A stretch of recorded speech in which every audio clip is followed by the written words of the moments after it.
Boring history for sleep, the forgotten story of the Great Emu War in Western Australia. Imagine, if you will, the vast sun-scorched plains of Western Australia in the early 1930s.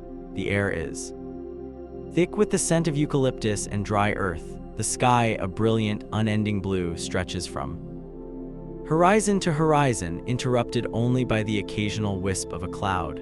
This is a land of stark beauty, of immense emptiness, and of hardy souls who have come to make a life for themselves in one of the most remote corners of the world. You are one of these souls, a former soldier of the Great War, now a farmer in the Campion district. The government, in its wisdom, has granted you a parcel of land, a small piece of this vast continent.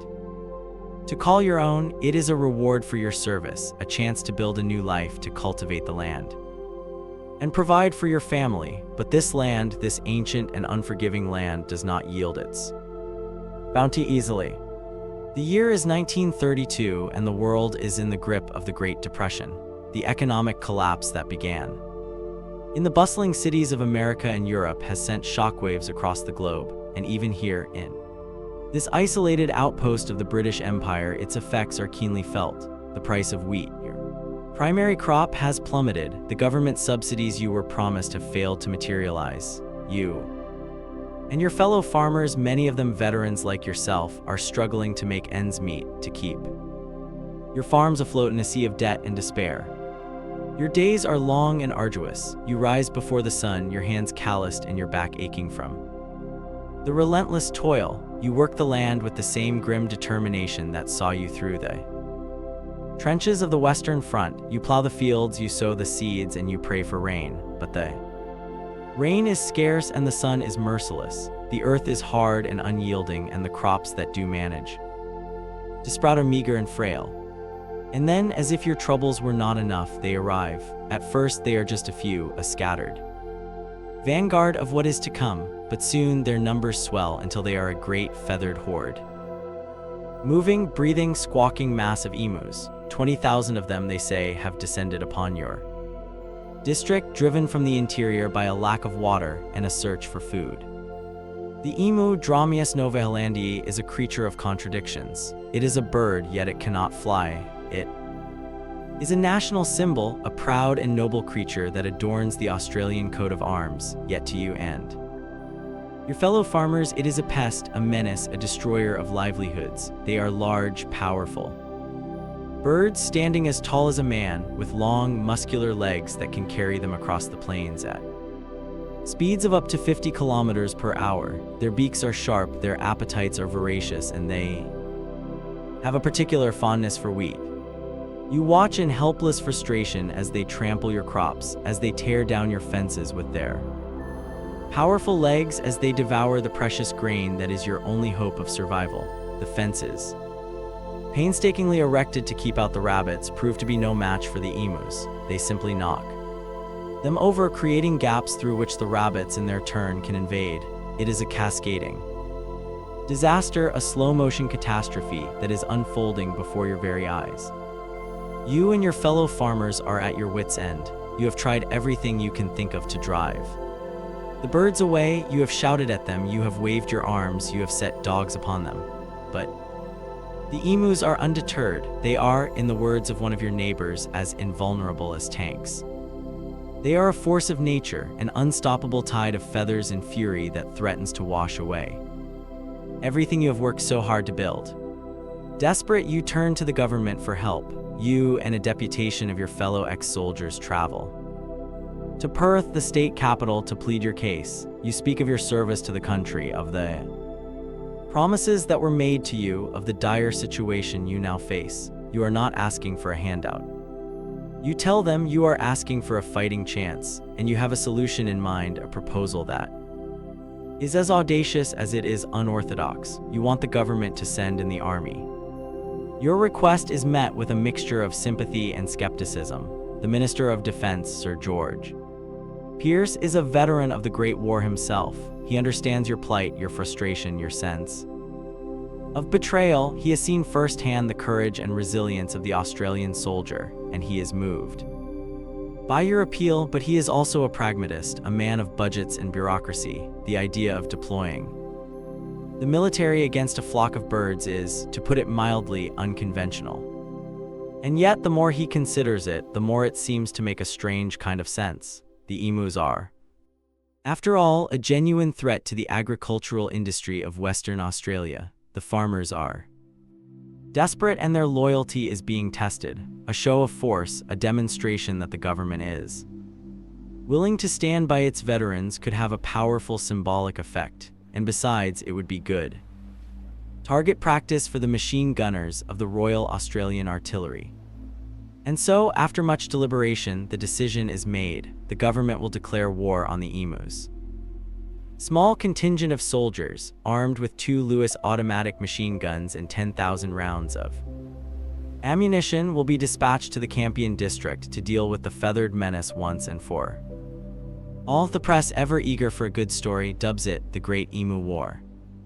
The man chosen to lead this unusual military operation is Major G.P.W. Meredith of the 7th Heavy Battery of the Royal Australian Artillery. He is a seasoned soldier, a man who has seen his share of combat. He arrives in the district in early November 1932, full of confidence and a sense of purpose.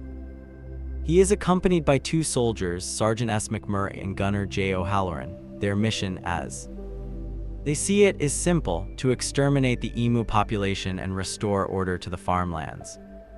The local farmers, overjoyed at the arrival of the military, greet them as heroes. They offer their assistance, their knowledge of the local terrain, their expertise in the habits and movements of the enemy. The stage is set for a showdown, a battle between man and bird, between modern military technology and the ancient, untamed spirit of the Australian outback. Major Meredith, a man of action, does not waste any time. On the 2nd of November, he and his men set out on their first patrol. They soon encounter a flock of about 50 emus, and the first shots of the Great Emu War are fired. The Lewis guns, capable of firing over 500 rounds per minute, roar to life, their staccato bursts echoing across the plains. The soldiers, expecting a swift and decisive victory, are confident that the battle will be over in a matter of minutes. But the emus, it turns out, are not so easily defeated. They are, as one observer noted, possessed of a cunning and a strategy that would have done credit to a Zulu. At the sound of the gunfire, they scatter in all directions, running with a speed and an agility that makes them incredibly difficult targets. The soldiers, accustomed to stationary targets, struggle to keep up. They fire burst after burst, but the bullets either miss their mark or fail to penetrate the emu's thick, feathered hides.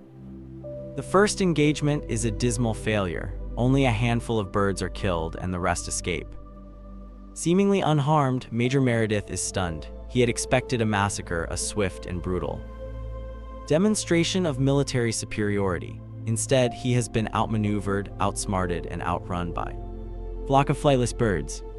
The days that follow bring more of the same. The soldiers try different tactics. They try ambushing the emus, they try herding them into a confined area. They even try mounting one of the Lewis guns on it truck to create a mobile firing platform, but each time the emus prove to be too clever, too fast, too resilient. They seem to have an uncanny ability to anticipate the soldiers' moves, to sense danger before it arrives. They divide themselves into small groups, each with a leader who keeps watch while the others feed. At the first sign of trouble, the leader gives a warning cry and the entire flock vanishes into the bush.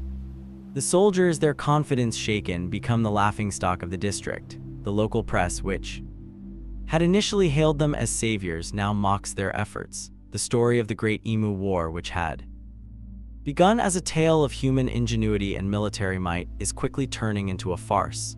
Major Meredith, a proud and honorable soldier, is humiliated. He had come to the district to fight a war, but he has found himself in the middle of a comedy of errors.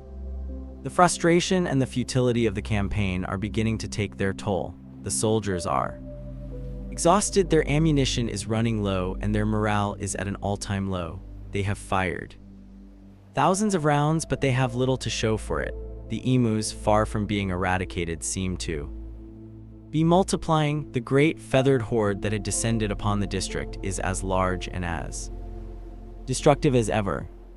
Major Meredith, in his official report, writes with a tone of grudging respect for his avian adversaries, "If we had a military division with the bullet-carrying capacity of these birds," he notes, "it would face any army in the world. They can face machine guns with the invulnerability of tanks." The war, it seems, is far from over. The soldiers, with their modern weapons and their military training, have met their match in the most unlikely of foes, the vast, empty plains of Western Australia have become a battlefield, and the outcome is anything but certain: the fate of the farmers. The reputation of the Australian military and the very survival of the emu population all hang in the balance.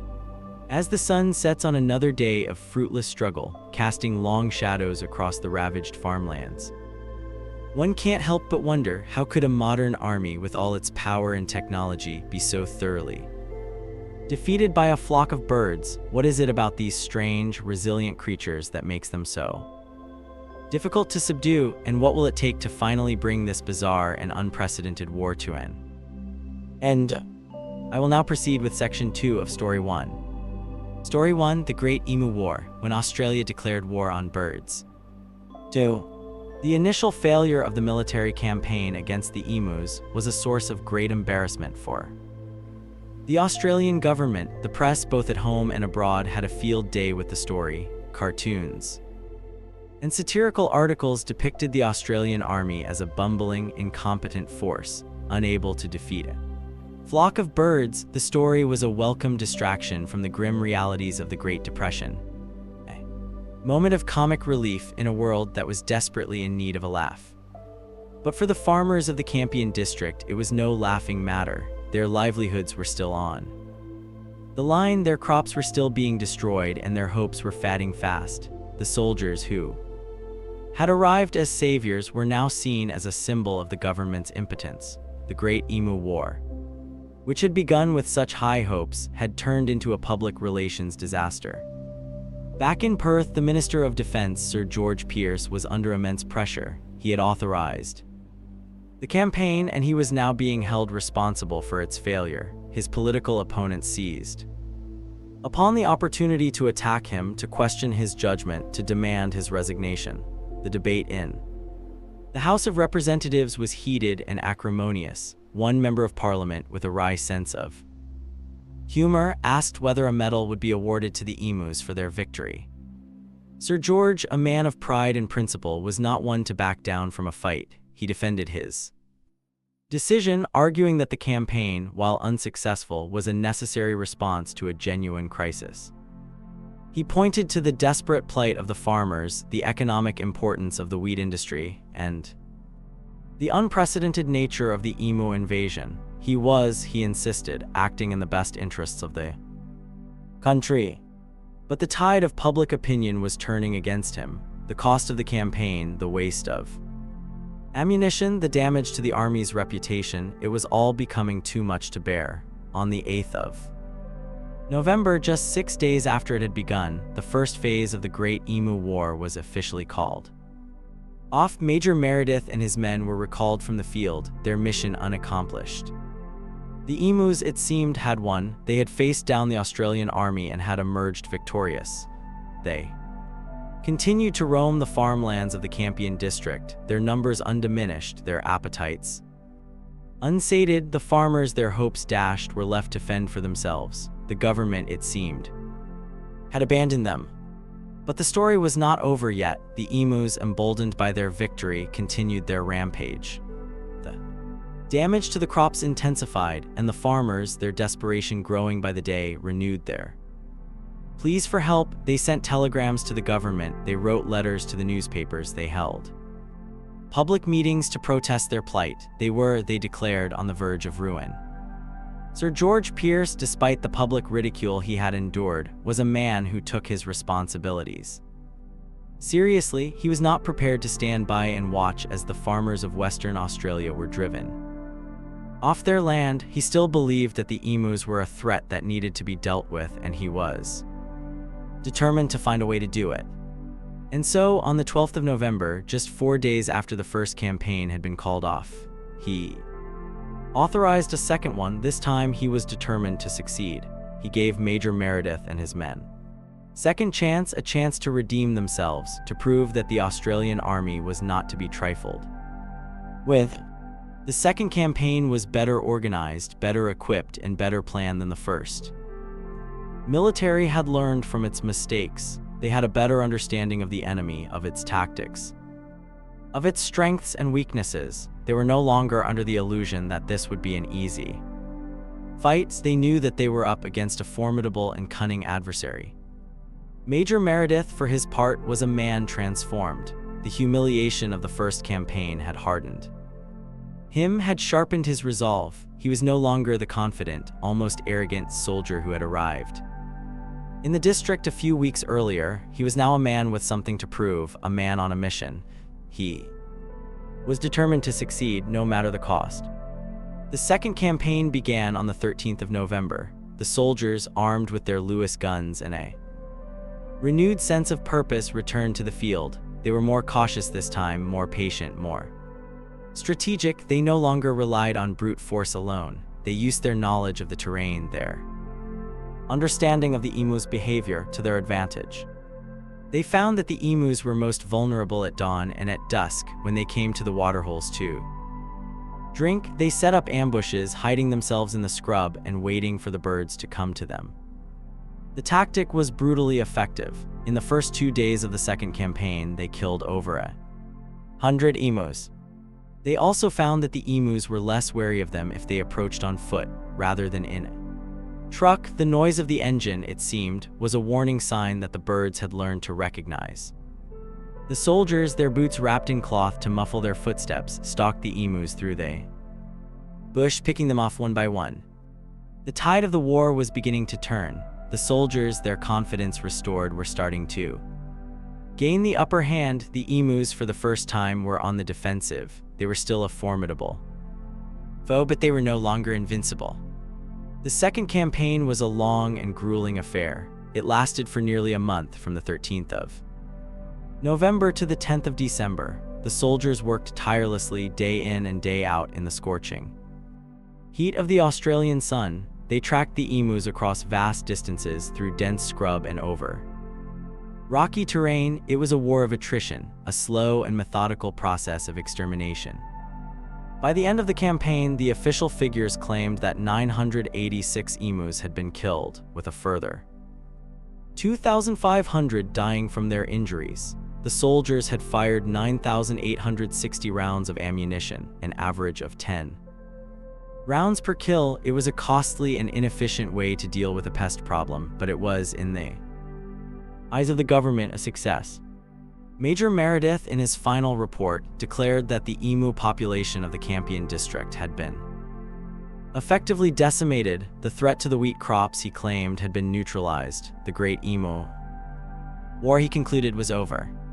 But was it really? The farmers of the district were not so sure. While the number of emus had certainly been reduced, there were still thousands of them roaming the plains. The damage to their crops, while less severe, was still a major problem. The war, it seemed, had been won on paper, but not on the ground.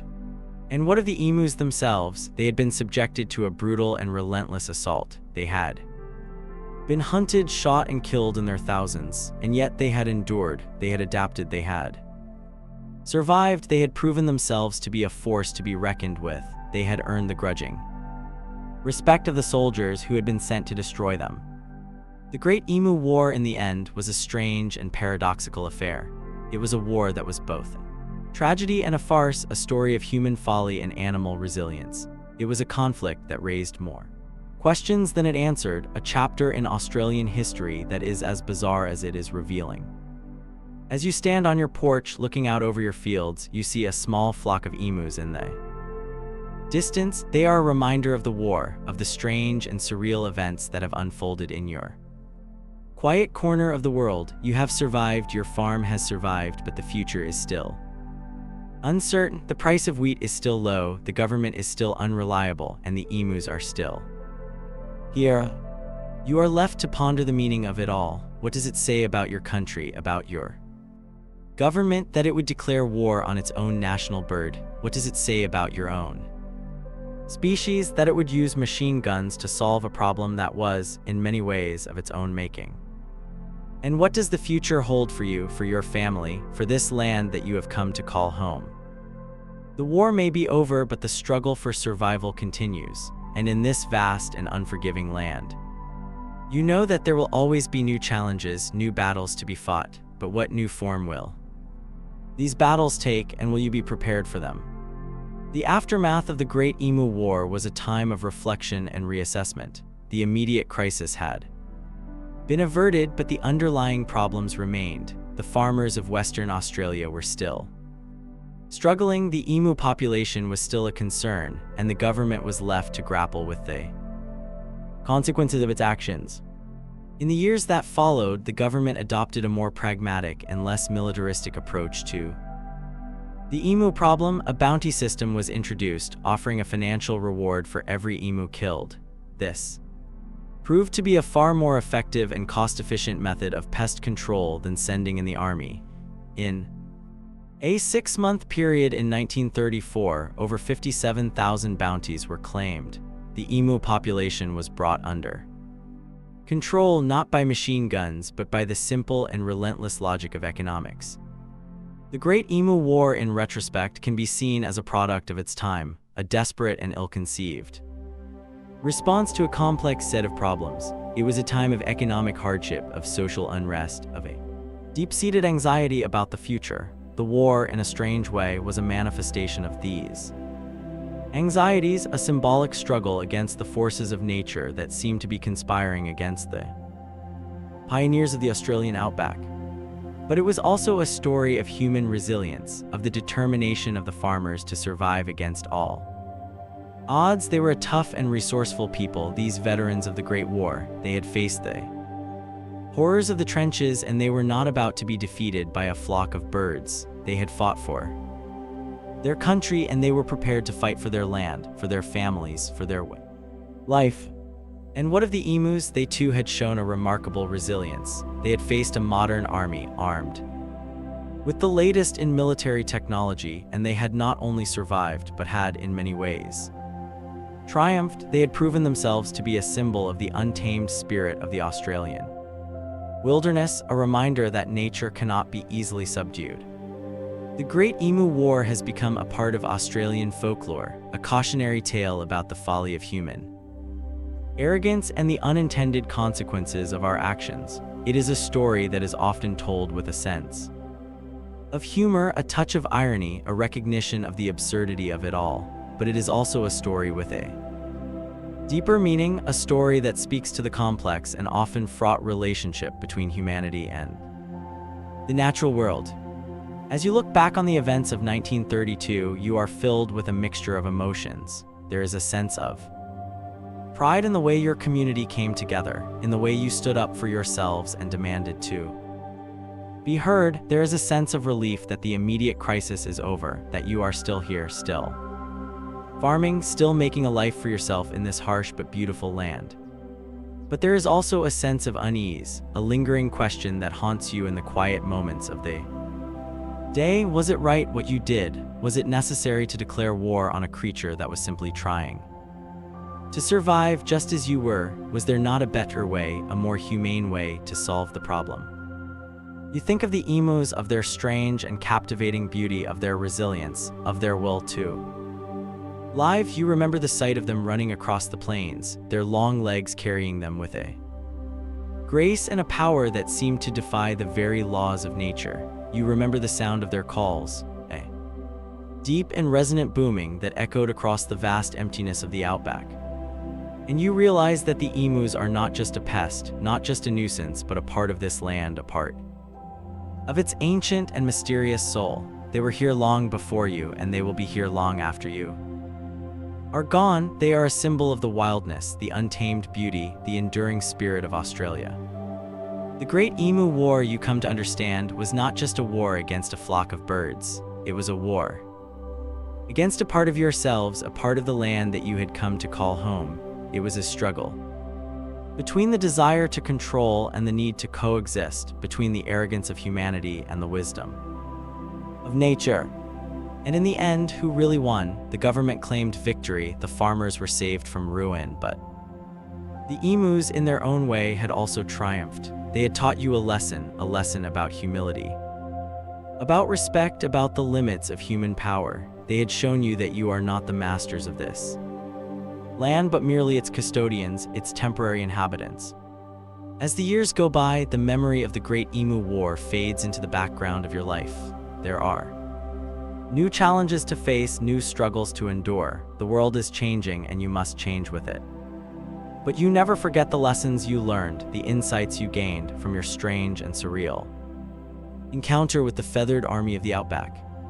And sometimes, on a quiet evening, as you sit on your porch and watch the sun set over the plains, you see a lone emu in the distance, a dark and solitary figure against the fiery colors of the sky, and you feel a sense of connection, a sense of kinship with this strange and resilient creature. You are both survivors, you and the emu, both children of this ancient and unforgiving land. And in that shared experience, in that silent understanding, you find a measure of peace, a sense of belonging, a feeling of being truly at home. The war is long over, but the story, you realize, will live on, a timeless and thought-provoking reminder of the day that Australia went to war with itself and lost. Let us now transport ourselves forward in time, a decade from the dusty plains of the Emu War to a different kind of battlefield. The year is 1942. The world is once again engulfed in a global conflict, one far more vast and devastating than the Great War. The Second World War is raging, and Australia, once a distant dominion of the British Empire, now finds itself on the front lines of the war in the Pacific. The threat of Japanese invasion is no longer a distant fear. It is a palpable, terrifying reality. You are in Brisbane, the capital of Queensland. The city, once a sleepy, subtropical hub, has been transformed into a fortress, a sprawling garrison town teeming with the machinery and personnel of war. It is the headquarters for the Supreme Allied Commander in the Southwest Pacific area, General Douglas MacArthur. The city's very pulse is now dictated by the rhythm of the military, a constant thrum of activity that never ceases day or night.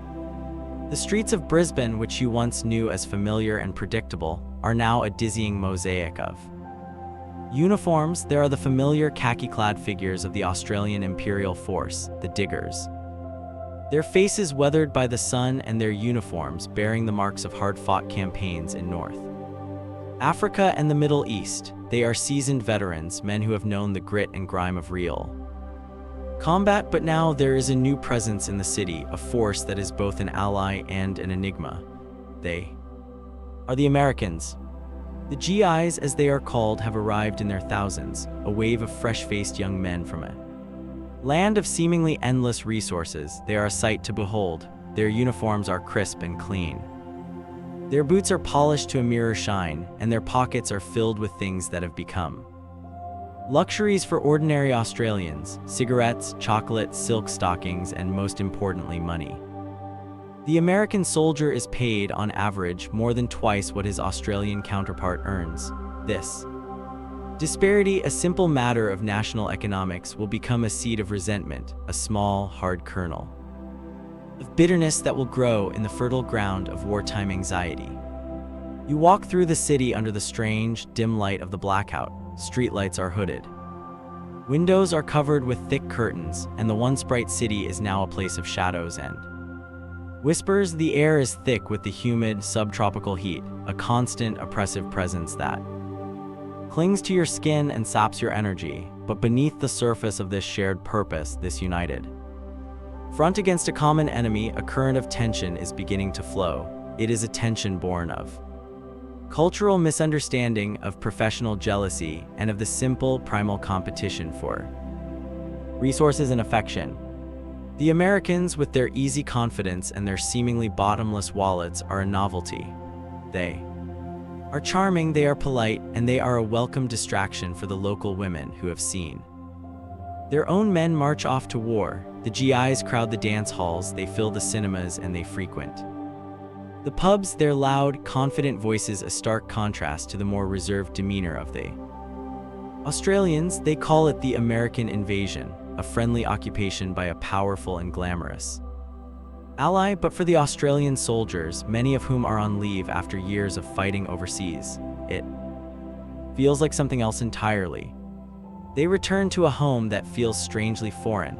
They see the American soldiers walking arm in arm with their sweethearts, their sisters, their wives. They hear the stories of the GI's generosity, of the gifts they bestow, of the easy way they spend their money, and they feel a sense of displacement, of being strangers in their own land. They have fought and bled for this country, and now they have returned to find it in the thrall of these well-fed, well-paid newcomers who, in their eyes, have yet to prove themselves in battle. The phrase overpaid, oversexed, and overhere becomes a common refrain, a bitter joke that masks a deeper sense of resentment. The American military, for its part, has its own set of rules, its own way of doing things. The American PX, or post-exchange, is a veritable Aladdin's cave of goods that are either rationed or completely unavailable to the Australian public. It is a world of ice cream, of Coca-Cola, of steak and eggs, a world that is strictly off-limits to the Australians. You see the GIs emerging from these establishments, their arms laden with treasures, and you cannot help but feel a pang of envy, a sense of the vast and unbridgeable gap between their world and yours. The American military police, the MPs, are another source of friction. They patrol the streets of Brisbane with an air of authority that many Australians find galling. They are responsible for maintaining discipline among their own troops, but their jurisdiction often seems to bleed into the civilian world. They are big men, chosen for their size and their intimidating presence, and they carry batons which they are not afraid to use. The Australian soldiers, who are accustomed to a more informal and less confrontational style of policing, see the MPs as arrogant and heavy-handed. The tension simmers for months, a low-grade fever that occasionally breaks out in isolated brawls and drunken arguments. But on the evening of Thanksgiving, the 26th of November 1942, the fever will spike and the simmering tension will erupt into open violence. The night begins as so many do in a pub. The air is thick with the smell of stale beer and sweat. The voices are loud, the laughter is strained, and the mood is edgy. A small group of Australian soldiers are drinking with an American private, a young man named James R. Stein. They are sharing a bottle of beer, a rare treat in a city where alcohol is heavily rationed. It is a moment of camaraderie, a brief truce in the unspoken war of resentment. But the moment is shattered by the arrival of an American MP, Private Anthony E. O'Sullivan. He approaches the group and demands to see Private Stein's leave pass. Stein, who is perfectly within his rights, produces the pass, but the MP is not satisfied. He tells Stein that his pass is expired and that he must come with him. Stein's Australian friends protest. They know that the pass is valid and they see the MP's actions as a form of harassment, another example of American arrogance. The argument escalates, voices are raised, curses are exchanged. A crowd begins to gather, drawn by the prospect of a confrontation. The crowd is mostly Australian, a mixture of soldiers and civilians, and their sympathies are clearly with their countrymen. They surround the MP, their faces angry, their voices menacing. The MP, feeling threatened, draws his baton. It is a fatal miscalculation. The sight of the weapon, the symbol of American authority, is like a spark to a powder keg. The crowd surges forward, and the MP is engulfed in a sea of angry bodies. He is pushed and shoved, his baton is snatched from his hand, and he is forced to retreat to seek refuge in the American PX on the corner of Creek and Adelaide streets. The crowd, its blood now up, follows him. They gather outside the PX, their numbers swelling by the minute. They are no longer just a collection of individuals. They are a mob, united by a shared sense of grievance, a collective desire for retribution. They begin to throw bottles and rocks at the building, smashing its windows, the sound of breaking glass echoing through the blacked out streets. Inside the PX, a small group of American servicemen and MPs watch in horror as the riot unfolds. They are outnumbered, they are besieged, and they are afraid. They try to reason with the crowd, but their Voices are drowned out by the roar of the mob. The Battle of Brisbane has begun. The initial confrontation, a seemingly minor dispute between a handful of men, has spiraled out of control with terrifying speed. The simmering resentments, the cultural clashes, the unspoken tensions of the past few months have finally boiled over, erupting into a full-blown street battle between allies. The bonds of friendship and shared purpose that are supposed to unite them have been torn asunder, replaced by a raw and primal animosity. As the chaos spreads through the darkened city, as more and more soldiers are drawn into the fray, a chilling question hangs in the humid night air. How did it come to this? How could two nations fighting side by side against a common enemy turn on each other with such ferocity? And as the violence escalates, threatening to engulf the entire city, one can only wonder what will happen next and whether the alliance, so crucial to the war effort, can possibly survive a night of such brutal and self-destructive madness. The scene outside the American PX was one of escalating chaos. The initial mob of a few dozen had swelled into a furious crowd of hundreds and soon thousands. Word of the confrontation had spread like wildfire through the pubs and boarding houses of Brisbane, carried on whispers and shouts. Australian servicemen, hearing that their own were in a fight with the Yanks, poured into the streets there, loyalty to their mates overriding any sense of military discipline. They were a river of khaki flowing towards the epicenter of the conflict at the corner of Creek and Adelaide streets. You are caught in this tide of humanity, a spectator to a drama that feels both surreal and terrifyingly real. The air is electric with a dangerous energy, a mixture of anger, excitement, and a dark carnivalesque glee. The sound is a cacophony, the roar of the crowd, the shattering of glass, the sharp percussive crack of thrown projectiles hitting the brick walls of the PX. The blackout, intended to protect the city from enemy bombers, now serves to cloak the actions of the rioters, lending the scene a hellish, almost theatrical quality. Inside the besieged PX, the handful of American MPs and servicemen were in a desperate situation. They were trapped, outnumbered, and facing a mob that was growing more violent by the minute. They barricaded the doors, but they knew it was only a matter of time before the rioters broke through. They were soldiers trained for combat, but this was a different kind of war. Their enemies were not the Japanese, but their own allies. They were caught in a nightmare of their own making, a situation for which there was no training manual, no protocol.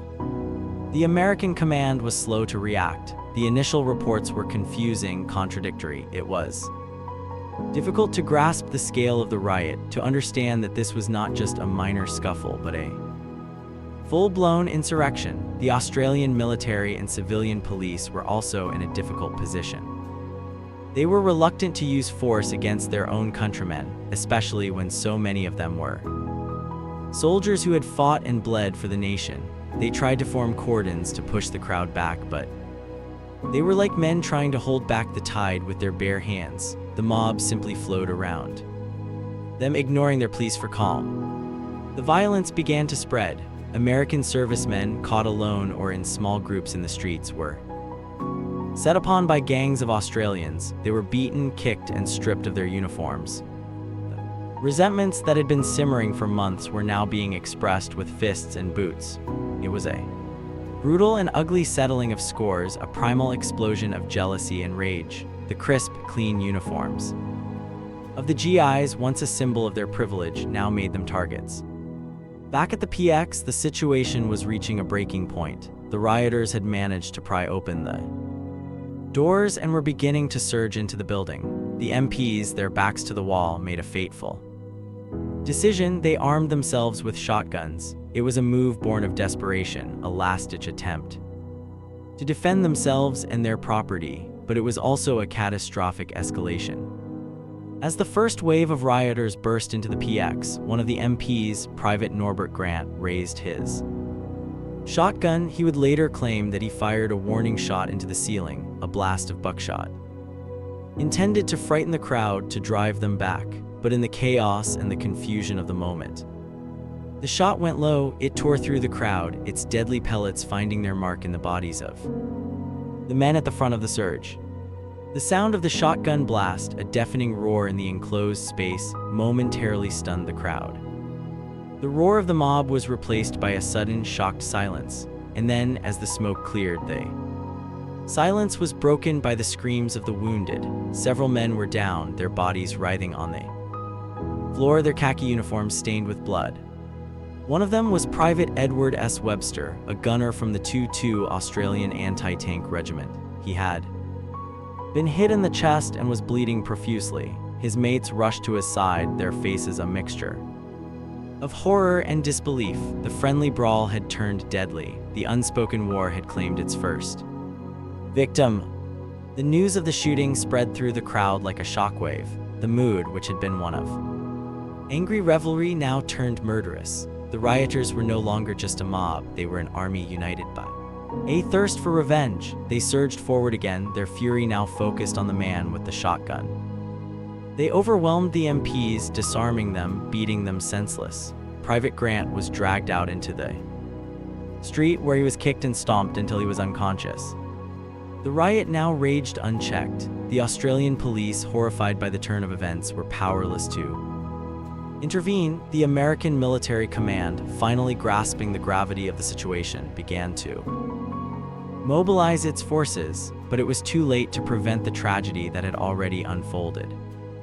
The battle raged for hours, a chaotic and brutal street fight that ebbed and flowed through the darkened city. The city's trams were brought to a standstill, their windows smashed, their interiors becoming makeshift fighting platforms. The streets were littered with broken glass, with discarded weapons, with the groaning bodies of the wounded. It was a scene of utter carnage, a vision of hell, transplanted to the heart of a city that was supposed to be a safe haven from the war. By midnight, the authorities finally began to regain some measure of control. Australian military police, armed with rifles and bayonets, were deployed in force. They formed a cordon around the city center, preventing more people from joining the riot. They began to arrest the ringleaders, to disperse the crowds, to restore some semblance of order. The American military, for its part, confined its troops to their barracks, a tacit admission that their presence on the streets was only inflaming the situation. The Battle of Brisbane, as it would come to be known, finally petered out in the early hours of the 27th of November. The sun rose on a city that was bruised and battered, its streets scarred by the events of the night. The official casualty figures were stark. One Australian soldier, Private Edward Webster, was dead. 8 other Australians had suffered gunshot wounds. Hundreds of soldiers, both Australian and American, were injured, some of them seriously. The aftermath was a period of shock and recrimination. A blanket of censorship was immediately imposed. The press, both in Australia and the United States, was forbidden from reporting on the riot. Authorities were desperate to prevent the news from reaching the enemy, to prevent the Japanese from using it as a propaganda tool. They were also desperate to prevent the story from damaging the fragile alliance between the two nations, an alliance that was crucial to the war effort. But you cannot erase a memory, you cannot censor a scar. The people of Brisbane knew what had happened. The soldiers who had fought in the battle knew what had happened. The story was told in whispers, in rumors, in the hushed conversations of a city that was trying to come to terms with the fact that it had been the site of a civil war, a war between friends.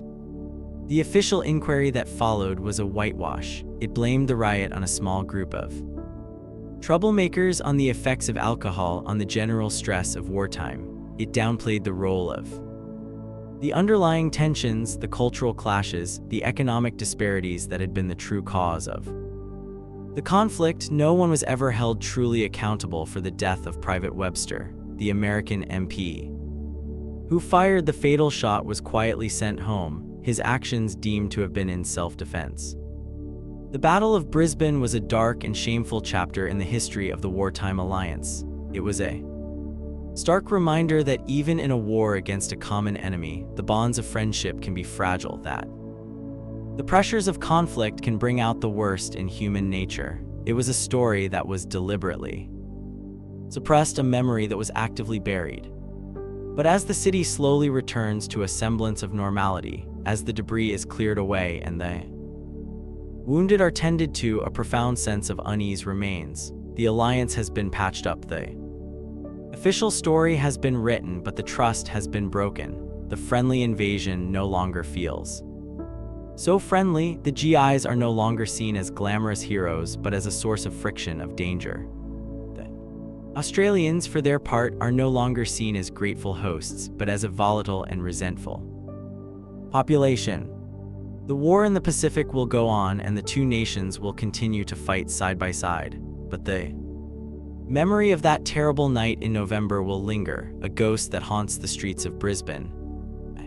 Silent testament to the day that allies became enemies. As you walk through the city in the days that follow, you see the lingering signs of the battle, the boarded-up windows, the nervous glances, the palpable sense of a community holding its breath. The immediate violence has passed, but the peace that remains feels fragile and uncertain. What will be the long-term cost of this night of madness, and can an alliance so deeply wounded by self-inflicted violence truly heal and function as one in the face of the greater war that still rages beyond the horizon? In the weeks and months that followed the Battle of Brisbane, a fragile and uneasy peace settled over the city. The military authorities, shocked into action by the scale of the violence, took steps to address the underlying causes of the conflict. The American PX, the symbol of privilege that had been the flashpoint for the riot, was moved to a less conspicuous location. The pay disparity, while impossible to resolve completely, was acknowledged as a source of tension, and efforts were made to provide Australian soldiers with more access to amenities and entertainment. The American MPs, whose heavy-handed tactics had been a major source of resentment, were instructed to adopt a more conciliatory approach. The censorship of the event was remarkably effective. The story of the riot was kept out of the newspapers and off the radio waves. To the outside world, the alliance between Australia and the United States was as strong as ever, but in Brisbane, the memory of that night was a wound that was slow to heal. The camaraderie between the two sets of troops, which had been strained before the riot, was now replaced by a sullen and wary coexistence. The easy friendships, the shared laughter, the sense of a common purpose, all of that was gone, replaced by a quiet and mutual suspicion. The Battle of Brisbane was not an isolated incident. Similar, though less deadly, clashes between American and Australian troops occurred in other cities in other parts of the country. They were a symptom of a deeper cultural friction, a clash of two societies that were, in many ways, worlds apart. The Americans, with their brash confidence in their material wealth, were a stark contrast to the more egalitarian and understated Australians. The GIs were guests in a foreign land, but they often acted as if they owned the place. The Australians, for their part, were grateful for the American presence, for the protection it offered against the Japanese threat, but they were also fiercely proud and deeply resentful of any perceived slight to their national honor. The long-term impact of the Battle of Brisbane is difficult to measure. It did not, in the end, derail the war effort. The alliance held, and the two nations went on to achieve victory in the Pacific.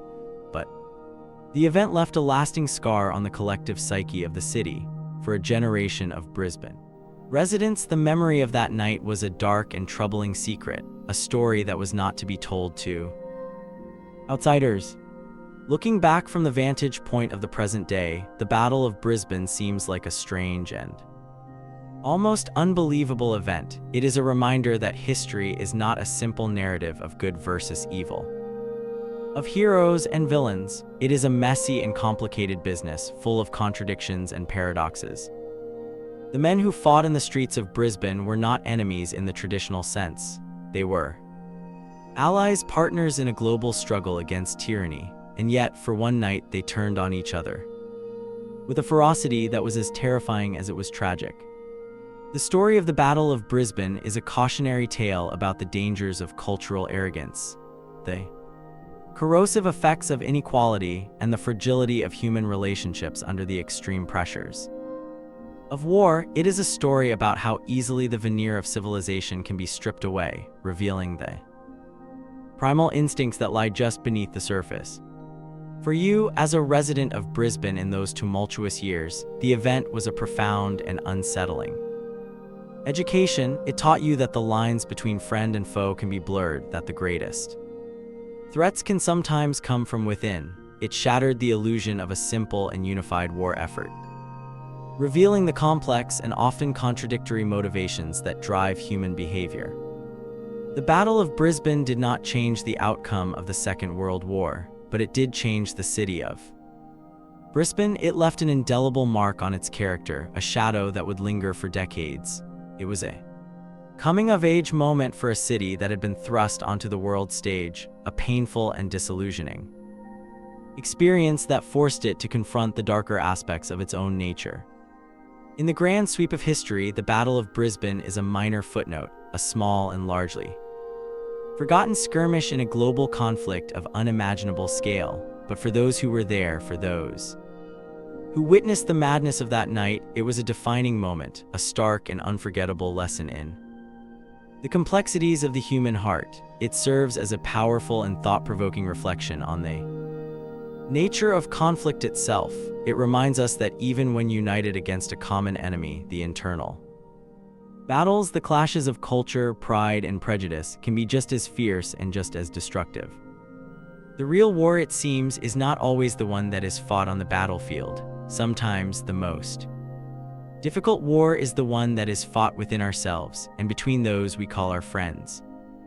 We now journey south across the choppy, cold waters of the Bass Strait to an island at the edge of the world. This is Tasmania, Australia's smallest state, a land of ancient rainforests, rugged mountains, and a coastline carved by the relentless power of the Southern Ocean. It is a place that feels disconnected from the mainland, a world apart, where species that have long vanished from the rest of Australia have found their last refuge. It is here, in this isolated and primeval landscape, that our story unfolds. Our focus is on a creature as iconic and as misunderstood as the island itself, the Tasmanian devil. Sarcophilus harrisii. The name alone conjures images of a ferocious, snarling beast, a whirlwind of black fur and sharp teeth, and in many ways the reputation is deserved. The devil is the world's largest surviving carnivorous marsupial, a stocky, powerful animal with a bite force that pound for pound is one of the strongest in the animal kingdom. It is a scavenger, a hunter, a creature perfectly adapted to its role as the apex predator in the Tasmanian ecosystem, a position it inherited after the extinction of the thylacine, the Tasmanian tiger, in the early 20th century. Imagine you are a wildlife biologist in the early 1990s. You have come to Tasmania to study these remarkable animals. Your work takes you deep into the wilderness, into the temperate rainforests and the dry sclerophyll forests that are the devil's home. You spend your nights in the cold, still air, listening to the sounds of the bush, and then you hear it, the sound that gave the devil its name. It is a sound that chills you to the bone, a demonic screech that rips through the silence of the night. Sound of pure, unadulterated fury. It is the sound of devils congregating at a carcass, their communal feeding sessions, a noisy, violent, and highly ritualized affair. You learn to see beyond the fearsome reputation. You see a creature that is not just a mindless eating machine, but a complex and fascinating animal. You see the mothers with their tiny, rice grain-sized young, called joeys, which they carry in their backward-facing pouch. You see the intricate social dynamics, the hierarchies, the communication that occurs through a complex vocabulary of growls, snarls, and screeches. You see an animal that is a vital part of its ecosystem, a natural garbage disposal unit that cleans the bush of carrion, preventing the spread of disease. The devil population at this time is healthy and stable. They are a common sight in the Tasmanian countryside, their dark forms often seen scurrying across roads at night. They are a nuisance to some farmers who accuse them of taking lambs, but for the most part, they are simply a part of the landscape, a wild and untamed spirit that embodies the essence of Tasmania. You feel a sense of privilege to be in their presence, to be studying a creature that seems so robust, so resilient, so perfectly at home in its island fortress. But then, in 1996, in the remote northeastern corner of the island, a photographer captures an image of a devil with a large, grotesque tumor on its face. The image is disturbing, but it is initially dismissed as an isolated case, a rare form of cancer, a tragic but ultimately insignificant anomaly. You see the photograph, you feel a pang of sympathy for the afflicted animal, and you move on. It is, after all, just one devil. But it is not just one devil. A few months later, another one is found with a similar disfiguring growth, and then another and another. A pattern begins to emerge, a slow and horrifying realization that something is terribly wrong. The tumors are always on the face or inside the mouth. They grow with terrifying speed, becoming massive, ulcerated masses that distort the animal's features, making it impossible for it to eat. The devils, unable to feed, starve to death, their powerful bodies reduced to emaciated skeletons. You and your fellow scientists are baffled. What is this mysterious disease? Is it caused by a virus, bacterium, an environmental toxin? You begin to trap devils in the affected areas to take samples to study the tumors. The work is grim and heartbreaking. You handle animals that are in the final agonizing stages of the disease, their faces a horrifying mask of cancerous tissue, their eyes filled with a pain and confusion that you can barely stand to witness. The disease, which you name devil facial tumor disease, or DFTD, is unlike anything you have ever seen. It is incredibly aggressive and it is spreading. You track its progress across the island, and the map you create is a terrifying document of an unfolding catastrophe. The disease is moving from east to west, a slow but relentless wave of death that is leaving a trail of devastation in its wake. In the areas where the disease has taken hold, the devil population is crashing. In some places, as many as 80% of the devils have been wiped out. The initial theories about the cause of the disease are all proven wrong. It is not a virus. It is not a bacterium. It is not caused by a chemical. The truth, when it is finally discovered, is far more bizarre and far more terrifying than anything you could have imagined. You are in a laboratory looking at the cells of the tumor under a microscope, and you realize that the tumor cells are not the devil's own cells, they are foreign cells. You compare the chromosomes of the tumor cells from different devils from different parts of the island, and you make a discovery that sends a shiver down your spine. The tumor cells are all genetically identical. It is a staggering, almost unbelievable revelation. The disease is not a cancer that is arising independently in each devil. It is a single cancer, a single clone of cancerous cells that is being transmitted from one devil to another. It is, in effect, a contagious cancer.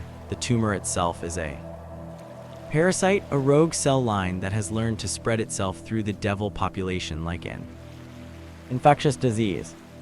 This new understanding of the disease only deepens the sense of horror. The devil's own behavior, their fierce and aggressive nature, is the very thing that is killing them. The disease is spread through biting, a common and essential part of their social lives. They bite each other during mating. They bite each other when they fight for dominance at a carcass. And with every bite, the cancerous cells are passed from one animal to another, a deadly and invisible contagion. The Tasmanian devil, a creature that has survived for millennia, a creature that has outlasted the thylacine, is now facing an enemy that is as insidious as it is deadly. It is an enemy that uses the devil's own nature, its own strength, its own social bonds as a weapon against it. The very thing that has made the devil so successful, its ferocity, is now the instrument of its own destruction. As you stand on a hill looking out over the vast and silent wilderness of Tasmania, you are filled with a profound sense of dread. The screeches of the devils, once a common sound in the night, are becoming rarer. The bush is falling silent. A vital part of this ancient ecosystem is being erased before your very eyes. The scale of the catastrophe is almost too much to comprehend. The devil is not just facing a decline, it is facing extinction. And the cause is a biological anomaly, a freak of nature, a parasitic cancer that is spreading like a plague. The question that now consumes you, that keeps you awake at night, is no longer just what is this? Disease, the question has become far more urgent, far more desperate. Can it be stopped? Is there anything at all that can be done to save the Tasmanian devil from a fate that seems not only inevitable but uniquely and cruelly tailored to its own nature? The discovery that DFTD was a transmissible cancer was a turning point in the story of the Tasmanian devil. It was a moment of terrible clarity. The enemy was now known, its method of transmission understood, but this knowledge did not bring a sense of relief. It brought a new and more profound sense of despair. How do you fight a disease that is woven into the very fabric of an animal's social life? How do you stop a contagion that is spread by the very behaviors that define a species? The scientific and conservation communities were thrown into a state of crisis. The Tasmanian devil, once a species of least concern, was now on a fast track to extinction. The projections were terrifying. The disease was spreading at a rate of about 50 kilometers per year. Within a decade, it was predicted the devil would be gone from the wild. The sense of urgency was immense. The pressure to act, to do something, was overwhelming. A plan began to form, a desperate and audacious gamble to save the species.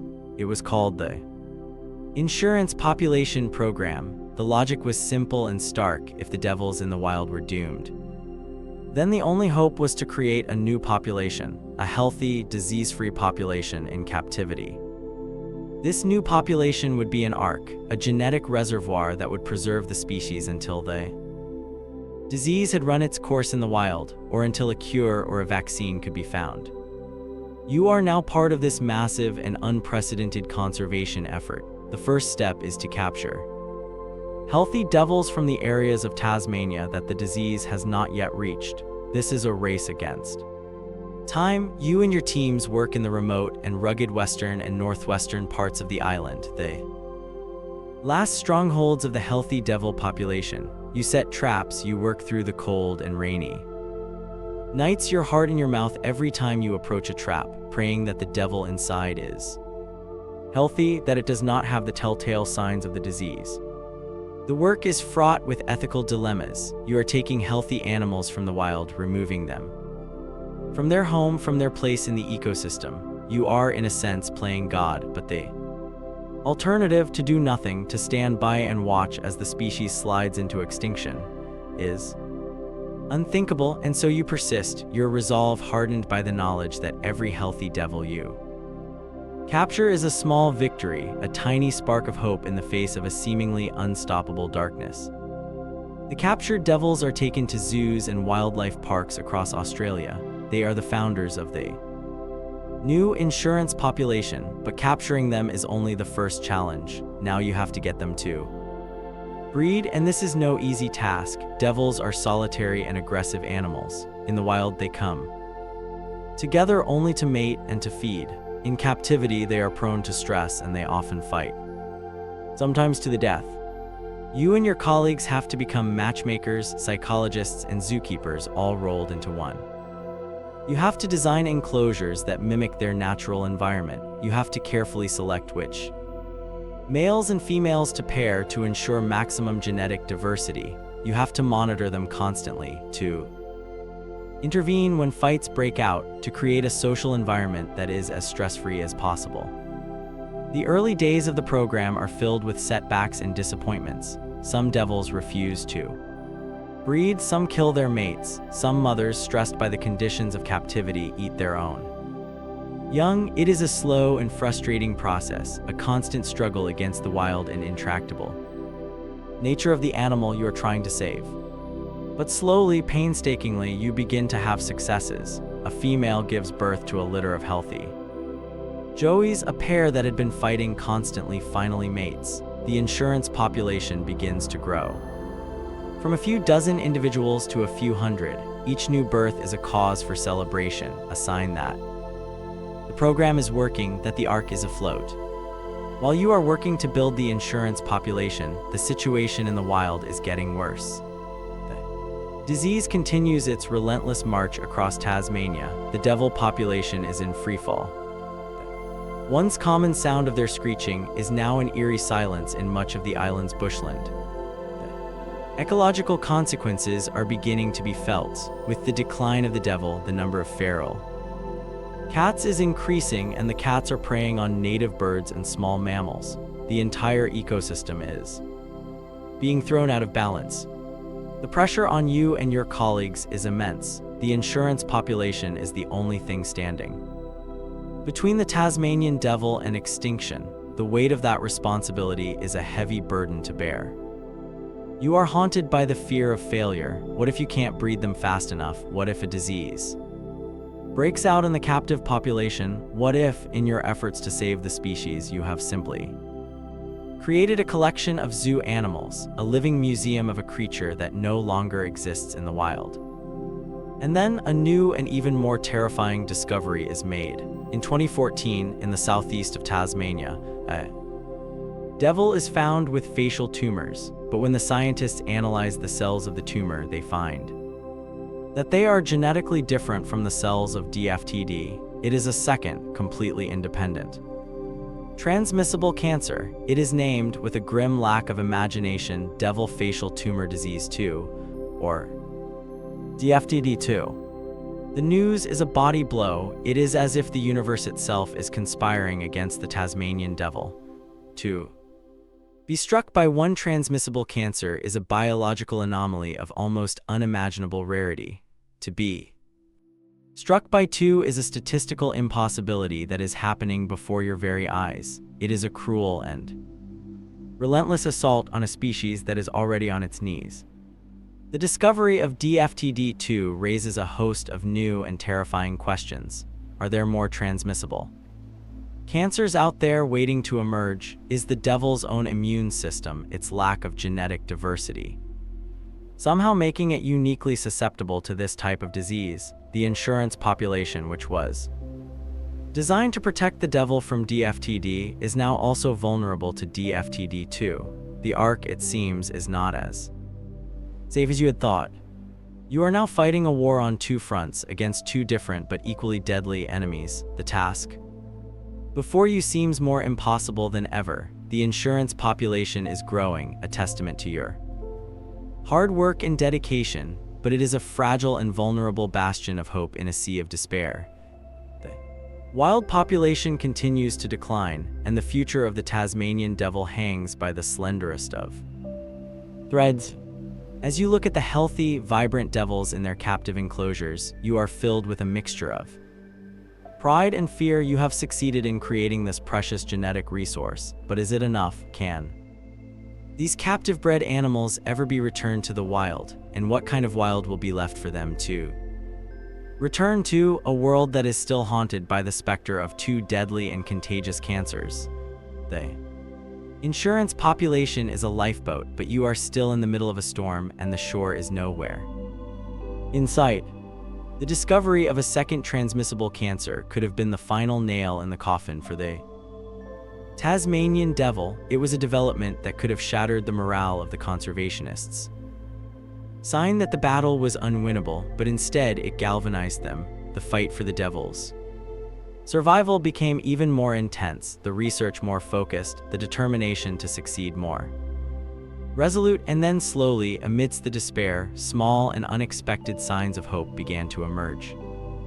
The first glimmers of hope came from the wild, in the areas of Tasmania that had been ravaged by DFTD. For years, scientists began to notice something remarkable. The devil population, which had been decimated, was not disappearing completely. In some places, it was stabilizing, albeit at a very low level, and the devils themselves were changing. You are part of a team that is studying these surviving populations, and you discover that the devils are fighting back not with claws and teeth, but with the slow and powerful force of evolution. You find that some devils are developing a form of resistance to the disease. Their immune systems, which had been unable to recognize the cancer cells as foreign, are beginning to learn. You find specific genetic markers that are associated with survival. The devils are evolving in real time right before your eyes. You also observe a change in their behavior. The devils are breeding younger females that once would have waited until they were 2 years old to have their first litter are now breeding at 1.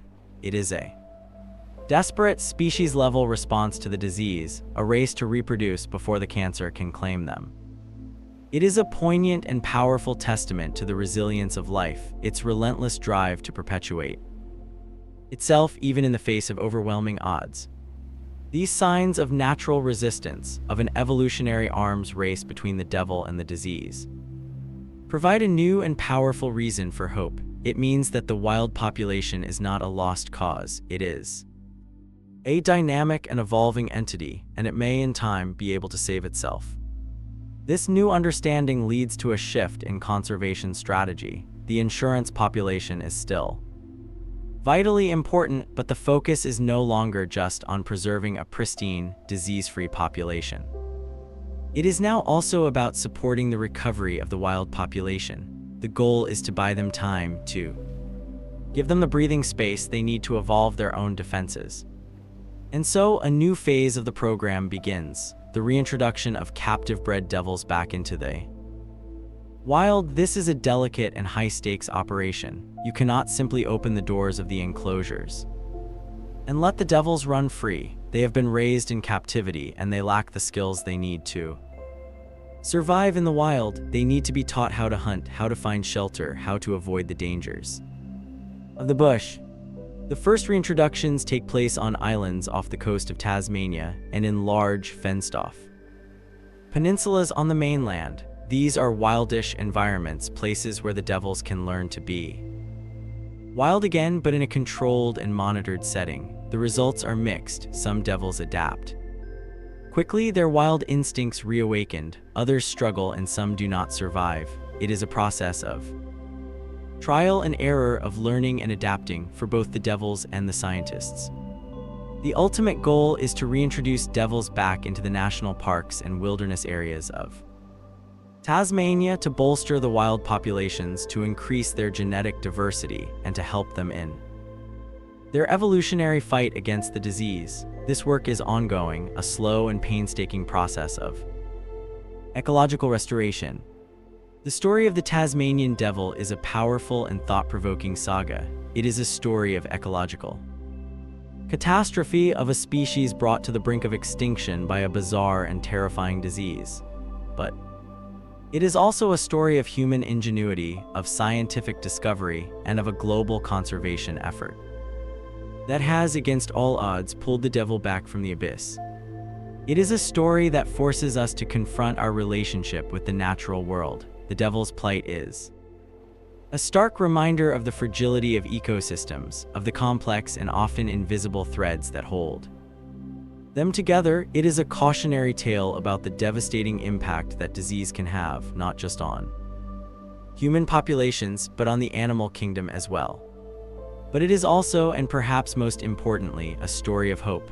It is a testament to the incredible resilience of life, its ability to adapt, to evolve, to endure. The Tasmanian devil is not out of the woods yet. The threat of DFTD and DFTD2 is still very real. The future of the species is not guaranteed, but it is no longer on a one-way track to extinction. It has been given a fighting chance. As you stand in the Tasmanian bush today, the silence is not as profound as it once was. If you are lucky, if you are patient, you might once again hear the demonic screech of a devil in the night. It is a sound that is no longer just a chilling reminder of a fearsome predator. It is a sound of survival, sound of defiance, a sound of hope.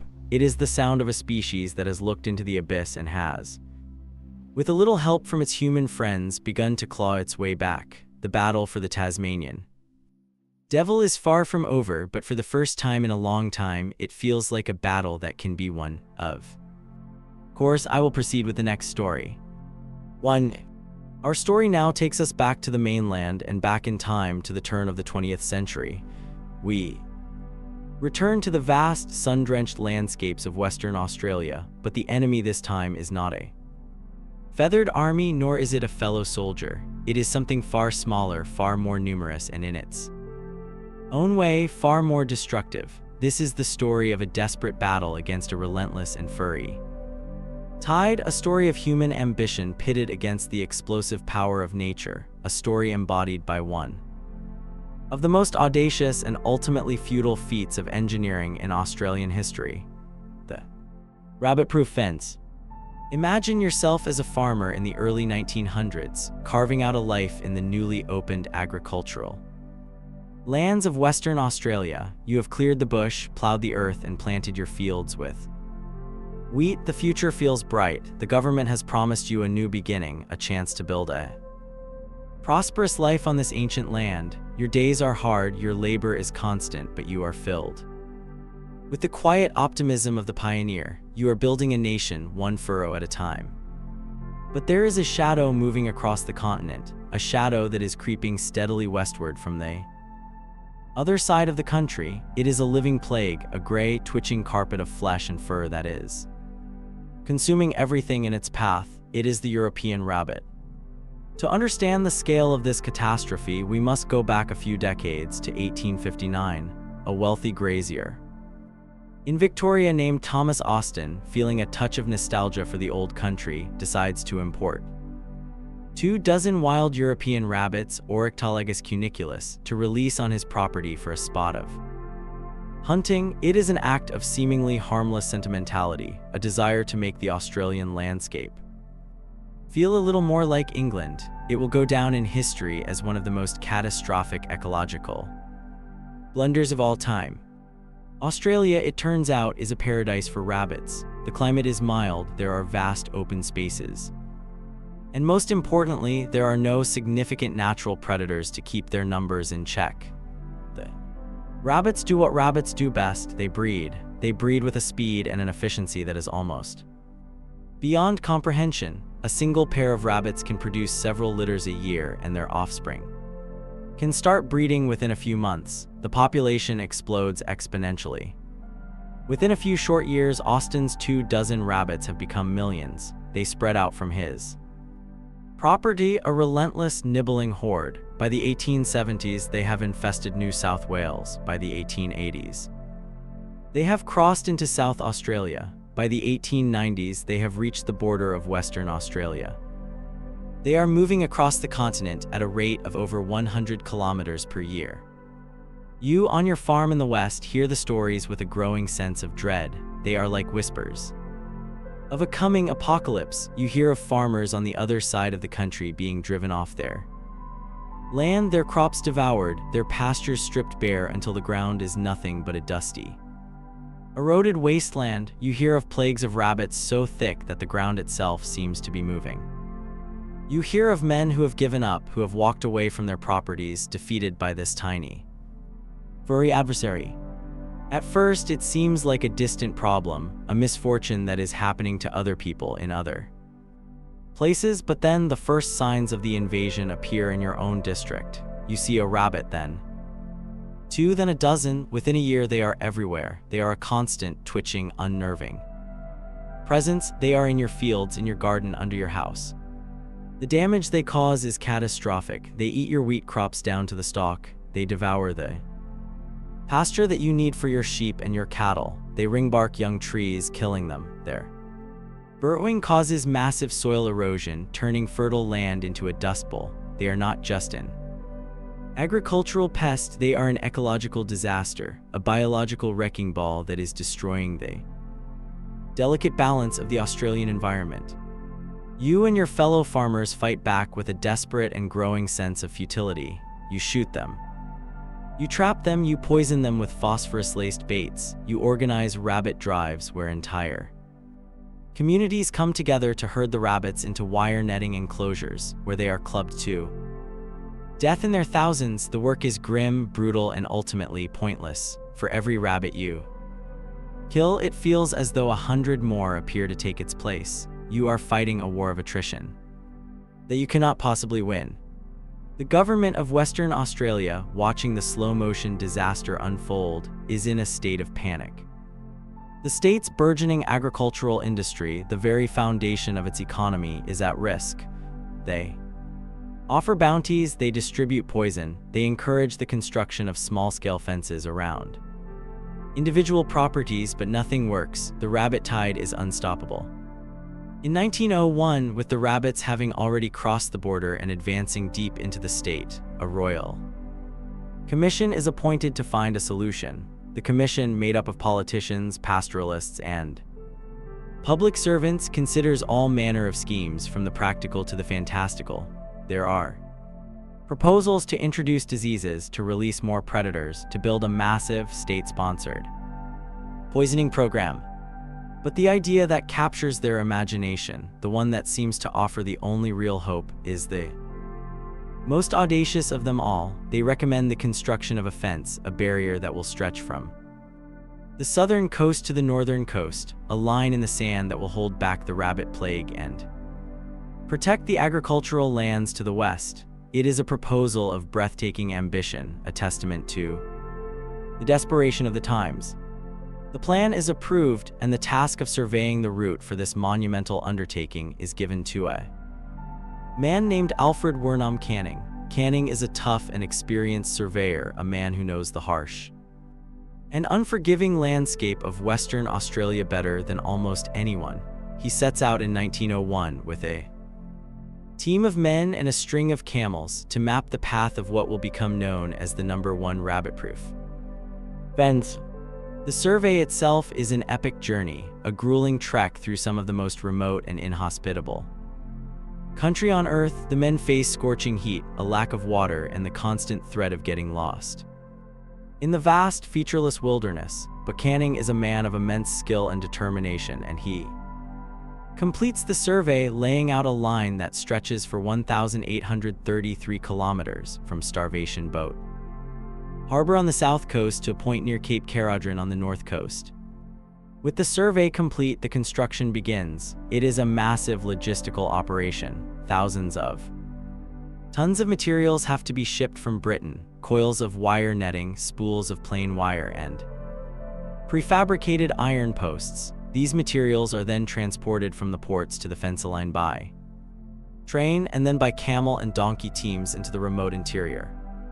The construction itself is a feat of human endurance. The work is done by hand, by teams of men toiling under the relentless Australian sun. They clear a path through the bush, a 6-foot-wide track on either side of the fence line. They dig the post holes in the hard, unforgiving ground. They string the wires, straining them to the correct tension. They attach the wire netting, making sure it is buried several inches into the ground to prevent the rabbits from burrowing underneath.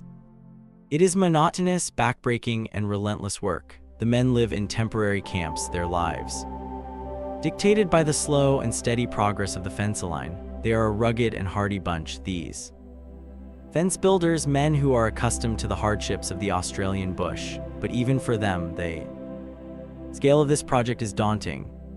As the fence slowly snakes its way across the landscape, a thin and fragile line of wire and wood, it becomes a symbol of humanity's struggle against the forces of nature. It is a monument to the pioneering spirit, to the belief that any obstacle, no matter how great, can be overcome with enough ingenuity and hard work. But the rabbits are not waiting for the fence to be completed. They continue their westward advance, their numbers seemingly undiminished. The construction of the fence is a race against time, a desperate gamble to erect a barrier before the plague overruns the entire state. The fate of Western Australia's agricultural future hangs in the balance, suspended on the slender wires of this impossibly long fence. As the men toil in the dust and the heat, the question that hangs in the air is as vast as the landscape itself. Can this possibly work? Can a simple fence, no matter how long, truly defeat an enemy that is measured in the billions? The construction of the No. 1 rabbit-proof fence was a slow and arduous process, a monumental struggle against the vastness and hostility of the Australian landscape. The work, which began in 1901, would take 6 years to complete. During that time, the rabbits continued their relentless westward march, constant and mocking reminder of the urgency of the task.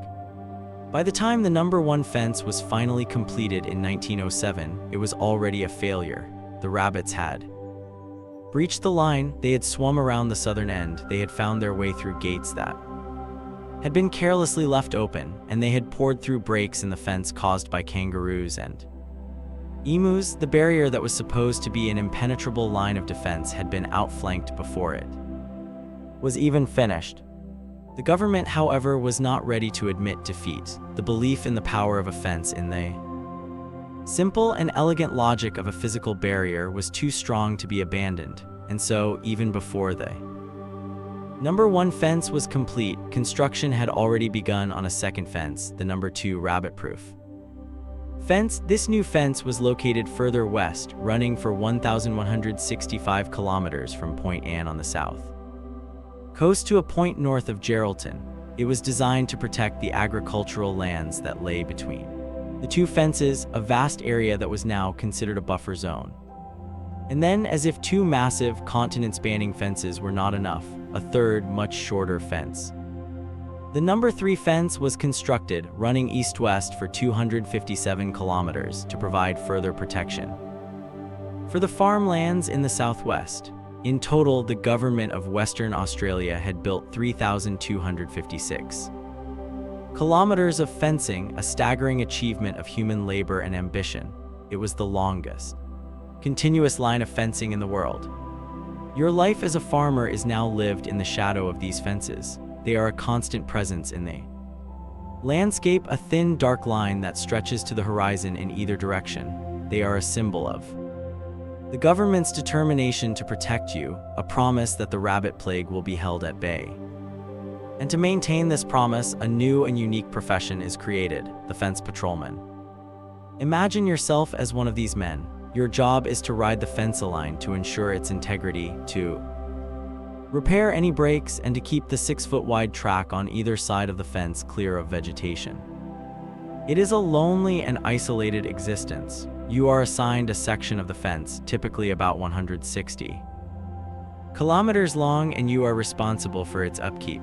You live in a small, simple hut, and for weeks at a time, your only companions are your camels and your dog. Your days are governed by a simple and unchanging routine. You rise before dawn, you saddle your camel, and you begin your patrol. You ride along the fence, your eyes scanning for any signs of damage. Fallen tree, a burrowing wombat, a mob of kangaroos that has crashed through the wire, any of these can create a breach, a gateway for the rabbit army to pour through. You carry with you the tools of your trade, an axe, a shovel, a pair of wire strainers, and a supply of spare wire and posts. When you find a break, you stop and you repair it. The work is hard and often frustrating. The sun is relentless, the flies are a constant torment, and the loneliness can be overwhelming. But there is also a strange beauty to your existence. You are immersed in the wild and untamed landscape of the Australian bush. You see things that few other people ever get to see. You become intimately familiar with the rhythms of the natural world, with the movements of the animals, with the subtle changes of the seasons. You are a guardian of the line, a solitary sentinel holding back the tide. The fence is a constant battleground. The rabbits are a relentless and cunning foe. They are constantly testing the barrier, searching for any weakness, any opportunity to get through. You find them piled up against the fence, their bodies forming a ramp for others to climb over. You find them burrowing underneath, their tunnels a constant threat to the integrity of the line. And it is not just the rabbits. The native animals, the kangaroos and the emus, do not understand the fence. They see it as an obstacle, and they often crash through it, creating large breaks that you have to repair. The fence, which was designed to keep out an invasive species, is also having a devastating impact on the native wildlife, disrupting their ancient migration patterns, cutting them off from their food and water sources. You are caught in the middle of this ecological drama, a human agent in a vast and complex struggle between the old world and the new. You are protecting the agricultural lands, the world of wheat and sheep, from the chaos of the rabbit plague, but you are also witnessing firsthand the unintended consequences of this massive intervention in the natural world. Despite your best efforts, despite the constant patrols, despite the endless repairs, the rabbits continue to get through. The fences, it is becoming clear, are not a solution. They are a stopgap. Measure a finger in a dike that is full of holes. The rabbit population in the agricultural areas continues to grow, and the damage they cause is immense. The government, faced with the undeniable failure of its grand scheme, is forced to change its strategy. The focus shifts from exclusion to eradication. The fences are still maintained, but they are now seen as a secondary line of defense. The real war against the rabbits will be fought with new and more powerful weapons. In the 1950s, a new and terrible weapon is unleashed, the myxoma virus. The virus, which causes a disease called myxomatosis, is specific to rabbits and is incredibly lethal, with a mortality rate of over 99%. It is spread by mosquitoes and fleas, and it sweeps through the Australian rabbit population like a biblical plague. The effect is immediate and dramatic. The rabbit population is decimated. The landscape, which had been crawling with rabbits, is suddenly and eerily empty. For the first time in a century, the rabbit plague seems to be broken. The myxoma virus is hailed as a miracle, a scientific solution to a problem that had seemed insurmountable. The rabbit-proof fence, the monument to a bygone era of brute force engineering, is now largely redundant. The patrols are scaled back, the maintenance is reduced, and in many places the fence is simply left to decay. It becomes a relic, a rusting and forgotten monument to a failed dream. But the story of the rabbit in Australia is a story of resilience, of an incredible ability to adapt and to survive. The rabbits that survive the myxomatosis plague are the ones with a natural resistance to the virus. They breed and they pass on this resistance to their offspring. Over time, the rabbit population begins to recover, and the myxoma virus becomes less effective. In the 1990s, another biological weapon is released, the calicivirus, which causes rabbit hemorrhagic disease. This too has a devastating impact on the rabbit population, but again, the rabbits fight back, evolving a resistance to the new disease. The war against the rabbit, it seems, is a war that will never be truly won. It is a constant and ongoing struggle, a biological arms race between human ingenuity and the relentless evolutionary power of nature. The dream of a simple solution, of a single decisive victory, has been replaced by the realization that this is a war that will have to be fought forever. As you stand by a section of the old, dilapidated number 1 fence, you are struck by a sense of historical irony. This massive and costly structure, this symbol of human ambition and determination, was ultimately a failure. It was defeated by the simple and undeniable fact that you cannot fence out a force of nature. The real solution, if there is one, lies not in physical barriers, but in the complex and unpredictable world of biology. But even that solution is proving to be temporary. The rabbits are still here, and they are not going away. What then was the ultimate lesson of this grand and failed experiment? The legacy of the rabbit-proof fence is a complex and multifaceted one.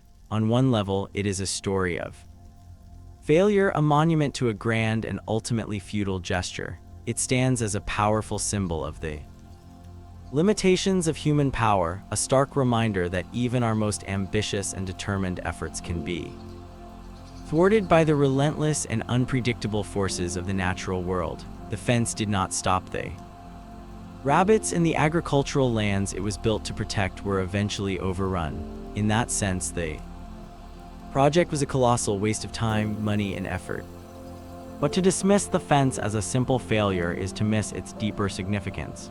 It is a story that is woven into the very fabric of Western Australian identity, a foundational myth that speaks to the character of the people who settled this vast and challenging land. It is a story of resilience, of a refusal to surrender in the face of overwhelming odds. The fence, in its sheer, audacious scale, is a testament to the pioneering spirit, to the belief that no problem is too big, no challenge too great to be tackled with human ingenuity and hard work. The fence also had a profound and lasting impact on the development of the state. The construction of the fence line opened up vast tracts of land that had previously been inaccessible. The survey routes, the access tracks, the wells that were sunk to provide water for the construction teams, all of these became the arteries of a new network of settlement and transportation. The fence, in a very real sense, helped to map and to tame the wilderness, paving the way for the expansion of the agricultural and pastoral industries that it was built to protect. And then there is the human story of the fence, the story of the men who built it and the men who patrolled it. Their lonely and arduous lives are a powerful chapter in the social history of Australia. They were a unique breed of men, self-reliant and resourceful, who lived a life of almost monastic isolation in the service of a grand, if flawed, idea. Their stories, their diaries, their memories provide a rich and fascinating glimpse into a forgotten corner of Australian history. The fence has also found a new and unexpected life in the cultural imagination. It has been the subject of books and films, most notably Doris Pilkington-Garamara's book, Follow the Rabbit-Proof Fence, which tells the true story of her mother, Molly Craig, and two other Aboriginal girls who, in 1931, escaped from the Moore River native settlement and walked for 9 weeks, following the fence line to return to their home in Jigalong. In this context, the fence is transformed from a symbol of colonial ambition into a pathway to freedom, a navigational aid in a journey of incredible courage and endurance. It is a powerful and poignant reinterpretation of the fence's meaning, a reminder that the significance of a landmark is not fixed, but is constantly being rewritten by the stories that we tell about it. Today, parts of the rabbit-proof fence are still standing, a series of rusting posts and tangled wire, stretching across a landscape that has long since learned to live with the rabbit. It is a strange and haunting sight, a relic of a bygone era, a scar on the face of the land. It is a popular destination for tourists and history buffs who come to marvel at the scale of the undertaking and to ponder its meaning. As you stand beside a section of the old fence, you are standing at a crossroads of history, ecology, and culture. You are in the presence of a story that is about so much more than just rabbits. It is a story about the complex and often destructive relationship between humans and the environment. It is a story about the clash between the old world and the new, between the invasive species that were brought to Australia by the European settlers and the ancient and fragile ecosystems that they disrupted.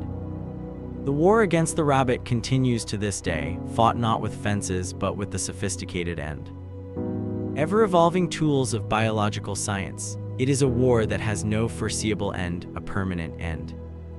Costly feature of Australian land management. The rabbit, the seemingly harmless creature that was introduced for a spot of sport, has become a permanent and ineradicable part of the Australian landscape. The rabbit-proof fence is a powerful and thought-provoking monument to this ongoing struggle. It is a lesson in humility, a reminder that our attempts to control nature often have unintended and far-reaching consequences. It teaches us that the world is a complex and interconnected system, and that a simple solution to a complex problem is often no solution at all. The fence was a product of its time, an era of bold and confident nation building, of a belief in the power of humanity to impose its will upon the land. The world has changed since then. We are now more aware of our own limitations, more conscious of the delicate balance of the ecosystems that sustain us. The rabbit-proof fence stands as a silent and eloquent testament to that journey, a long and rusting line that connects a confident and ambitious past with a more complex and uncertain present. Let us now turn our attention from the tangible struggles against pests and plagues to a different kind of human endeavor, one that takes place not on the pastoral plains, but in the vast, arid, and unforgiving heart of the continent. This is a story of obsession, of a tantalizing and elusive dream that has haunted the Australian imagination for over a century. It is a tale of a man and his secret quest for a treasure of unimaginable wealth that may or may not have ever existed. This is the story of Harold Lasseter and his legendary Lost Reef of Gold. The year is 1929. The world is on the brink of the Great Depression, and Australia is feeling the chill of the coming economic winter. In Sydney, a man named Harold Bell Lasseter, a man of middling years with a weathered face and a persuasive, urgent way of speaking, approaches the Australian government with an extraordinary claim. He tells them that decades earlier, as a young man, he had discovered a massive reef of gold, a veritable mountain of treasure, hidden deep within the desolate wilderness of Central Australia. His story is detailed and compelling. He claims that in 1897, when he was just 17, he had been prospecting for rubies with a man named Fred Blakely. They had become lost, their horses had died, and they were on the verge of perishing from thirst. It was then, in a state of near delirium, that he stumbled upon it, a quartz reef glittering with gold, stretching for miles across the desert floor. He describes it with a feverish intensity, claiming it was as rich as the dream of a miser, a solid vein of gold 7 miles long, 10 to 12 feet high, and 4 to 7 feet wide. He says he chipped off samples, but in his desperate struggle for survival, he lost them. He was eventually rescued by a surveyor, but the memory of the golden reef, the image of that impossible treasure, was seared into his mind. For years, he says, he tried to raise the funds to mount an expedition to relocate his discovery, but no one would believe him. He was dismissed as a crank, a dreamer, a liar. But now, with the nation facing economic ruin, he argues that his reef could be the country's salvation. It could, he claims, pay off the national debt, end unemployment, and usher in an era of unprecedented prosperity. The government, desperate for any glimmer of hope in the gathering gloom of the Depression, is intrigued. Lasseter's story, while fantastical, is told with such conviction that it is hard to dismiss entirely. He produces maps drawn from memory and diaries that he claims are from his original journey. The documents are scrutinized, his story is cross-examined, but he remains steadfast and consistent. A syndicate of private investors is formed, a company called the Central Australian Gold Exploration Company Cage, and an expedition is planned. It will be a modern, well-equipped affair, a testament to the new age of exploration. It will have a motorized truck, a backup lorry, and even an airplane for reconnaissance. The expedition will be led by Fred Blakely, the very man Lasseter claimed to have been when he first found the reef. And so, in July of 1930, the expedition sets out from Alice Springs, a dusty, isolated outpost in the heart of the continent. You are a journalist, perhaps, sent to cover this extraordinary quest. You watch as the convoy departs, a strange mix of grizzled bushmen, eager young adventurers, and the enigmatic figure of Harold Lasseter himself. The mood is one of heady optimism, a sense of being on the cusp of a great and historic discovery. The newspapers are full of stories about Lasseter's reef, and the entire nation seems to be holding its breath. But as the expedition ventures deeper into the desert, the initial optimism begins to fray.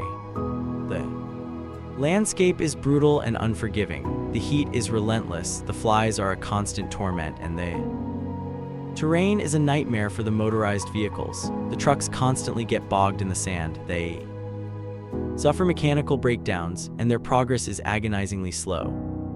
And then there is the problem of Lasseter himself. He is a difficult and secretive man. He is vague about the exact location of the reef, his directions are often contradictory, and he seems to be constantly changing his story. He clashes with the other members of the expedition, particularly with Fred Blakely, who now claims that he has no memory of ever being with Lasseter on a prospecting trip. In 1897, the trust that had bound the expedition together begins to unravel. The men start to whisper among themselves, is Lasseter a fraud? Is this whole expedition a wild goose chase, a journey into the heart of a madman's delusion? Or is he deliberately misleading them, trying to keep the treasure for himself? The atmosphere in the camp becomes thick with suspicion and resentment. The airplane, which was supposed to be the expedition's trump card, crashes, leaving the pilot injured, and the party without its aerial reconnaissance capability. The backup lorry breaks down and has to be abandoned. The expedition is now reliant on a single struggling truck and a team of camels. The dream of a swift and modern discovery has devolved into a slow and arduous slog, a return to the old, hard ways of desert travel. Lasseter becomes more and more erratic. He claims that they are getting close, that he recognizes landmarks, but the reef remains stubbornly elusive. He leads them on long and fruitless searches. Through desolate mountain ranges and across vast stony plains, the men grow weary their patience. Exhausted, they are no longer searching for gold, they are simply trying to survive. Finally, the expedition's leader, Fred Blakely, has had enough. He declares that the expedition is a failure and that they are returning to Alice Springs, but Lasseter refuses to give up. He is convinced that he is on the verge of finding his reef. He announces that he will continue the search alone, on foot with 2 camels. It is a decision that is tantamount to suicide. The other men plead with him, they try to reason with him, but he is resolute. His obsession has consumed him. The reef is no longer just a dream of wealth. It is his life's purpose, his very identity. To abandon the search would be to admit that his entire life has been a lie. And so the expedition party turns back, leaving Lasseter to his fate. You watch as he disappears into the vast, shimmering emptiness of the desert, a solitary figure with his 2 camels, walking towards a dream that may or may not exist. It is the last time that any member of the expedition will see him alive.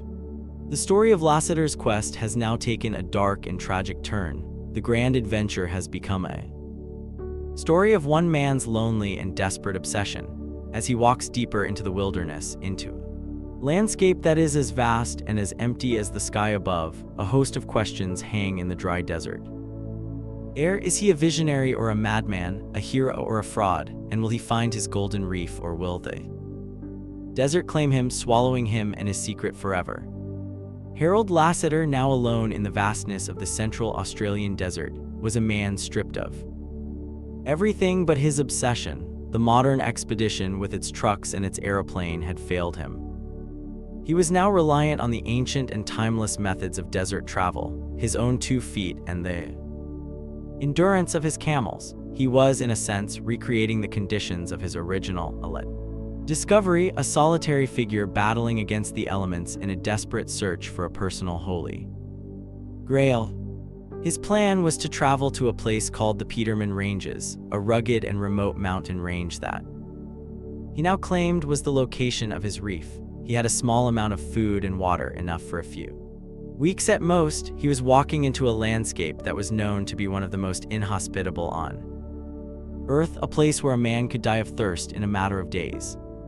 For a time, he was not entirely alone. He fell in with a dingo trapper named Paul Johns, who had a camp in the area. Johns, a tough and experienced bushman, was initially skeptical of Lasseter's story, but he was also a man who understood the powerful lure of the desert, the way it could get into a man's blood. He provided Lasseter with fresh supplies and helped him to establish a base camp at a place called Ilpili, a small rocky outcrop with a precious spring of fresh water. From this base, Lasseter made several forays into the surrounding country, searching for his reef. He would be gone for days at a time, returning to his camp exhausted and disappointed, but with his belief unshaken. He told Johns, getting closer, he could feel it. But the desert is a place of cruel and sudden reversals of fortune. One day, while Lasseter was out on a search, his 2 camels bolted. They were his lifeline, his only means of transport, his only way carrying enough water to survive in the arid wilderness. Without them, he was stranded. His situation was now desperate. He was hundreds of kilometers from the nearest settlement with no way of getting back. He was alone and his food was running out. He was a prisoner of the very landscape that he believed held the key to his fortune.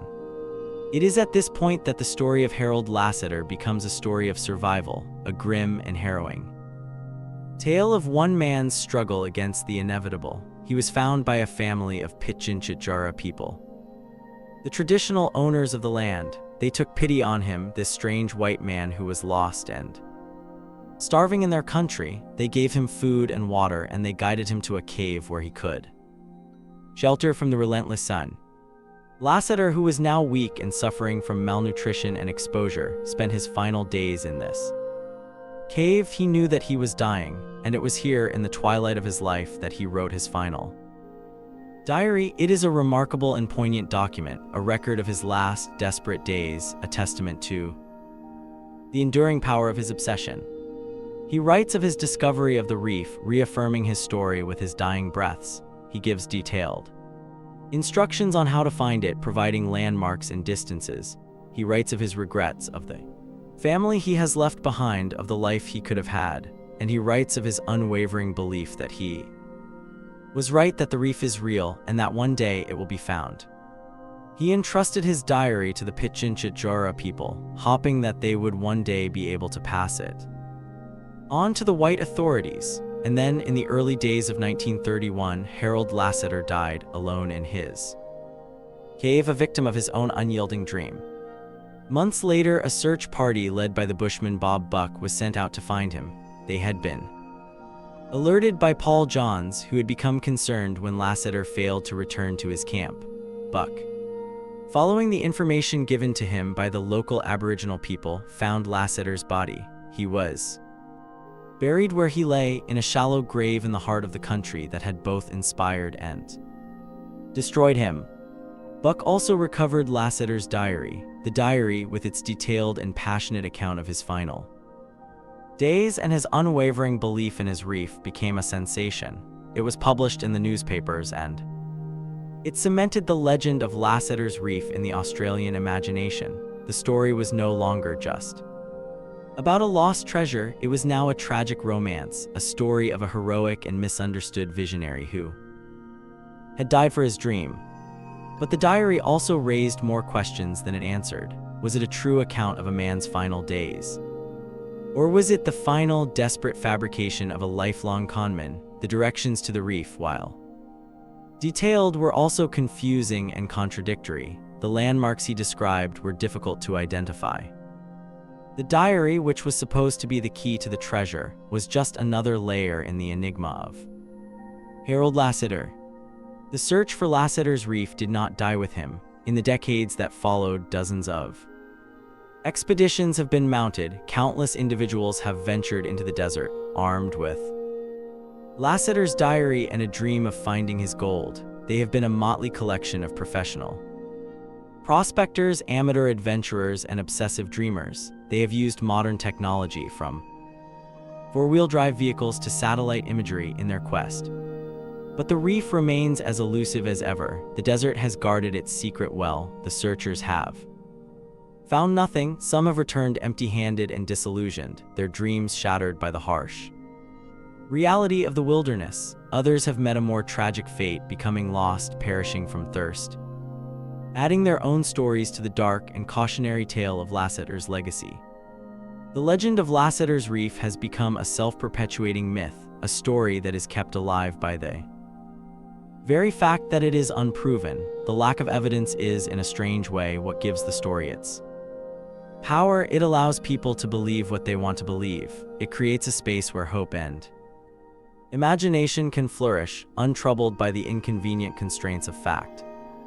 As the years turn into decades, the question of whether the reef is real or not becomes almost secondary. The story is no longer about the gold. It is about the quest itself. It is about the enduring power of a dream, the allure of the unknown, the human fascination with the idea of a lost treasure waiting to be found. But the central mystery remains. Was Harold Lasseter a man who found a mountain of gold and died trying to reclaim it? Or was he a man who built a mountain of lies and died buried beneath it? The enduring mystery of Lasseter's reef lies in the character of Harold Lasseter himself. Was he a genuine, if tragic, hero, or was he one of the most audacious and convincing conmen in Australian history? The evidence is ambiguous, contradictory, and ultimately inconclusive. It is a historical puzzle with no clear solution, a story that can be read in two completely different ways. The case for Lasseter being a fraud is a strong one. There are numerous inconsistencies and contradictions in his story. His claim to have been with Fred Blakely in 1897 was denied by Blakely himself. The maps and diaries he produced as evidence have been shown to be highly suspect, with some historians suggesting that they were forgeries created by Lasseter to bolster his story. His behavior during the 1930 expedition, his vagueness, his secrecy, his constant changing of his story, all point to a man who was not leading a search but conducting a deception. Some historians have suggested that Lasseter was a fantasist, a man who had perhaps read a story about it. Lost Gold Reef and had, over time, come to believe that it was his own story. Others have painted him as a more cynical figure, a deliberate conman who concocted the story of the reef as a way to make money, to achieve a level of fame and importance that had eluded him in his otherwise unremarkable life. In this reading, his final, lonely journey into the desert was not a noble quest, but the desperate act of a man whose bluff had been called, a man who chose to die in the wilderness rather than face the humiliation of returning to civilization as a failure and a fraud. But the case for Lasseter being genuine is also compelling, and it rests on the power of his own conviction. The men who knew him, even those who were skeptical of his story, were struck by his unwavering belief in his reef. His final diary, written in the shadow of his own death, is a powerful and moving testament to his sincerity. It is hard to believe that a man would maintain a lie with such passion and consistency, even to his dying breath. And then there is the reef itself. While no one has ever found Lasseter's reef, there have been other significant gold discoveries in the region. The geology of the area is such that a large and rich gold reef is not entirely outside the realm of possibility. The desert is a vast and largely unexplored place, and it is conceivable that a major gold deposit could still be hidden within its remote and inaccessible corners. The supporters of Lasseter argue that he was a simple and uneducated man who had stumbled upon a discovery of immense significance, but who lacked the skills and the resources to exploit it. They see him as a victim of his own discovery, a man who was misunderstood, betrayed, and ultimately destroyed by the very thing that should have been his greatest triumph. In this reading, his final journey was a heroic act of defiance, a refusal to abandon his dream, even when all hope seemed lost. The story of Lasseter's reef has become a part of Australian folklore, a modern myth that speaks to some of the deepest themes in the national psyche. It is a story about the lure of the outback, the vast and mysterious heart of the continent, a place where anything is possible, where a man can still make his fortune overnight. It is a story about the conflict between the harsh reality of the Australian landscape and the romantic and often destructive dreams that are projected onto it. It is also a story about the nature of truth itself. In the absence of conclusive evidence, the story of Lasseter's reef exists in a kind of quantum state, both true and not true at the same time. It is a story that is shaped by belief, by interpretation, by the human need to find meaning and purpose in the face of the unknown. The search for Lasseter's reef continues to this day, a testament to the enduring power of his story. The legend has become a small industry, with books, documentaries, and tourist ventures all dedicated to the quest. It is a story that refuses to die, a mystery that continues to tantalize and to frustrate. As you reflect on the strange and tragic tale of Harold Lasseter, you are left with a sense of profound ambiguity. You can sift through the evidence, you can weigh the arguments, but in the end, you are left with a choice. You can choose to believe in the flawed and tragic hero, the man who died for his dream. Or you can choose to believe in the brilliant and audacious conman, the man who created a myth that has outlived him. Perhaps in the end, it does not matter whether the reef is real or not. The story of Lasseter's reef has a value that is independent of the gold. It is a story that tells us about ourselves, about our hopes, our fears, our gullibility, and our enduring fascination with the idea of a lost paradise. Hidden treasure, a dream that is always just over the horizon.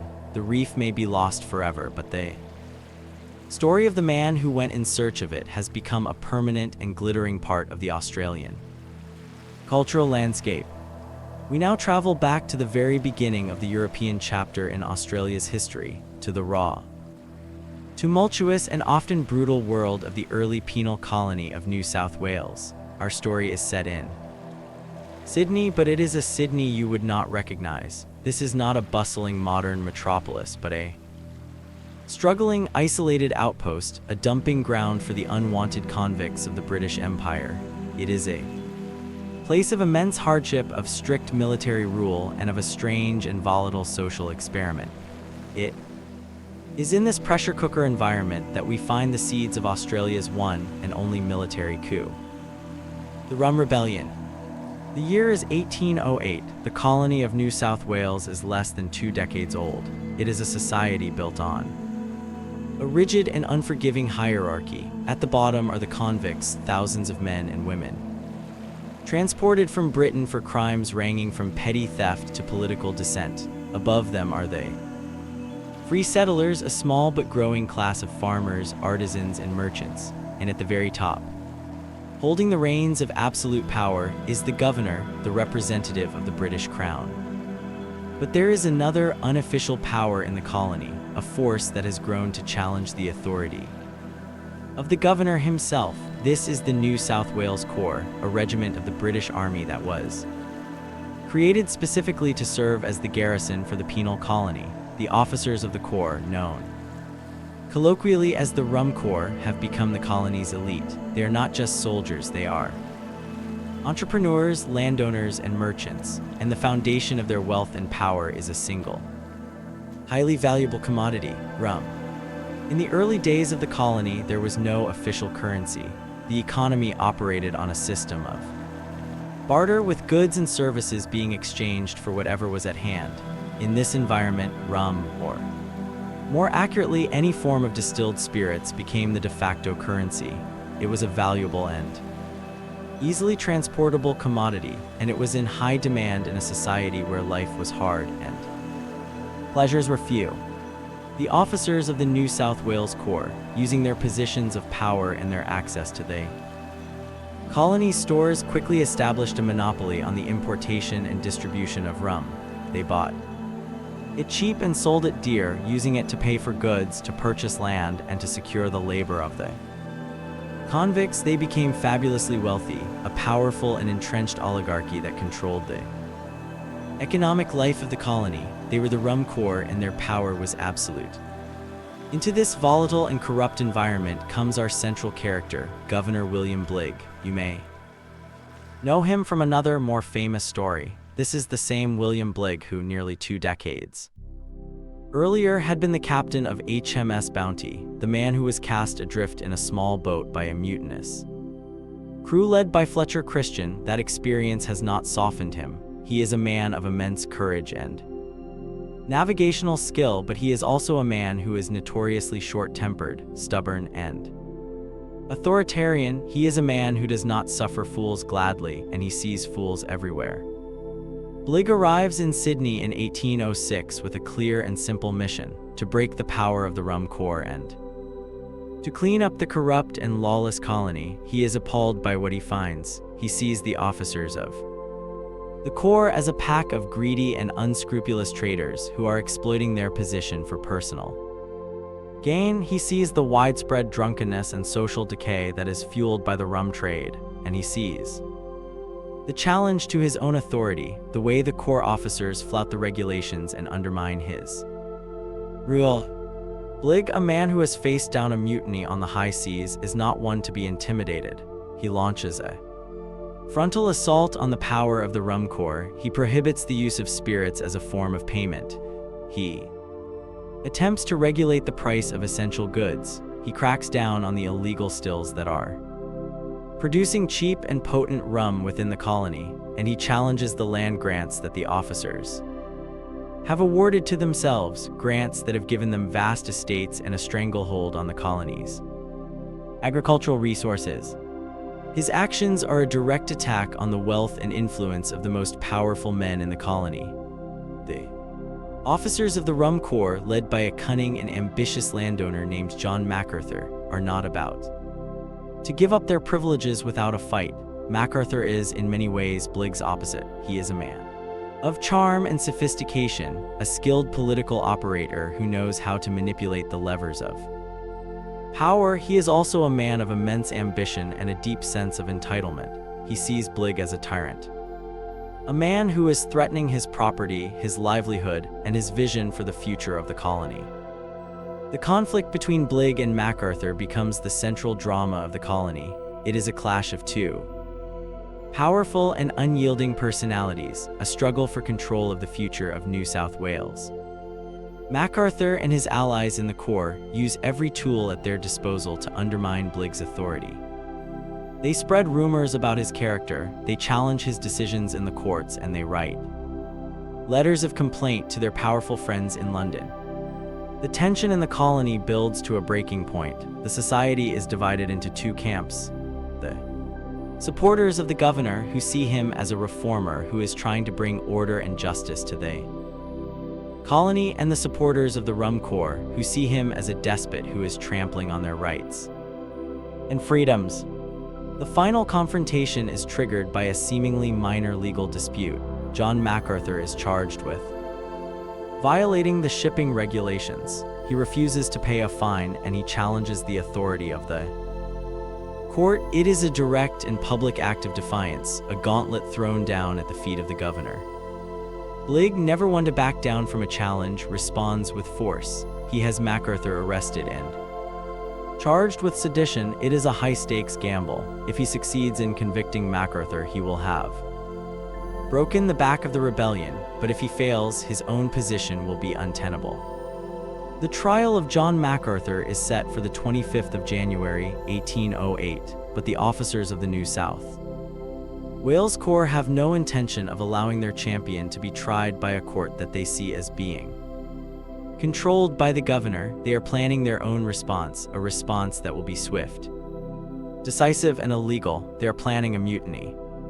As the day of the trial dawns, the atmosphere in Sydney is thick with tension and anticipation.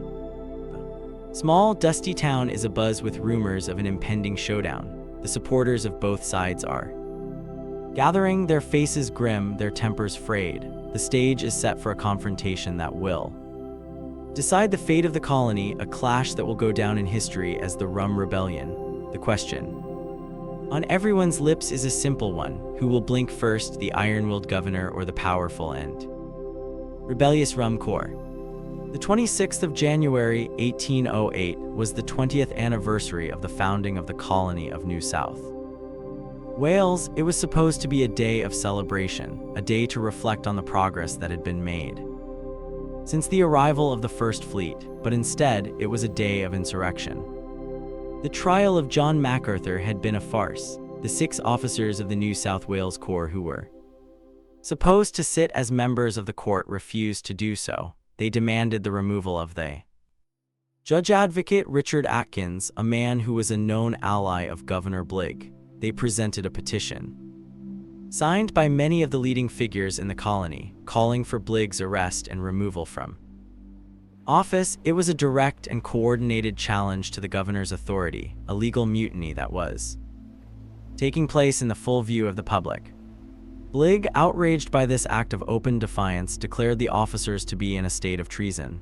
He summoned the commander of the New South Wales Corps, Major George Johnston, to Government House and ordered him to bring the rebellious officers to heel. But Major Johnston, who was a close friend and ally of John MacArthur, had other ideas. He had been persuaded by MacArthur and the other officers that Bligg was a tyrant who was about to plunge the colony into a state of civil war. He was convinced that he had to act to take control of the situation before it was too late. And so, in the late afternoon of the 26th of January, Major Johnston made a fateful decision. He signed an order written by MacArthur authorizing the arrest of Governor Bligg. He then ordered the drums of the New South Wales Corps to be beaten and the regiment to be assembled with their muskets and their full military regalia. You are a resident of Sydney, perhaps a free settler who has been watching the unfolding drama with a growing sense of alarm. You hear the sound of the drums, a sound that usually signals a parade or a formal ceremony, but there is something different about the sound this time. It is urgent, menacing, a sound that speaks of conflict, not of celebration. You see the soldiers of the Corps marching through the dusty streets of Sydney, their bayonets fixed, their faces set with a grim determination. They are led by their officers, their swords drawn. The regimental band is playing the British Grenadiers, a jaunty and patriotic tune that sounds strangely out of place in this context of open rebellion. The soldiers marched to Government House, the residence of the governor, a modest but imposing building. That is the symbol of British authority in the colony. They surround the building, their muskets loaded. Major Johnston, at the head of his troops, demands that Governor Bligg surrender. Bligg, who is inside Government House with his daughter and a few loyal servants, is in an impossible position. He is a captain in the Royal Navy, a man who is accustomed to command, but he has no forces to command. He is protected by a handful of sentries, but they are no match for the entire regiment of the New South Wales Corps. He is a prisoner in his own house. What happens next is one of the most debated and controversial moments in Australian history. According to the official account of the rebels, the soldiers searched Government House for over 2 hours before they found Governor Bligg hiding under a bed. It is an image that has become iconic, a picture of cowardice and humiliation that has been used to discredit Bligg and to justify the actions of the rebels. But Bligg's supporters tell a different story. They claim that he was not hiding but was in the process of concealing the official papers and the seal of the colony to prevent them from falling into the hands of the rebels. They argue that the story of him hiding under the bed was a fabrication, a piece of black propaganda designed to destroy his reputation. Whatever the truth of the matter, the outcome was the same. Governor William Bligg, the representative of the king, was arrested by his own soldiers. He was marched out of Government House, a prisoner of the very men he was supposed to command. The government of the colony of New South Wales had been overthrown in a military coup. In the days that followed, the rebels moved quickly to consolidate their power. Major Johnston assumed the title of Lieutenant Governor. John MacArthur, who had been the architect of the rebellion, was released from prison and appointed as the colonial secretary, a position that gave him effective control of the civil administration of the colony. The old order had been swept away and a new one had been installed, an order that was controlled by the officers of the Rum Corps and their allies. The rebels declared that they had acted to save the colony from the tyranny of Governor Bligg. They issued a proclamation justifying their actions and promising to restore order and justice. They organized a celebratory dinner where toasts were drunk to the success of the rebellion and to the downfall of the tyrant Bligg. But the colony was far from united. The supporters of Bligg, who included many of the small farmers and the free settlers, were horrified by the coup. They saw it as an illegal act of treason, a power grab by a corrupt and self-interested elite. They held secret meetings, they wrote petitions, and they waited for the day when the British government would intervene and restore the legitimate authority of the crown. Governor Bligg, meanwhile, was kept under house arrest. He refused to recognize the authority of the rebel government, and he refused to agree to their demand that he sail for England. He was a stubborn and defiant prisoner, a constant and embarrassing reminder of the illegality of the new regime. The colony of New South Wales was now in a state of political limbo. It was a society that had been turned upside down, a place where the normal rules of authority and obedience no longer applied. The rebels were in control, but their power was illegitimate. The governor was a prisoner, but he was still the rightful representative of the king.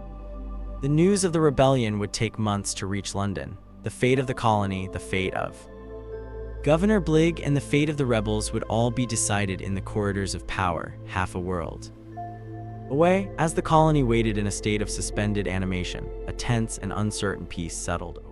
The settlement of Sydney, the Rum Rebellion, had been a success, but the final consequences of this audacious and unprecedented act of treason were yet to be determined. The question that now hung over the colony was a simple one: what would Britain do? The rebel government of New South Wales, led by Major Johnston and John MacArthur, remained in power. For almost 2 years, it was a period of legal and political chaos. The rebels tried to govern, to maintain the functions of the state, but their authority was constantly being challenged. The courts were in a state of disarray, the economy was in turmoil, and the society was deeply divided. The supporters of Bligg, who became known as the Loyalists, conducted a campaign of civil Disobedience, they refused to recognize the legitimacy of the rebel government, and they continued to look to the imprisoned governor as the true source of authority. Bligh, for his part, played a clever and patient game. He smuggled out dispatches to London, giving his own account of the rebellion and calling for military intervention. He remained a powerful and defiant symbol of resistance, a constant thorn in the side of the usurpers. Finally, in 1809, after a year of confinement, Bligh managed to persuade the rebels to allow him to take command of a ship, HMS Porpoise, on the condition that he would sail directly for England. But Bligh, a man who had never been one to follow the orders of mutineers, had no intention of doing so. As soon as he was at sea, he declared that he was resuming his authority as governor, and he sailed not for England but for Tasmania with the intention of raising a force to retake the colony. His plan failed, but his act of defiance further undermined the credibility of the rebel government. Meanwhile, in London, the news of the rebellion had been met with a mixture of shock and consternation.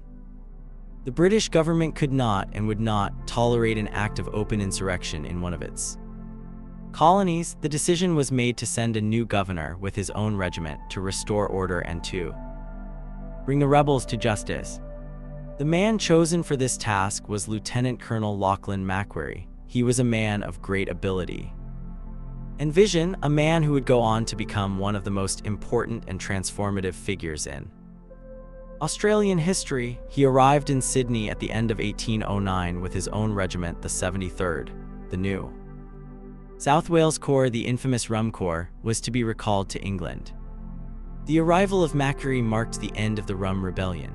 The rebel government collapsed without fight. Major Johnston was arrested and sent to England to be court-martialed. John MacArthur, knowing that he too would face charges, fled the colony and went into a self-imposed exile in England that would last for 8 years. The court-martial of Major Johnston, which was held in London in 1811, was a cause célèbre. Johnston was found guilty of mutiny and was cashiered, a sentence that was seen by many as being surprisingly lenient. The British government, it seemed, was more interested in restoring stability to the colony than in making an example of the rebels. William Bligh was also in London for the court-martial. He was vindicated by the verdict, and his reputation was restored. He was promoted to the rank of Rear Admiral, and he went on to have distinguished, if less dramatic, naval career. He never returned to Australia.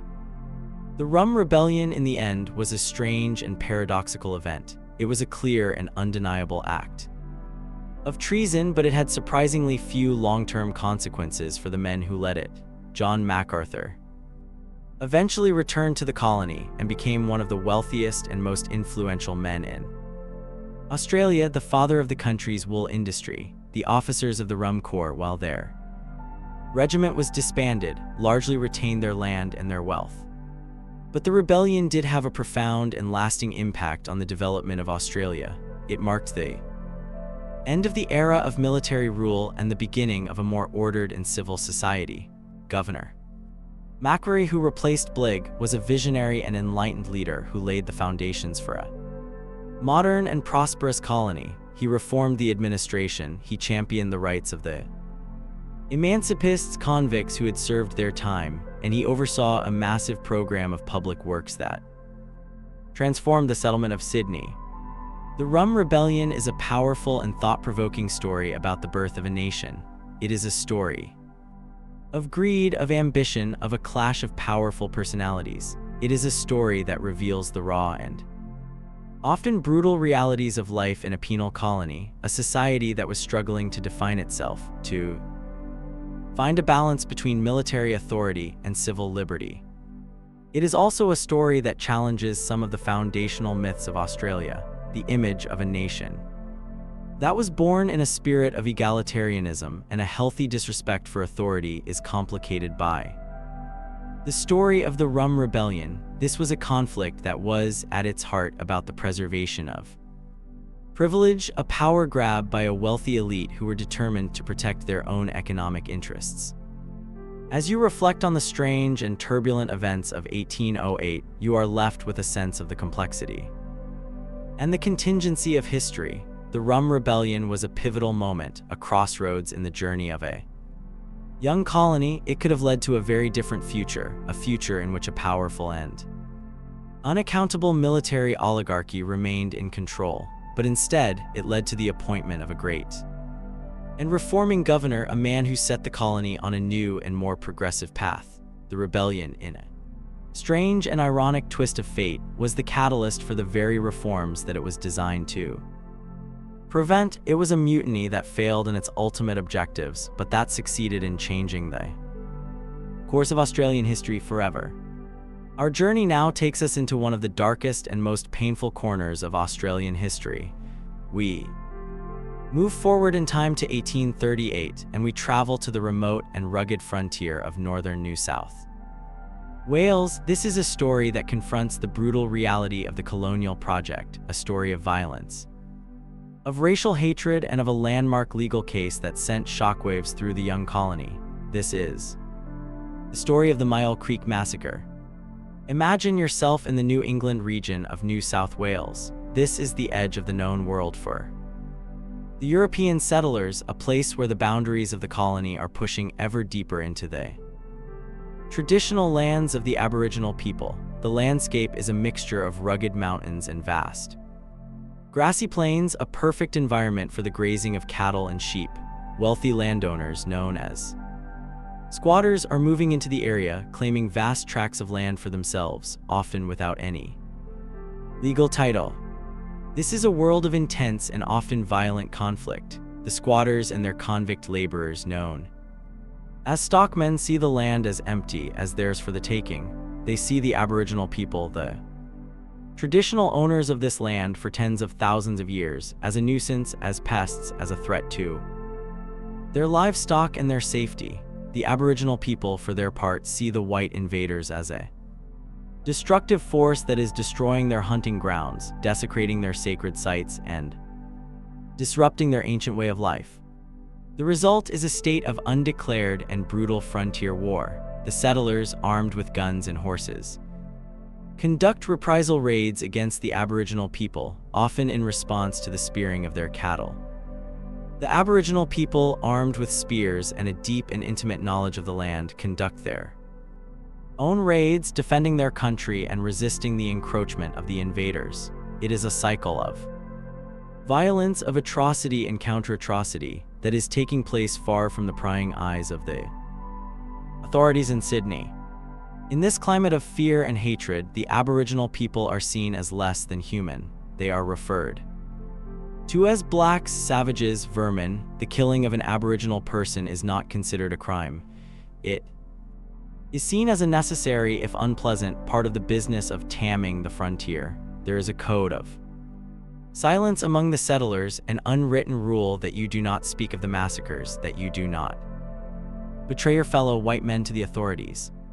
Our story focuses on a place called Myall Creek, a remote cattle station owned by a squatter named Henry Danger. In the winter of 1838, a group of about 50 Aboriginal people from the Wurundjeri and Gamilaraay groups are camped peacefully at Myall Creek. They have a good relationship with the stockmen on the station, and they feel safe there. They are a community of men, women, and children, and they are living as their ancestors have always lived, in harmony with the land.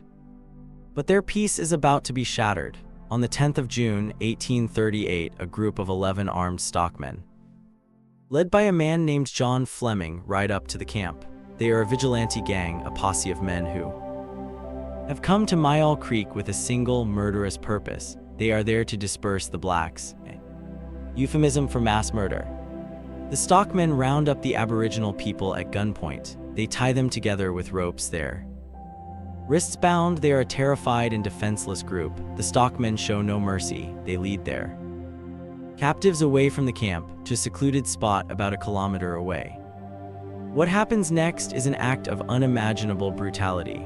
The stockmen, with a cold and systematic cruelty, begin to slaughter their prisoners. They shoot them, they ride them down with their horses, and they hack them to death with swords and cutlasses. They kill the men, they kill the women, and they kill the children. They even kill the infants, dashing their heads against the trunks of the trees.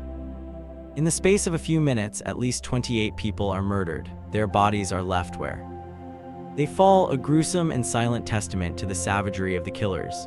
The stockmen then attempt to burn the bodies to destroy the evidence of their crime, but the fire is not hot enough and the charred and dismembered remains are left scattered across the site. One man, a stockman named George Anderson, who worked at the Myall Creek station but was not part of the massacre, is horrified by what has happened. He is a man with a conscience, a man who cannot accept the code of silence. He decides to report the crime to the local magistrate. It is an act of immense courage. He is betraying his fellow white men and he knows that he will be ostracized and threatened for doing so, but he is also a man who believes in justice, who believes that the murder of innocent people, regardless of their race, is a crime that cannot be ignored. The local magistrate, a man named William Hobbs, is also a man of principle.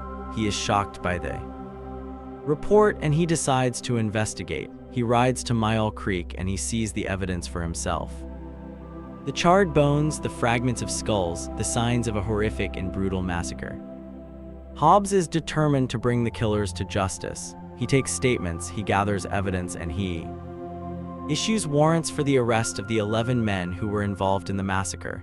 It is an unprecedented step. For the first time in the history of the colony, a group of white men are to be charged with the murder of Aboriginal people.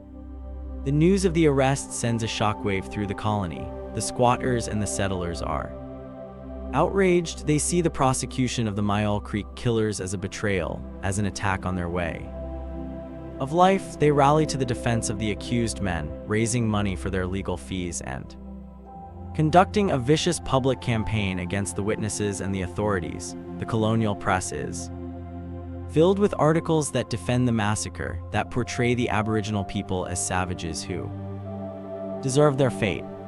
The stage is now set for a legal battle that will test the very foundations of the colonial justice system. It is a battle that will pit the powerful and entrenched interests of the squatters against the determination of a small group of individuals who believe that the law should apply equally to all, regardless of race. As the 11 men are brought to Sydney to stand trial, the entire colony holds its breath. The question that hangs in the air is a profound and deeply troubling one. Can a white man be hanged for the murder of a black man? The trial of the 11 men accused of the Myall Creek massacre began in Sydney in November 1838. It was a landmark case, a moment of profound legal and moral significance for the colony of New South Wales. The courtroom was packed, the atmosphere electric with tension. On one side were the accused, a group of rough and defiant stockmen supported by the powerful and wealthy squatting interests. On the other side was the Crown, represented by the Attorney General John Hubert Plunkett, a man who was determined to see that justice was done.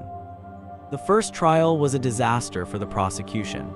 The key witness, the station hand George Anderson, was a reluctant and intimidated figure. He gave his evidence, but he was subjected to a brutal cross-examination by the defense lawyers, who portrayed him as an unreliable and untrustworthy character. The defense also argued that the remains found at Myall Creek could not be definitively identified as those of the Aboriginal people who had been camped there. But the most significant obstacle to a conviction was the prevailing attitude of the jury. The 12 men of the jury were all white settlers, men who had been raised in a society where the killing of Aboriginal people was not considered a serious crime. They were sympathetic to the accused, and they were hostile to the idea that a white man should be punished for the death of a savage. After just 15 minutes of deliberation, the jury returned a verdict of not guilty. The verdict was met with jubilation by the supporters of the accused and with outrage by those who had hoped for a different outcome. It seemed as though the code of silence, the unwritten law of the frontier, had triumphed over the official law of the colony. But the Attorney General John Hubert Plunkett was not a man to be easily defeated. He was a man of deep principle and immense courage, and he was appalled by the verdict. He believed that a terrible injustice had been done, and he was determined to rectify it in an act of extraordinary legal tenacity, he decided to lay new charges against 7 of the 11 men. He would put them on trial. Again, but this time he would be better prepared. The second trial began just a few days after the first. Plunkett had learned from his mistakes. He had new evidence and he had a new legal strategy. He focused the charges on the murder of a single Aboriginal child whose remains had been clearly identified. This made the case more specific, more focused and more emotionally powerful. He also delivered a closing address to the jury that has become one of the most famous and important speeches in Australian legal history. He appealed to their sense of justice, to their humanity, to their duty as Christian men. He asked them to look beyond their prejudices, to see the victims of the massacre not as savages but as human beings, as men, women, and children who had been brutally and senselessly murdered. "I will not enter upon the question of the general treatment of the blacks," he told them, "but I will say that the life of a black is as precious and as valuable in the eye of the law as that of the highest and whitest person in the land." It was a radical and revolutionary statement in the context of colonial Australia, a powerful assertion of the principle of equality before the law. This time his words found their mark. The jury, moved by his eloquence and confronted with the undeniable evidence of a horrific crime, deliberated for several hours. The tension in the courtroom was almost unbearable. The fate of the 7 men and the future of justice in the colony hung in the balance. Finally, the jury returned. The foreman, his voice trembling, delivered the verdict: guilty. The verdict was a bombshell. It was an unprecedented and revolutionary moment in the history of the colony. For the first time, a group of white men had been found guilty of murdering Aboriginal people. The unwritten law of the frontier had been broken, and the principle of equality before the law had been affirmed. The 7 convicted men were sentenced to death by hanging. The sentence was met with a storm of protest from the squatting community and their supporters. Petitions were signed, public meetings were held, and a campaign was launched to have the sentences commuted. But the governor, Sir George Gipps, who was a man of strong moral conviction, refused to bow to the pressure. He believed that the law had to be upheld, that an example had to be made. On the 18th of December 1838, the 7 men were publicly hanged at the Sydney jail. A large crowd gathered to watch the execution, a grim and somber spectacle that marked the final act in the tragic drama of the Myall Creek Massacre. The conviction and execution of the Myall Creek murderers was a watershed moment in Australian history.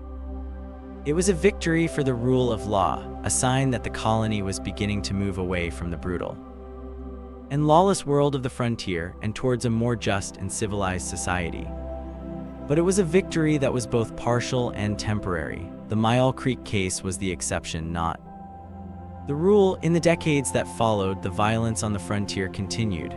Massacres of Aboriginal people were still common, but they were rarely investigated and even more rarely prosecuted.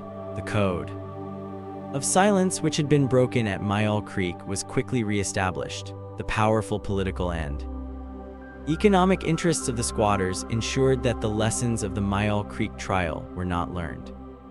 For the Aboriginal people of Australia, the Myall Creek case is a story of profound and painful significance. It is a rare and fleeting moment of justice in a long and brutal history of dispossession and violence. It is a reminder of the humanity of their ancestors, of the terrible crimes that were committed against them, and of the long and ongoing struggle for recognition and for justice. As you stand at the site of the massacre today, a peaceful and beautiful spot on the banks of a creek, you are standing on haunted ground. It is a place of deep and sorrowful memory, a place that speaks of the darkest aspects of Australia's past, but it is also a place of hope, a place that reminds us of the courage of those who fought for justice and of the enduring power of the human conscience. The Myall Creek Massacre was a tragedy of immense proportions, but its legacy is a complex and enduring one. It is a story that forces us to confront the uncomfortable truths of our history, but it is also a story that offers us a glimpse of a better and more just future. The question it leaves us with is a challenging 1. How do we as a nation come to terms with this difficult past, and how do we ensure that the lessons of Myall Creek are never forgotten? The legacy of the Myall Creek Massacre is a profound and deeply contested part of the Australian story. For many years, it was a story that was largely forgotten, a dark chapter that was deliberately erased. From the national narrative, the history of the frontier was written by the victors, and it was a history that celebrated the courage and resilience of the pioneers, while ignoring the violence and the dispossession that was an integral part of their story. The massacres, the frontier wars, the systematic destruction of Aboriginal society, all of this was relegated to the footnotes of history, if it was mentioned at all. But the memory of Myall Creek was kept alive by the Aboriginal people, passed down through the generations as a story of sorrow and of injustice. And in the latter half of the 20th century, as Australia began to grapple with a more honest and critical understanding of its past, the story of Myall Creek was rediscovered by historians and by the wider community. The site of the massacre, which had been a place of private grief, became a place of public memory. In 2000, a memorial was erected at Myall Creek, a simple and powerful monument of granite and bronze that lists the names of the victims and tells the story of the massacre and the trials that followed. The memorial was a joint project, a collaboration between the descendants of the Aboriginal victims and the descendants of the white settlers. It was an act of reconciliation, an attempt to come to terms with a difficult and painful past and to build a better future. The Myall Creek Memorial is now a site of national significance, a place of pilgrimage for thousands of people every year. An annual commemoration ceremony is held at the site, a moving and powerful event that brings together Aboriginal and non-Aboriginal Australians in a shared act of remembrance and reflection. The story of the Myall Creek Massacre forces us to confront the uncomfortable truth that the settlement of Australia was not a peaceful process. It was an invasion, a conquest, a process that involved a great deal of violence and a profound and lasting injustice. The massacre was not an isolated incident, an aberration carried out by a few rogue individuals. It was a typical event, a manifestation of a widespread and systemic racism that saw the Aboriginal people as subhuman, as an obstacle to progress that had to be removed. But the story of Myall Creek is not just a story of violence and of racism. It is also a story of courage and of conscience. It is the story of George Anderson, the stockman who broke the code of silence and reported the crime. It is the story of William Hobbs, the magistrate who investigated the massacre and brought the killers to justice. It is the story of John Hubert Plunkett, the Attorney General who prosecuted the case with such tenacity and eloquence. And it is the story of the jury in the second trial, the 12 ordinary men who, in an act of extraordinary moral courage, chose to uphold the principle of justice over the prejudices of their time. These men were not perfect. They were men of their time, and they shared many of the attitudes and assumptions of their society, but in this one crucial moment, they chose to do the right thing. They chose to believe that the law should be a shield for the weak, not just a sword for the strong. They chose to believe that all human life is precious, regardless of race.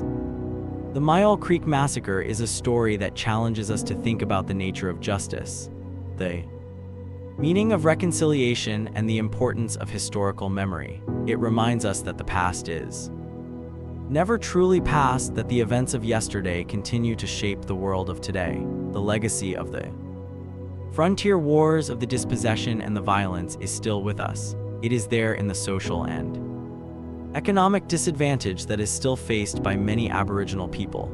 It is there in the ongoing struggle for land rights and for constitutional recognition. To come to terms with the legacy of Myall Creek is to come to terms with the very foundations of modern Australia. It is to acknowledge the darkness at the heart of our history, but it is also to recognize the moments of light, the flashes of courage and of conscience that point the way to a better and more just society. As you reflect on this difficult and powerful story, you are left with a sense of the immense and Ongoing challenge of reconciliation. How does a nation heal from a wound that is so deep and so old? How? Do we build a future that is based on justice and on mutual respect, a future that acknowledges the wrongs of the past but is not imprisoned by them? The story of Myall Creek does not provide any easy answers to these questions, but it does provide us with a powerful and enduring reminder of why these questions must be asked and why the search for answers must continue. It is a story that belongs to all Australians, a shared inheritance that is both a burden and a gift, a source of shame and a source of hope. Here is section 1 of Story 8. We now turn our attention to one of the most famous and tragic episodes in the history of Australian exploration. This is a story of grand ambition, of courage, of incompetence, and of a national obsession with conquering the vast, unknown interior of the continent. It is a tale that has become a foundational myth of the Australian identity, a story of heroic failure that has been told and retold. For over a century, this is the story of the Burke and Wills expedition. The year is 1860. The continent of Australia is still a place of great mystery. The coastal regions have been settled and thriving colonies have been established in the south and the east, but the interior, the vast red heart of the continent, is a blank on the map, a place that is known to the European settlers only as the outback. It is a place of rumor and of speculation, a land that is imagined to be either a barren and lifeless desert or a fertile and well-watered paradise, perhaps even containing a great inland sea. The colony of Victoria, flush with the immense wealth of the gold rushes, is in a mood of buoyant and competitive optimism. The city of Melbourne is a boomtown, a place of grand public buildings and a thrusting, ambitious civic pride. The leaders of the colony are determined to make their mark on the world, to prove that they are the equals of any of the older and more established colonies, and the great symbolic prize that they covet is the first south-to-north crossing of the continent. An expedition is planned, an undertaking of unprecedented scale and expense. It is to be the best equipped and most lavishly funded expedition in Australian history. A public subscription raises a vast sum of money and the government contributes generously.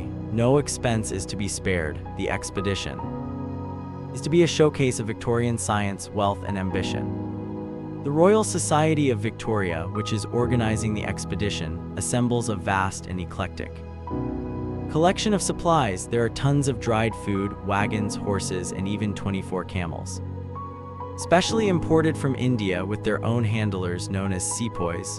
The camels are a novelty, a modern and scientific solution to the problem of desert travel. The expedition is also equipped with the latest in scientific instruments, for it is not just a journey of exploration, but also a mission of scientific discovery.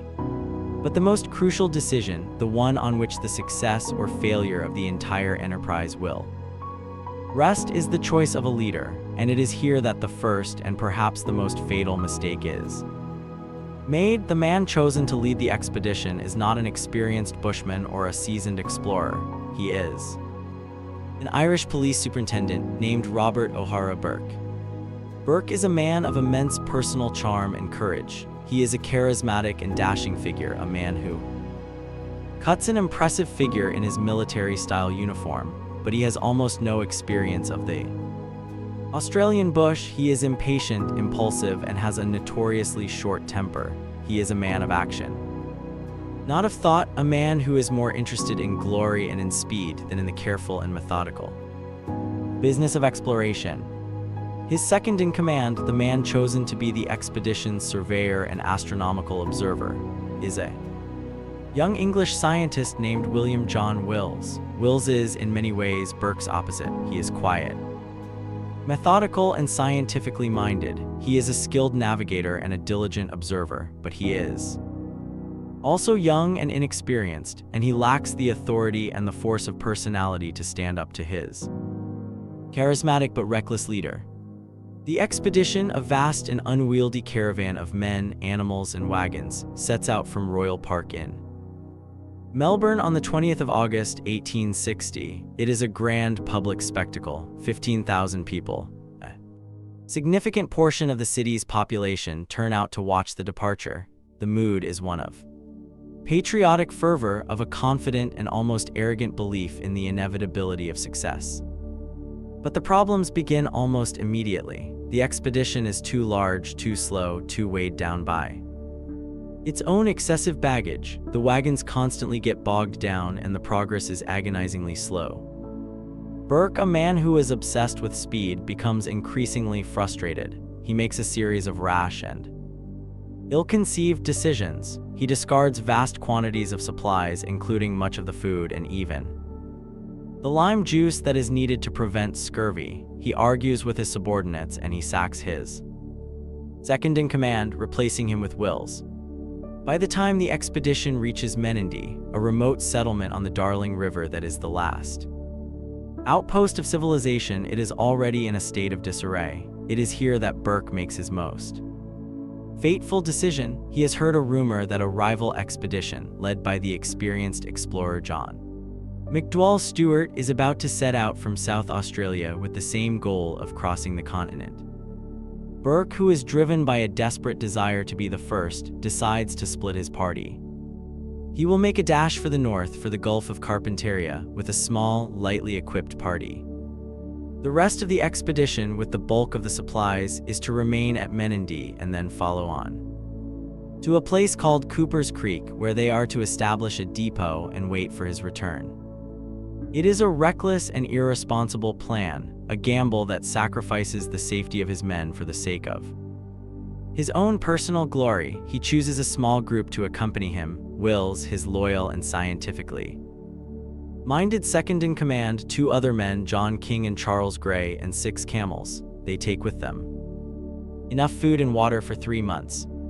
On the 19th of October, 1860, Burke's small party sets out from Menindee, heading north into the vast and unknown wilderness. They are a tiny and insignificant group of men, swallowed up by the immense and intimidating landscape of the Australian interior. They are racing against a phantom rival driven by the ambition of a reckless and charismatic leader. As they disappear into the shimmering heat haze of the outback, a host of questions follow them.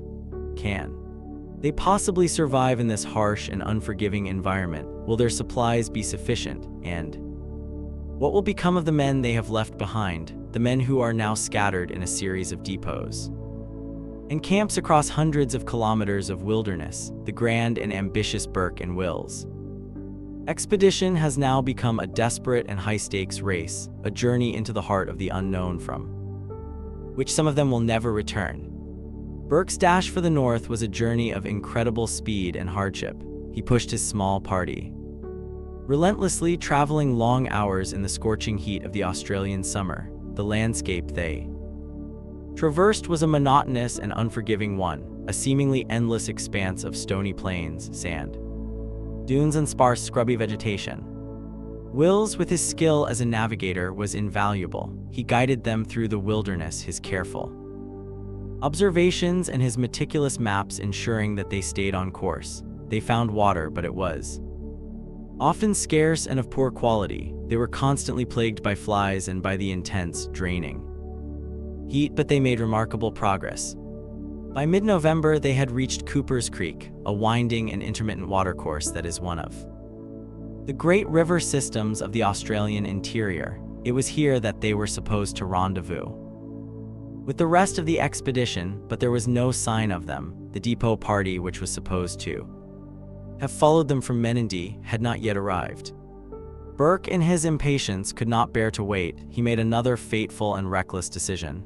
He would split his party again. He would leave one man, a man named William Brough, in charge of a small depot at Cooper's Creek, and he would make the final push for the Gulf of Carpentaria with an even smaller party, himself, Wills, King, and Gray. He gave Brough clear instructions. He was to wait at the depot for 3 months or until their supplies ran out. If Burke's party had not returned by then, he was to assume that they had perished and he was to return to Menindee. It was a plan that left no room for error, no margin for delay. On the 16th of December, 1860, the 4 men set out from Cooper's Creek on the final leg of their journey. They were now traveling light with just 3 camels and enough food for 12 weeks. they were entering the most remote and unknown part of the continent, a land that no European had ever seen before. The journey to the Gulf was an epic of endurance. They crossed vast, stony deserts and pushed their way through dense and thorny scrub. They were weakened by the heat and by a lack of fresh food. Charles Gray, in particular, began to show signs of illness, but they pressed on, driven by Burke's iron will and by the tantalizing prospect of reaching their goal.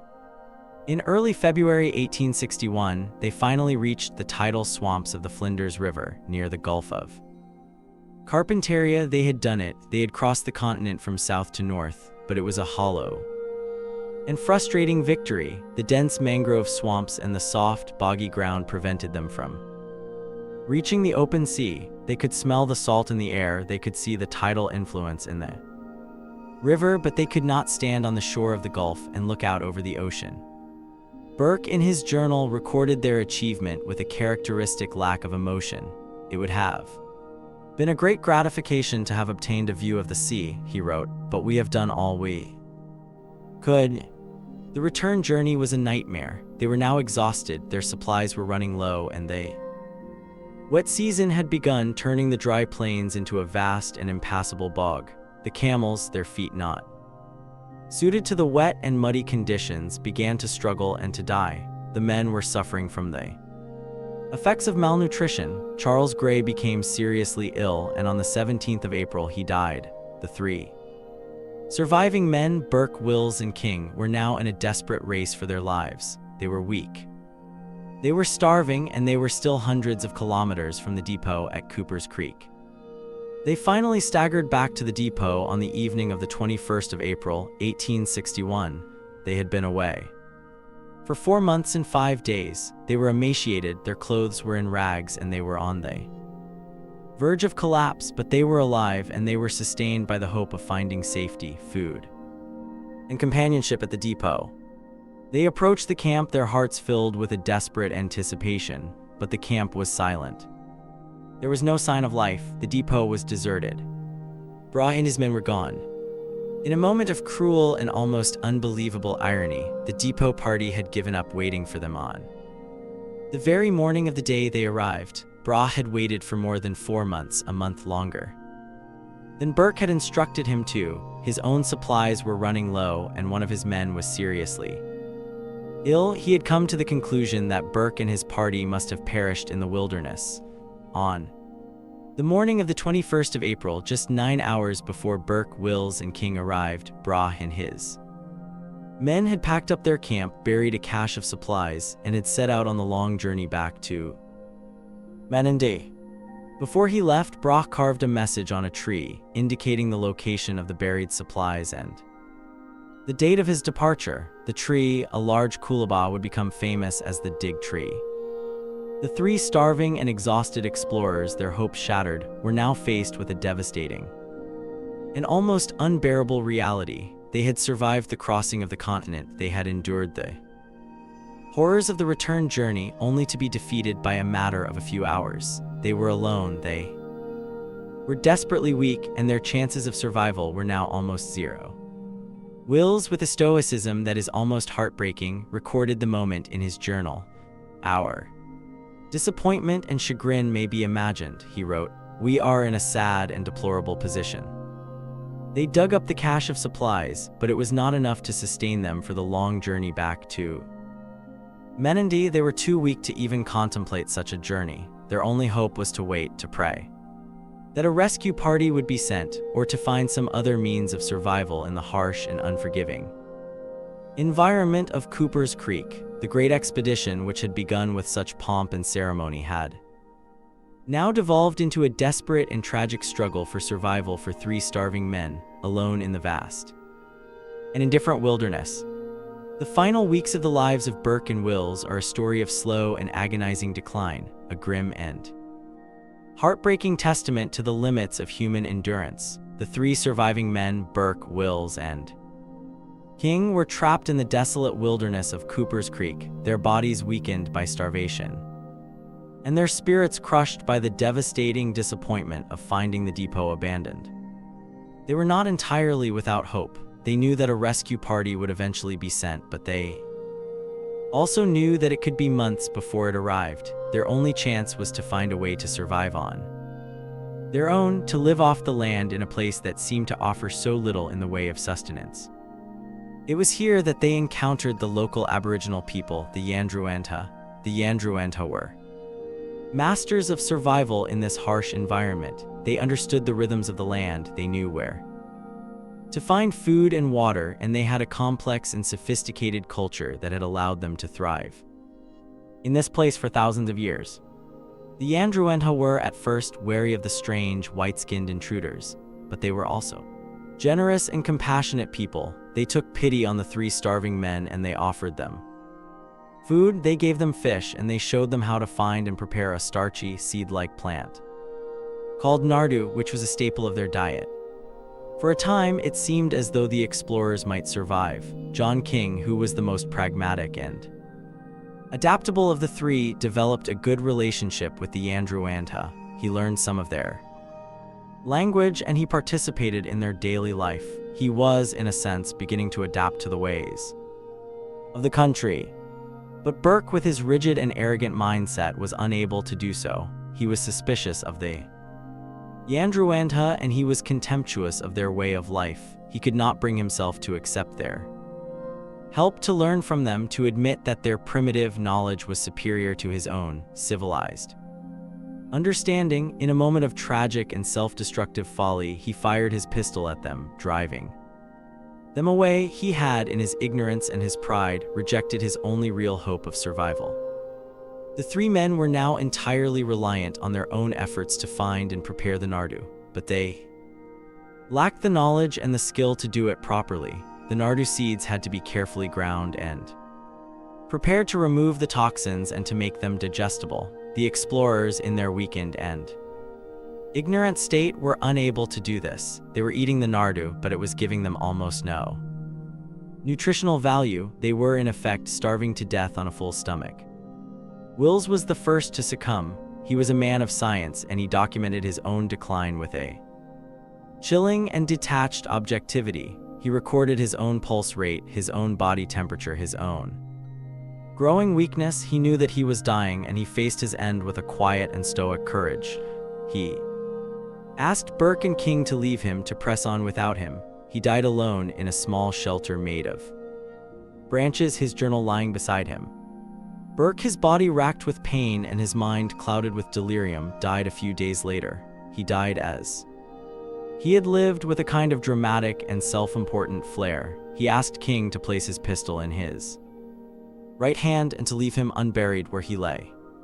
John King was now the only survivor. He was alone, he was desperately weak, and he was on the verge of death himself. He managed to stagger back to the camp of the Yandruwantha, and he collapsed.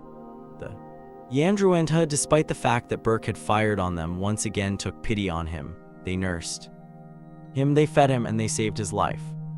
King lived with the Yandruwantha for 2.5 months. He was eventually found in September 1861 by a rescue party led by Alfred Howitt. He was a shocking sight, a gaunt and skeletal figure, barely recognizable as a human being. He was the sole survivor of the 4 men who had made the dash for the Gulf. The news of the deaths of Burke and Wills was a national trauma. The colony of Victoria, which had sent them off with such high hopes, was plunged into a state of mourning. The story of their tragic and heroic failure captured the public imagination. They were hailed as martyrs, as heroes who had sacrificed their lives for the cause of exploration and for the glory of the colony.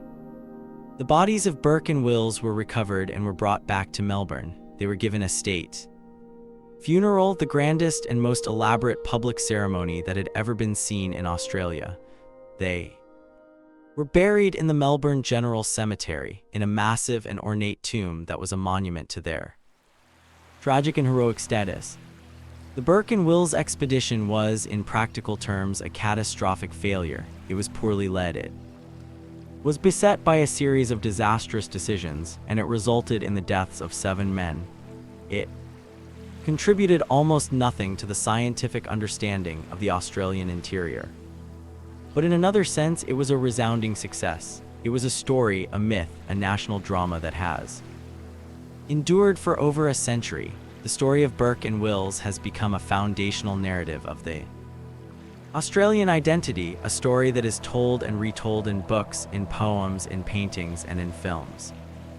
It is a story that is full of powerful and resonant themes: the struggle of humanity against a harsh and unforgiving nature, the clash between European arrogance and indigenous wisdom, the tragic consequences of flawed leadership and personal ambition.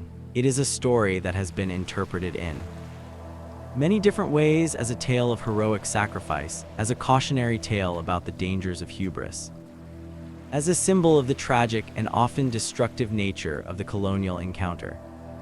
As you reflect on the story of Burke and Wills, you are left with a sense of the immense and tragic waste of it all, but you are also left with a sense of the enduring power of a good story.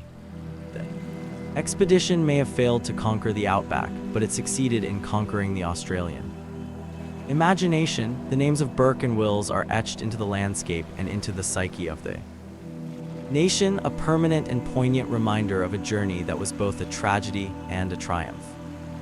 Our story now brings us into the modern era and into the backyards of one of Australia's largest cities. We leave behind the grand historical narratives of exploration and rebellion, and we enter a world that is more intimate, more domestic, and in some ways more terrifying. This is a story about a creature of mythic and fearsome reputation, a small animal that has inspired a level of primal fear that is far out of proportion to its size. It is a story of science, of medicine, and of a long and successful battle against one of nature's most potent toxins. This is the story of the Sydney funnelweb spider. Imagine you are living in a suburb on the north shore of Sydney in the 1950s. It is a classic Australian scene: a brick bungalow, a neatly trimmed lawn, a Hills hoist clothesline, and a garden filled with native and exotic plants. It is a peaceful and idyllic picture of suburban life, but there is a hidden danger lurking in this suburban paradise, a creature that is a source of constant and low-grade anxiety. The Sydney funnelweb spider, Atrax robustus, is a creature of the shadows. It lives in burrows in the ground, in rockeries under logs, and in the moist, dark corners of suburban gardens. It is a large, black and formidable-looking spider.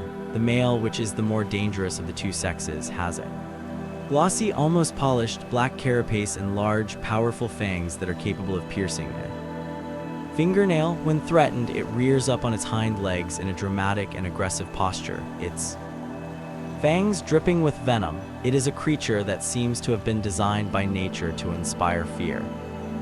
And the fear is not irrational. The venom of the male Sydney funnelweb is one of the most toxic substances in the natural world. It contains a unique and powerful neurotoxin called atracotixin that attacks the nervous system of primates, including humans. A bite from a male funnelweb is a medical emergency of the most serious kind. The symptoms are horrific: profuse sweating, muscle spasms, vomiting, and a rapid and dangerous increase in heart rate and blood pressure. If left untreated, a bite can lead to respiratory failure, coma, and death, sometimes in as little as 15 minutes.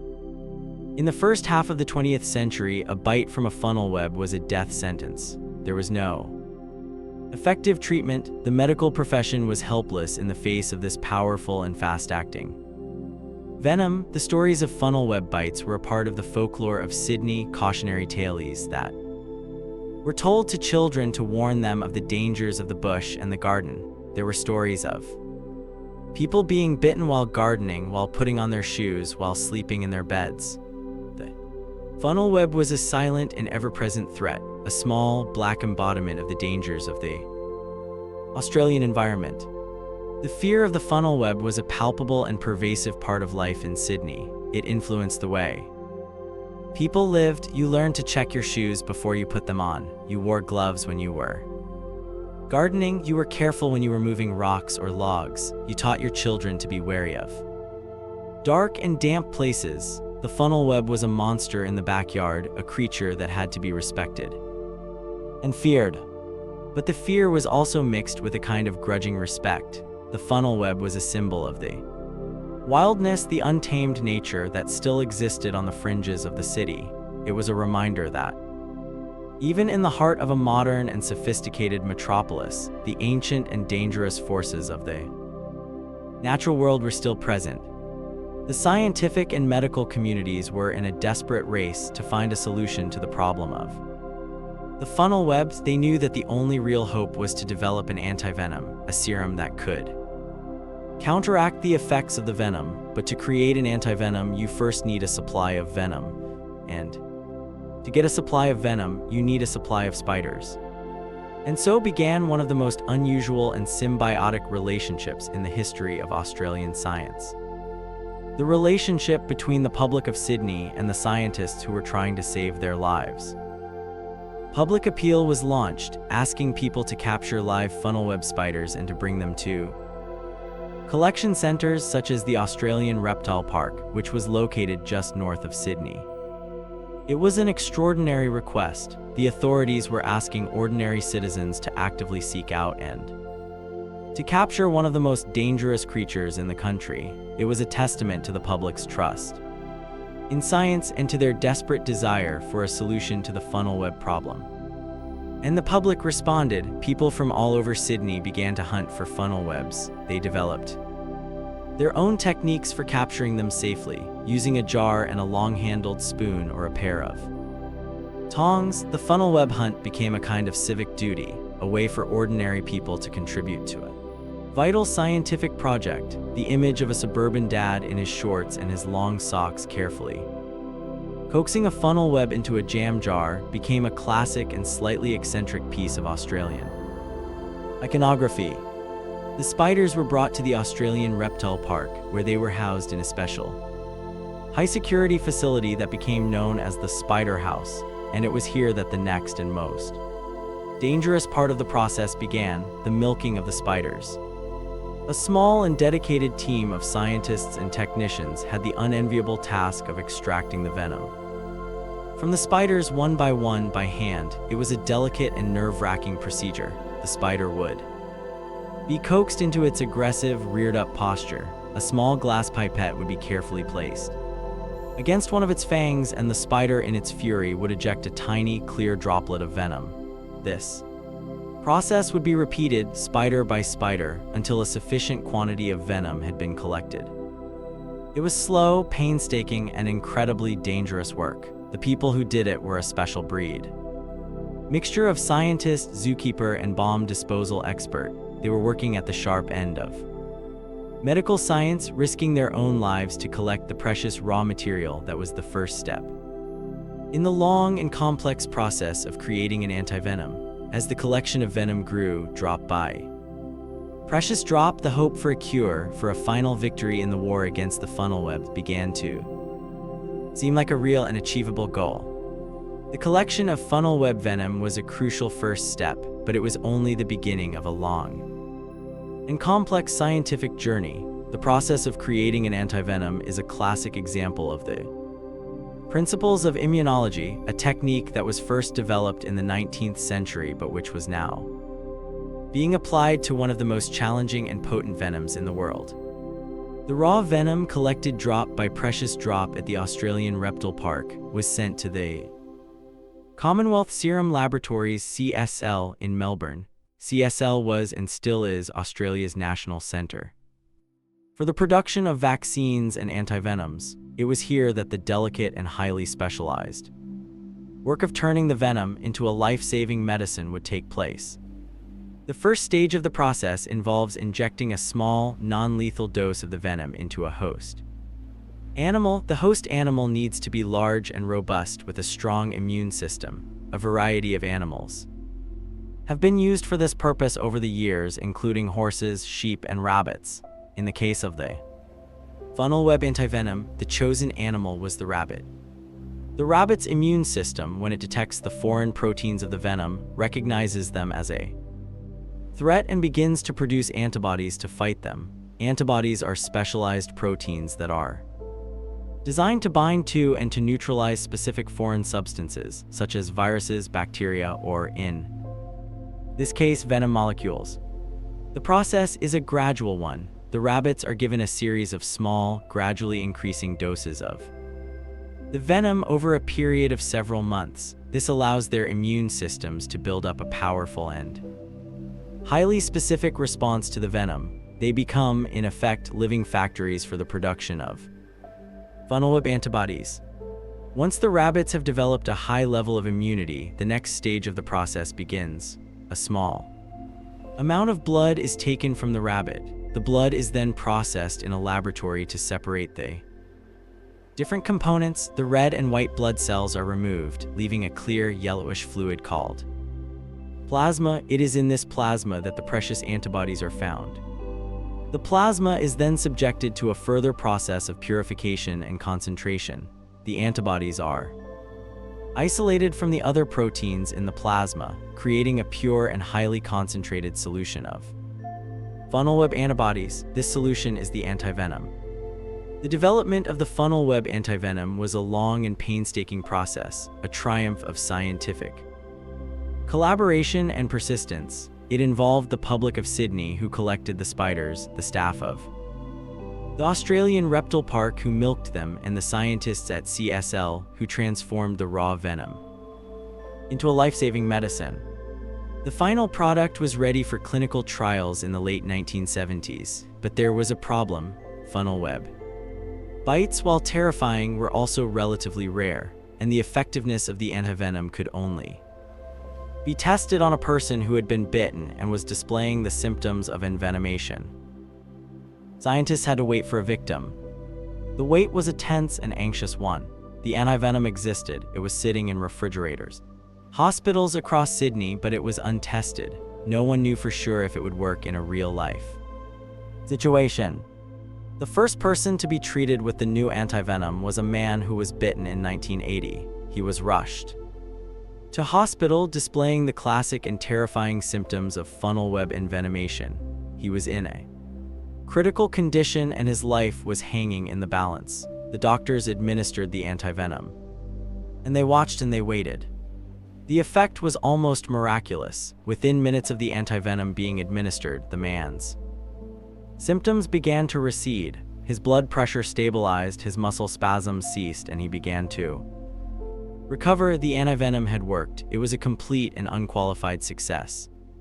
The development of the funnel web antivenom was a landmark moment in the history of Australian medicine. It was a victory of science over fear, of human ingenuity over one of nature's most potent and terrifying creations. Since the introduction of the antivenom in 1981, there have been no recorded deaths from funnel web spider bites in Australia. The story of the funnel web antivenom is a powerful and inspiring one, but it is also a story that is ongoing. The production of antivenom is a continuous and labor-intensive process. The public of Sydney are still encouraged to collect funnel webs. The spiders are still milked at the Australian Reptile Park, and the venom is still sent to CSL to be turned into the life-saving medicine. The relationship between the people of Sydney and their most feared eight-legged neighbor has been transformed. The primal fear of the funnel web has been replaced by a more rational and scientific understanding. The spider is still a creature to be respected, to be treated with caution, but it is no longer a source of terror. It has been demystified. Its power has been tamed by the quiet and persistent work of science. The funnel web spider, once a symbol of the deadly and untamed nature of the Australian bush, has now become a symbol of something else entirely. It is a symbol of scientific achievement, of community collaboration, and of the remarkable ability of humans to understand and to control the world around them. The monster in the backyard has been transformed into a lifesaver. The successful development of the funnel web antivenom marked a turning point in Australia's relationship with its venomous creatures. It was a powerful demonstration that even the most feared and deadly animals could be understood and their threat neutralized through scientific research. The victory over the funnel web became a symbol of national pride, a testament to Australian ingenuity and resilience. The legacy of the funnel web antivenom program extends far beyond the treatment of spider bites. It has had a profound and lasting impact on the fields of toxicology, immunology, and public health in Australia. The techniques that were developed for the production of the funnel web antivenom have applied to the development of antivenoms for other venomous creatures, such as snakes, stonefish, and box jellyfish. Australia is now a world leader in the field of antivenom research and production. Status that is due in no small part to the pioneering work that was done on the funnel web. The story also highlights a unique and fascinating aspect of the Australian psyche, a strange and paradoxical mixture of fear and affection for the country's dangerous wildlife. The funnel web spider is a creature that is both reviled and revered. It is a source of primal fear, but it is also a creature of national significance, a celebrity of the animal kingdom. The public milking program at the Australian Reptile Park has become a popular tourist attraction, a piece of live-action theater that allows people to get up close and personal with their fears in a safe and controlled environment. This complex relationship is a reflection of a deeper truth about the Australian experience: to live in Australia is to live in close proximity to a natural world that is both beautiful and dangerous. It is to be constantly aware of the presence of creatures that can harm you, from the sharks in the ocean to the snakes in the bush and the spiders in the garden. This awareness has bred a culture of caution, of respect for nature, and of a pragmatic and unsentimental approach to the business of survival. The story of the funnel web also serves as a powerful reminder of the importance of community engagement in scientific research. The antivenom could not have been developed without the participation of the ordinary citizens of Sydney, the thousands of people who overcame their fear and contributed to the spider collection program. It is a story that demonstrates that science is not just something that happens in laboratories. It is a collaborative enterprise that can involve the entire community. Today, the threat of the funnel web spider has been largely neutralized. A bite is still a serious medical emergency, but it is no longer a death sentence. The fear that once haunted the suburbs of Sydney has been replaced by a sense of confidence and security. The monster in the backyard has been tamed, but the spider itself remains. It is still there in its burrows in the ground, a silent and powerful presence in the suburban landscape. It is a creature that has been stripped of its power to kill, but not of its power to fascinate. It is a living link to a wilder and more dangerous past, a reminder of the long and complex journey that has led to the creation of modern Australia. As you reflect on the story of the Sydney funnel web, you are left with a sense of admiration for the human ingenuity and the collective effort that went into solving this deadly problem. It is a story that is in many ways a microcosm of the Australian story itself. It is a story of facing up to a harsh and challenging environment, of using science and pragmatism to overcome adversity, and of building a safe and prosperous society in a land that is full of hidden dangers. The funnel web spider, the small, black creature with the deadly bite, has become an unlikely and enduring symbol of the triumph of human intelligence over the raw and untamed forces of nature. Our story now takes us to the lush, tropical landscapes of northern Queensland, and to one of the most infamous and disastrous ecological blunders in modern history. This is not a story of a native creature that poses a threat to humans, but of an introduced species that has become a threat to an entire ecosystem. It is a cautionary tale about the law of unintended consequences, a story of a well-intentioned solution that became a problem of catastrophic proportions. This is the story of the cane toad. The year is 1935. The sugar cane industry is the lifeblood of the Queensland economy. The vast plantations of sugar cane that stretch across the coastal plains are a source of immense wealth and employment, but the industry is under threat from a tiny and destructive pest, the cane beetle. The larvae of the cane beetle, known as greyback grubs, live in the soil and feed on the roots of the sugar cane, causing massive damage to the crops.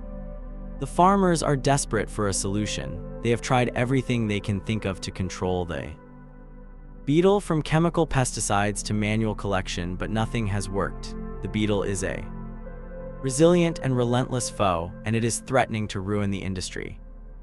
It is in this climate of desperation that a seemingly brilliant idea emerges. A scientist named Reginald Montgomery, an entomologist at the Bureau of Sugar Experiment Stations, hears of a remarkable creature that is being used to control pests in other parts of the world. It is a large, amphibious toad from South and Central America, Rhinella marina, known as the cane toad. The cane toad has a fearsome reputation as a voracious predator of insects. It had been successfully introduced into Puerto Rico and other Caribbean islands to control pests in the sugar cane fields. The reports from these places are glowing. The toad, it is said, is a miracle worker, a biological control agent that can solve the cane beetle problem once and for all. Montgomery is convinced. He travels to Hawaii, where the cane toad has also been introduced, and he is impressed by what he sees. He arranges for a small breeding population of 102 toads to be collected and shipped to Australia. It is a decision that is made with the best of intentions, a decision that is based on the scientific evidence that is available at the time. It is a decision that will have catastrophic and irreversible consequences. The toads arrive in Gordonvale, a small town just south of Cairns, in June 1935. They are housed in a special breeding facility, and they immediately begin to do what cane toads do best: they breed. The female cane toad is an incredibly fecund creature, capable of laying up to 30,000 eggs at a time.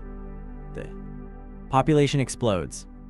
In August 1935, just 2 months after their arrival, the first toads are released into the cane fields of northern Queensland. It is a moment of great hope and optimism. The farmers and the scientists watch as the toads hop off into the sugar cane, confident that they have found the solution to their problems. But there is a fatal flaw in their plan, a crucial piece of information that they have overlooked. The cane beetle, the very pest that the toad was brought in to control, lives at the top of the sugar cane stalks. The cane toad, a ground-dwelling amphibian that cannot climb, lives at the bottom. The predator and the prey live in two completely different parts of the same ecosystem. They almost never meet. The cane toad has absolutely no impact on the cane beetle population. The great biological control experiment is a complete and utter failure from the very beginning. But the toad does not simply disappear. It is a creature that is perfectly adapted for survival and for conquest. Australia, it turns out, is a paradise for cane toads. The climate is warm and wet. There is an abundance of food, and most importantly, there are no natural predators that are capable of controlling its numbers. The cane toad has a secret weapon, a powerful defense mechanism that makes it almost invincible in its new home. It has large glands on its shoulders called parotoid glands that secrete a thick, milky white poison. This poison, a cocktail of potent cardiac toxins, is deadly to most animals that try to eat it. The native predators of Australia, the snakes, the goannas, the quolls, the crocodiles, have evolved over millions of years in an environment that does not contain bufatoxins, the class of poisons produced by the cane toad. They have no natural defense against it. When they try to eat a cane toad, they are killed. And so the cane toad begins its relentless and unstoppable march across the Australian continent. The initial population of 102 toads becomes a population of millions, and then hundreds of millions. They spread out from the cane fields of northern Queensland, moving south, west, and north. They are an invading army, a toxic tide that is overwhelming the native fauna. The ecological impact is devastating. The populations of native predators begin to crash. The northern quoll, a carnivorous marsupial that was once common across northern Australia, is driven to the brink of extinction. The populations of goannas and blue-tongued lizards are decimated. The freshwater crocodiles die in their thousands. The cane toad is not just a threat to the predators, it is also a voracious and indiscriminate feeder. It will eat almost anything that it can fit into its mouth: insects, snails, frogs, small snakes, and Even pet food that is left out on a back porch, it competes with the native insectivores for food, and it is a carrier of diseases that can affect the native frog population. The cane toad, the creature that was supposed to be a savior, has become a monster. It is an ecological catastrophe of almost unimaginable proportions, a living, breathing, hopping symbol of the folly of human intervention in the natural world, as the toad continues its inexorable spread across the continent. A desperate and often futile war is declared against it. The question that now hangs over the Australian landscape is a grim one. Can this toxic tide ever be turned back? The war against the cane toad has been one of the longest, most frustrating, and most unsuccessful campaigns in the history of Australian pest control. For over 80 years, scientists, governments, and ordinary citizens have been locked in a desperate struggle against this seemingly invincible invader. It is a war that has been fought on many fronts with a variety of weapons, from high-tech genetic engineering to the simple and brutal force of a golf club. In the early days of the invasion, the response was one of denial and of misplaced hope. The failure of the toad to control the cane beetle was a source of embarrassment for the scientists and the government officials who had championed its introduction. For a time, they continued to insist that the experiment was a success, that the toad was having a beneficial impact, but the evidence on the ground was undeniable. The toad was not a savior, it was a plague. As the toad population exploded and its devastating impact on the native fauna became apparent, the public mood turned from hope to hatred. The cane toad became a national villain, a symbol of everything that was wrong with a careless and arrogant approach to the environment. It was a creature that was almost universally loathed. And so began the citizens' war against the toad, across Queensland and later the Northern Territory. In Western Australia, community groups were formed to combat the invader. They organized toad busts, where volunteers would go out at night with torches and buckets, collecting thousands of toads, which would then be killed, usually by freezing them. It was a grim and thankless task, a small and localized attempt to hold back a tide that was continental in its scale. The methods of killing the toads became a part of Australian folklore, the image of a Queenslander on it summer evening standing on their front lawn with a golf club or a cricket bat, waiting to dispatch the toads that had emerged from their daytime hiding places, became a cultural cliché. The toad in the hole golf game, where players would try to hit toads into their burrows, was a blackly humorous response to a desperate situation. But these efforts, while they may have provided a sense of satisfaction and of community action, had almost no impact on the overall toad population. The toad's breeding capacity was simply too great. For every toad that was killed, there were thousands more to take its place. The scientific community, meanwhile, was engaged in a more sophisticated, but equally frustrating, war.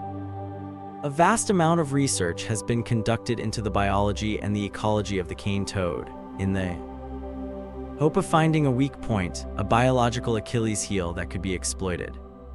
Scientists have explored a range of potential biological control agents. They have searched for viruses and bacteria that are specific to the cane toad, and that could be used to create a species-specific plague. They have investigated the possibility of using the toad's own pheromones to trap them.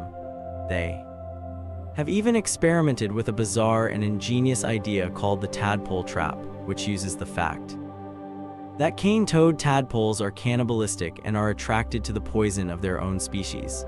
A trap baited with the poison can be used to catch and to kill thousands of tadpoles at a time.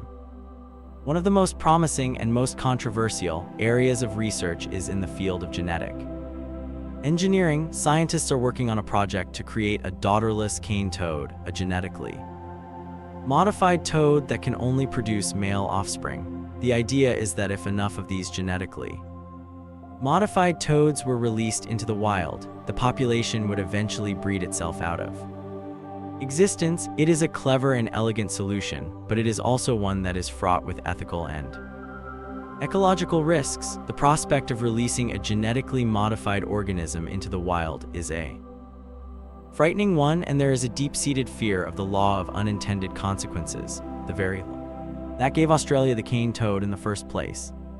While the scientists have been searching for a silver bullet, the cane toad has been busy evolving. The toads at the forefront of the invasion, the so-called super toads, are different from the toads in the established populations. They are larger, they have longer legs, and they are capable of moving much faster. They are, in effect, an evolutionary shock troop, a generation of toads that has been bred for conquest. But the native fauna has also been evolving, in a remarkable and heartening example of rapid evolution. Some species of native predators are beginning to adapt to the presence of the toad. Some snakes have developed smaller heads, which makes them less likely to be able to eat a large, poisonous toad. Some birds have learned to flip the toads onto their backs and to eat their internal organs, avoiding the poison glands on their shoulders. The red-bellied black snake has even developed a degree of physiological resistance to the toad's venom. It is a biological arms race, a complex and dynamic interplay of evolution and adaptation that is taking place across the northern half of the continent. The cane toad has changed Australia, but Australia is also changing the cane toad. The war against the cane toad is far from over. There is still no silver bullet, no magic solution that will eradicate this resilient and destructive pest. The toad is now a permanent and ineradicable part of the Australian landscape. The focus of the war has shifted from a dream of eradication to a more pragmatic and realistic goal of management and of damage control. The hope is that over time, combination of scientific innovation and natural adaptation will reduce the impact of the toad and allow the native ecosystems to recover. But the cane toad remains a powerful and sobering reminder of the profound and often irreversible consequences of our actions. It is a living monument to the dangers of playing God. The legacy of the cane toad in Australia is a story of profound ecological and cultural significance. It is a story that has moved beyond the realm of science and has become a part of the national folklore. A dark and cautionary tale that is told with a mixture of horror, black humor, and a strange, grudging respect for the resilience of the toad itself. The ecological legacy is one of devastation. The cane toad has been a wrecking ball in the delicate and finely balanced ecosystems of northern Australia. It has caused catastrophic declines in the populations of many native species, and it has fundamentally altered the food webs and the ecological dynamics of the regions it has invaded. The full extent of the damage is still not fully understood, and the long-term consequences of the invasion are yet to be seen. The cane toad is a stark and enduring reminder of the vulnerability of native ecosystems to the introduction of invasive species. But the story of the cane toad is not just one of ecological loss. It is also a story that has had a profound impact on the Australian psyche. The toad has become a cultural icon, a symbol of everything that is tough, ugly, and stubbornly indestructible in the Australian character. It is a creature that is almost universally hated, but it is also a creature that is, in a strange way, admired. Its ability to survive and to thrive in the face of overwhelming opposition has earned it a kind of begrudging respect. The cane toad has been the subject of documentaries, of songs, of poems, and of artworks. It has been immortalized in popular culture, a villain that is so over the top, so cartoonishly evil that it has become a source of fascination and of dark amusement. The annual Toad Day Out in Queensland, where communities come together to round up and to humanely dispose of thousands of toads, is a bizarre and uniquely Australian festival, a mixture of environmental activism, community bonding, and a kind of ritualized warfare against a common enemy. The cane toad has also forced a fundamental reassessment of the way that Australians think about their environment. The disastrous failure of the cane toad experiment was a brutal lesson in the law unintended consequences. It shattered the naive and arrogant belief that nature could be easily manipulated and controlled for human purposes. It fostered a new and more cautious approach to Environmental management, an approach that is based on a deeper understanding of the complexity and the interconnectedness of ecosystems. The modern, rigorous quarantine and biosecurity laws that are now placed in Australia are a direct legacy of the cane toad disaster. The story of the cane toad is also a story of hope, a testament to the remarkable resilience of nature. The evidence of rapid evolution, both in the toad and in the native species that are learning to cope with it, is a powerful reminder that nature is not a static and passive victim. It is a dynamic and adaptive system that is constantly changing and evolving, the biological arms race that is taking place in Northern Australia is a fascinating and ongoing drama, a real-life experiment in evolution that is providing scientists with invaluable insights into the workings of the natural world. As you reflect on the long and troubled history of the cane toad in Australia, you are left with a sense of the profound and often tragic complexity of our relationship with the natural world. The cane toad is a monster of our own making, a creature that was brought to this continent by human ignorance and hubris. Its story is a powerful and enduring cautionary tale, a reminder that we interfere with the delicate machinery of nature at our peril. But it is also a story that is not yet over.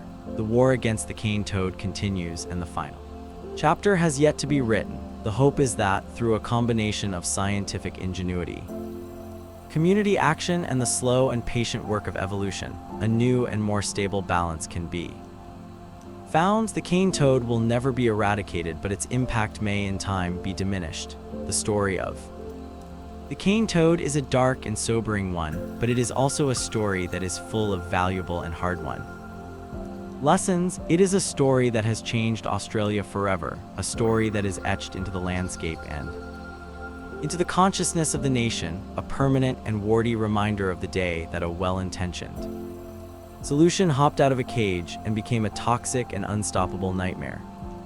Our story returns to the theme of fences, those potent symbols of humanity's attempt to control and to order the natural world. We have already heard the story of the rabbit-proof fence, a failed attempt to hold back a tide of small, furry invaders. Now we turn our attention to an even longer, more ambitious, and more controversial barrier, a fence that was not built to keep an animal out, but to keep a native animal in. This is the story of the dingo fence, the longest fence in the world.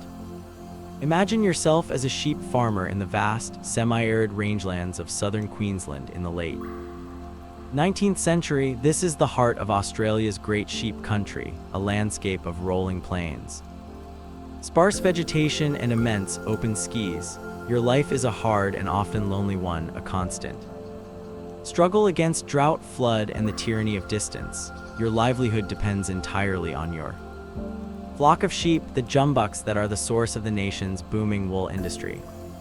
But you have an enemy, a cunning and relentless predator that is a constant threat to your flock. It is the dingo, Canis lupus dingo, Australia's native dog. The dingo is a creature of deep and contested significance in the Australian imagination. To some, it is a symbol of the wild and untamed spirit of the outback, a beautiful and intelligent animal that is an integral part of the Australian ecosystem. To others, particularly to the sheep farmers, it is a pest, a killer, a menace that must be eradicated. The dingo is a highly efficient predator. It is a skilled hunter, capable of bringing down a kangaroo.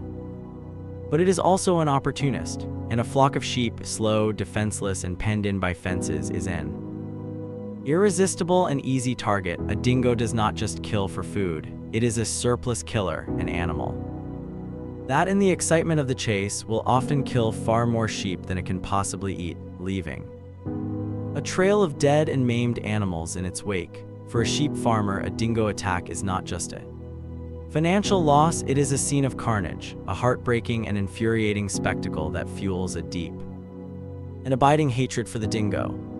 The war between the sheep farmers and the dingo is as old as the sheep industry itself. In the early days, the farmers fought back with guns, with traps, and with poison. They employed professional doggers, men who made a living from hunting and killing dingoes. They paid bounties for dingo scalps. And they conducted massive and coordinated poisoning campaigns, using baits laced with strychnine. But the dingo was a resilient and elusive foe. It was a clever animal, wary of traps and suspicious of baits, and the vastness of the landscape made it impossible to eradicate completely. For every dingo that was killed, there seemed to be another one to take its place.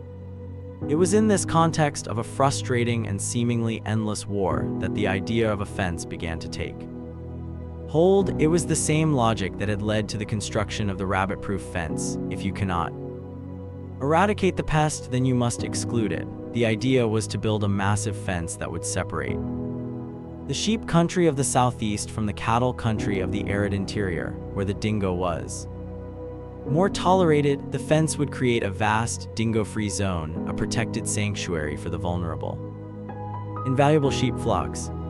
The construction of what would become the dingo fence was not a single, government-led project like the rabbit-proof fence. It was a more organic and piecemeal process. It began in the 1880s with individual farmers and groups of farmers building dingo-proof fences around their own properties. These fences were then gradually joined together, creating longer and longer barriers. The state governments became involved, sponsoring the construction of border fences that were designed to stop the movement of dingoes from one state to another.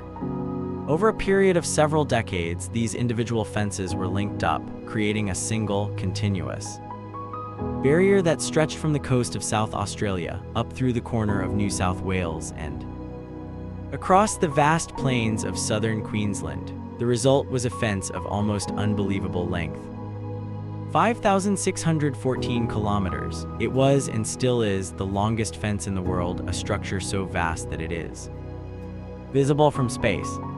The dingo fence is a monument to the determination and the political power of the Australian wool industry. It is a testament to the profound and often brutal impact that a single industry can have on the landscape of a nation. The fence is a stark and uncompromising line in the sand, a man-made barrier that has fundamentally altered the ecological dynamics of the continent.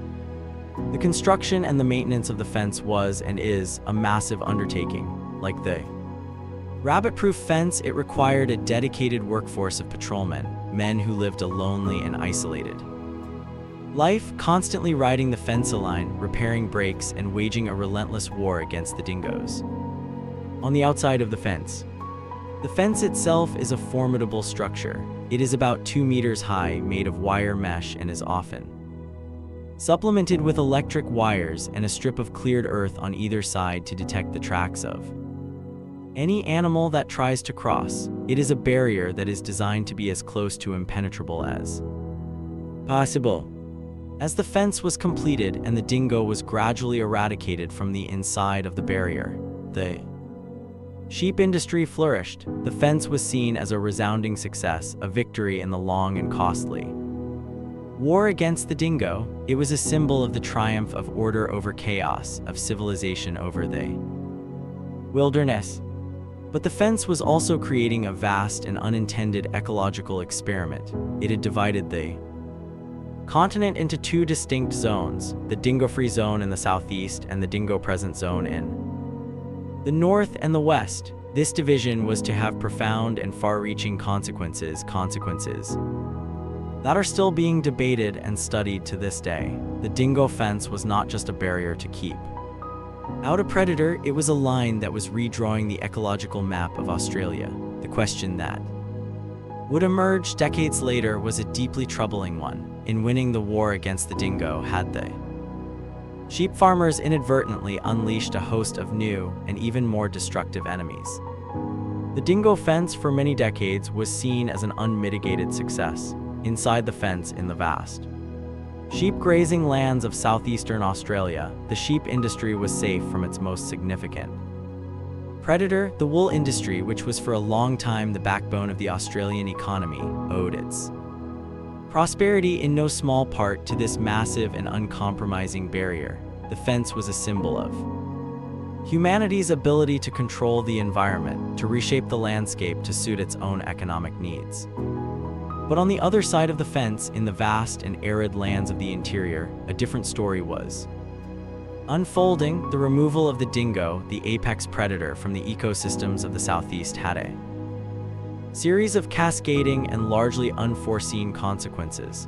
The dingo fence had become the dividing line in a massive continent-scale ecological experiment, and the results of that experiment were beginning to become clear. You are an ecologist in the 1980s, and you are studying the ecosystems on either side of the dingo fence. The contrast is stark and dramatic. On the outside of the fence, in the areas where the dingo is still present, the ecosystem is relatively healthy and balanced. The dingo, as the apex predator, plays a crucial role in regulating the populations of other animals. It preys on kangaroos, on emus, and on smaller, introduced predators such as feral cats and red foxes. But on the inside of the fence, in the dingo-free zone, the ecosystem is in a state of disarray. The removal of the dingo has led to a phenomenon known as mesopredator release. The smaller, mid-ranking predators, the feral cats and the red foxes, are no longer controlled by their larger competitor, the dingo. Their populations have exploded, and they are having a devastating impact on the native wildlife. Small native mammals such as bilbies, bandicoots, and hopping mice have been driven to extinction in many parts of the dingo-free zone, their populations decimated by the plague of cats and foxes. The removal of the dingo has also led to a massive increase in the kangaroo population. Without their main predator to keep their numbers in check, the kangaroos have multiplied to the point where they are now a major agricultural pest themselves. They compete with the sheep for pasture, they damage crops, and their numbers have to be controlled through massive and costly culling programs. The irony is a bitter one. The fence that was built to protect the sheep from one predator has inadvertently created a situation where the sheep are now threatened by a host of other problems. Plague of smaller predators that are killing the native wildlife, and a plague of kangaroos that are eating the pasture.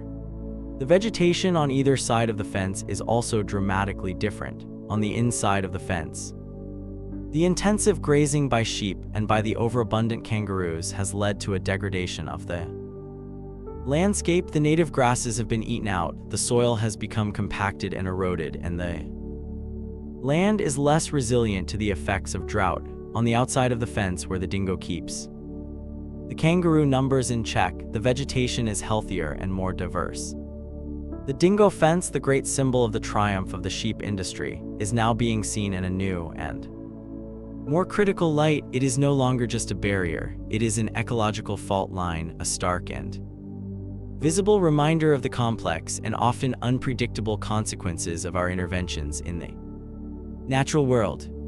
The debate over the dingo fence has become one of the most contentious and polarized issues in Australian environmental politics. On one side are the sheep farmers who see the fence as an essential tool for the protection of their livelihood. They argue that without the fence, the sheep industry in the rangelands would be unviable. They point to the economic benefits of the wool industry, and they argue that the control of the dingo is a necessary and justifiable part of responsible land management. On the other side are the conservationists who see the fence as an ecological disaster. They argue that the dingo is a native animal that has a right to exist, and that it plays a vital role in maintaining the health and the biodiversity of the Australian ecosystem. They point to the devastating impact that the removal of the dingo has had on the native wildlife, and they argue that the long-term ecological costs of the fence far outweigh its short-term economic benefits. Some have even called for the fence to be torn down and for the dingo to be reintroduced into the ecosystems of the Southeast. The dingo itself has become a creature of contested identity. Is it a native animal or an introduced one? The scientific evidence suggests that the dingo was brought to Australia by Asian seafarers about 4,000 years ago. It is not therefore a true native in the same way that a kangaroo or a koala is, but it has been in Australia for long enough to have become an integral part of the ecosystem, to have co-evolved with the native fauna. The question of its nativeness is a complex and emotionally charged one, and it lies at the heart of the debate over its management.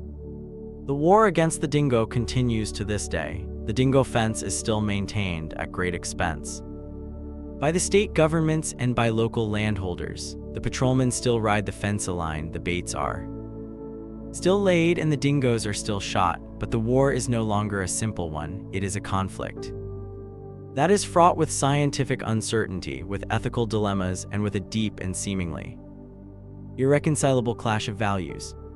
The dingo fence is more than just a line of wire and posts. It is a line that divides two different ways of seeing the Australian landscape. It is a line that separates a vision of the land as a resource to be exploited from a vision of the land as an ecosystem to be preserved. It is a line that has created two different Australias. The question that the nation is now grappling with is a profound one. Can these two Australias ever be reconciled?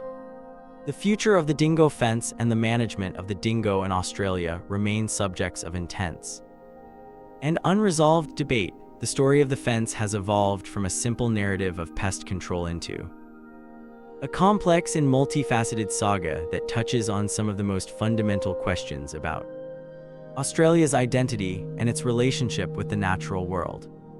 The scientific understanding of the dingo's role in the ecosystem has become more nuanced and sophisticated. The concept of the dingo as a trophic regulator, an apex predator that has a top-down influence on the entire food web, is now widely accepted by ecologists. The evidence from the two Australias on either side of the fence has provided a powerful and compelling case study of the importance of apex predators in maintaining the health and the biodiversity of ecosystems.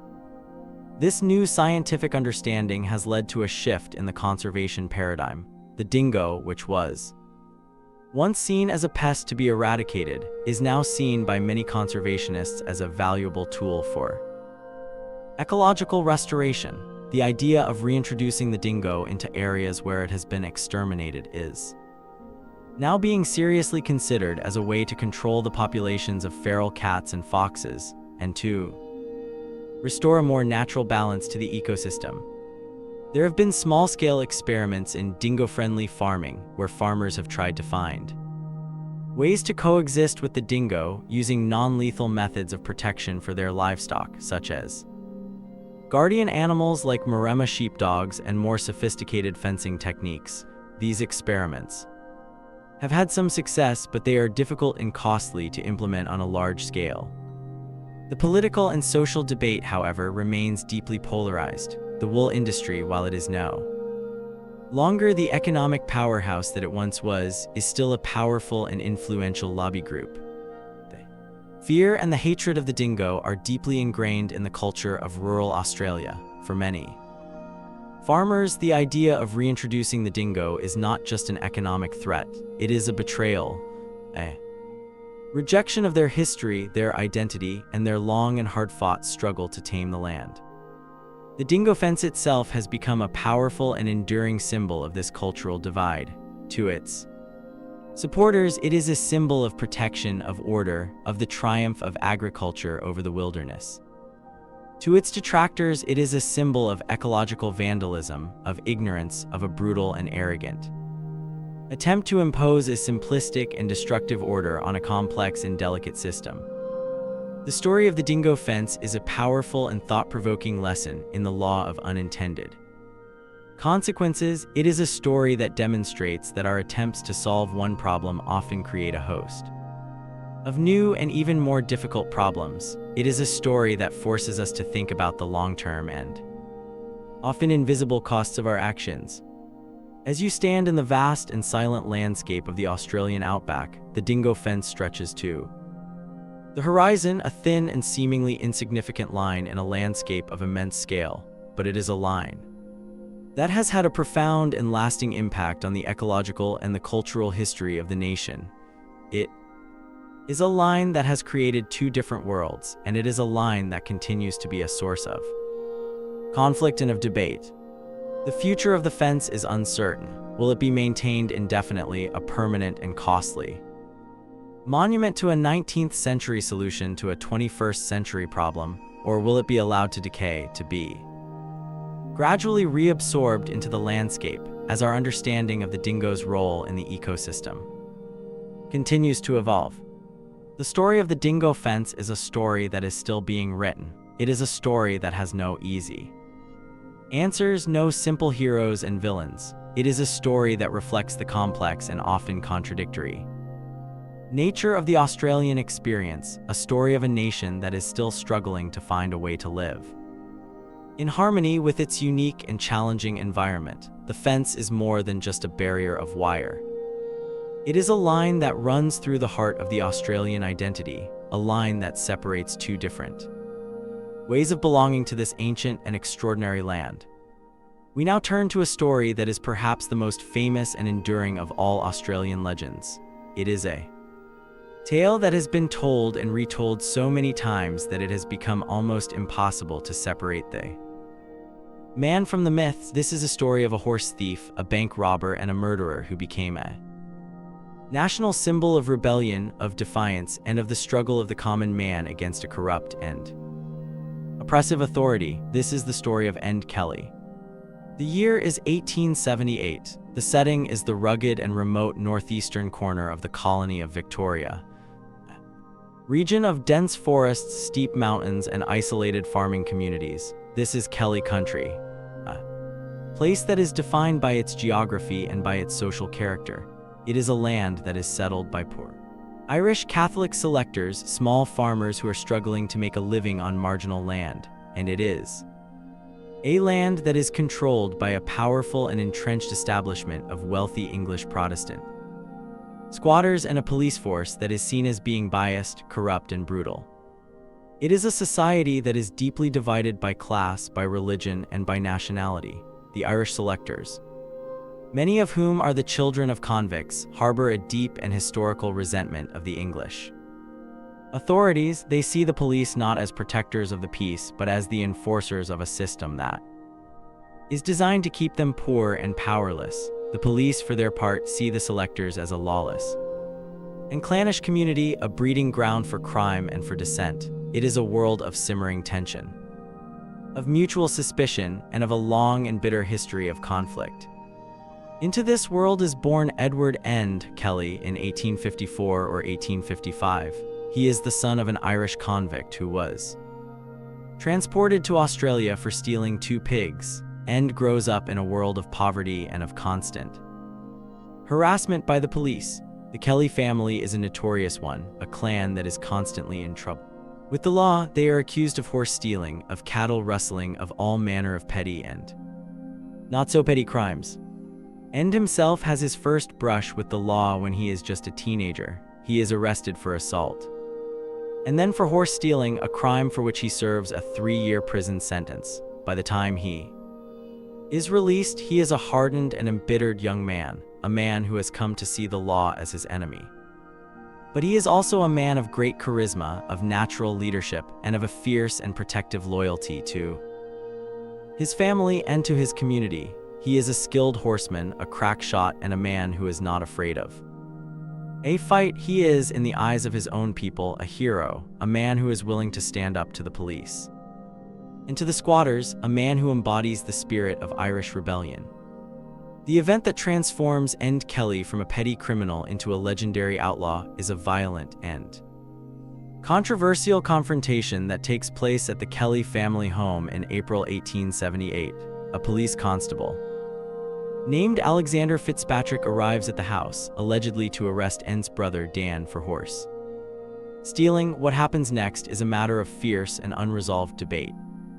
According to Fitzpatrick, he was attacked by the Kelly family. He claimed that End Kelly shot him in the wrist and that End's mother, Ellen, hit him over the head with a fire shovel. According to the Kellys, Fitzpatrick was drunk and had made improper advances towards End's sister, Kate. They claimed that he had injured his own wrist when he fell against the door frame. Whatever the truth of the matter, the consequences were catastrophic for the Kelly family. Warrants were issued for the arrest of End and Dan Kelly. Their mother, Ellen, was arrested and sentenced to 3 years in prison for her alleged role in the assault on Fitzpatrick. For End Kelly, the imprisonment of his mother was the final straw. He saw it as a monstrous injustice. A clear and undeniable act of police persecution. He and his brother Dan fled into the bush, where they were joined by two friends, Joe Byan and Steve Hart. The four men who would become known as the Kelly Gang were now outlaws with a price on their heads. They took refuge in the rugged and inaccessible country of the Wombat Ranges. They knew that the police would come for them, and they prepared for a confrontation. They were no longer just horse thieves. They were now fugitives, men who were fighting for their lives. In October 1878, a party of 4 policemen, led by Sergeant Michael Kennedy, set out from the town of Mansfield to search for the Kelly Gang. They were confident and well-armed, and they expected to have little trouble in capturing the 2 young outlaws. They set up a camp at a place called Stringabark Creek, deep in the heart of the Wombat Ranges. But the Kelly Gang had been watching them. They were skilled bushmen, and they knew the country intimately. They ambushed the police camp, taking the 2 officers who were there by surprise. When the other 2 officers, including Sergeant Kennedy, returned to the camp, a gunfight broke out. The result was a massacre. 3 of the 4 policemen were shot and killed. Only one, Constable Thomas McIntyre, managed to escape. The Kelly Gang, who had been wanted for assault and for horse stealing, were now wanted for murder. The Stringabark Creek killings were a turning point. They transformed the Kelly story from a local dispute into a national drama. The colonial government declared the 4 members of the Kelly Gang to be outlaws, which meant that they could be shot on sight by anyone without the need for a trial. Massive manhunt was launched, the largest and most expensive in the history of the colony. The Kelly Gang, now the most wanted men in Australia, were on the run, but they were not just hiding. They were fighting back. They were about to embark on a crime spree that would terrorize the authorities and captivate the public, a series of audacious and theatrical robberies that would cement their status as legendary figures in the folklore of the nation. The question that now gripped the colony was a simple one: where would the outlaws strike next? The Kelly Gang, now declared outlaws and with a massive price on their heads, did not retreat into the shadows. Instead, they launched a series of audacious and theatrical raids that stunned the colony and turned them into folk heroes. They were no longer just fugitives. They were rebels waging a public and defiant war against the authorities.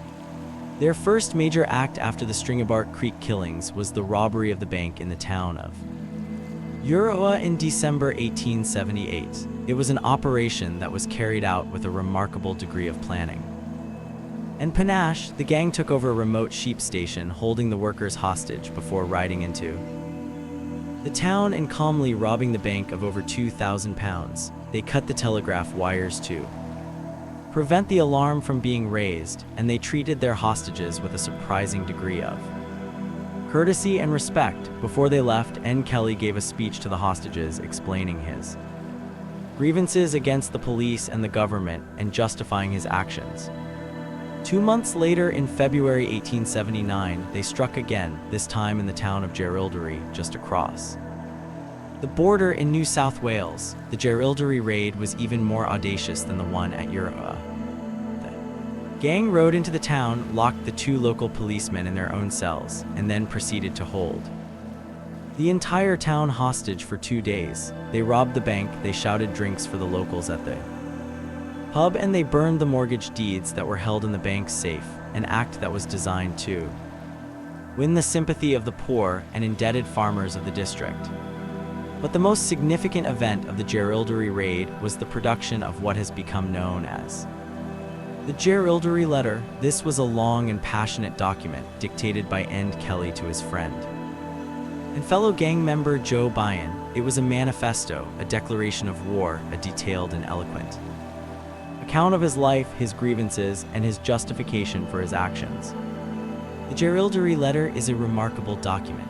It is written in a raw and powerful prose, a mixture autobiography, political diatribe, and a fierce and poetic sense of injustice. In it, Kelly tells his own side of the story. He details the long history of police persecution against his family. He defends his actions at Stringabark Creek, and he calls for a Republic of Victoria.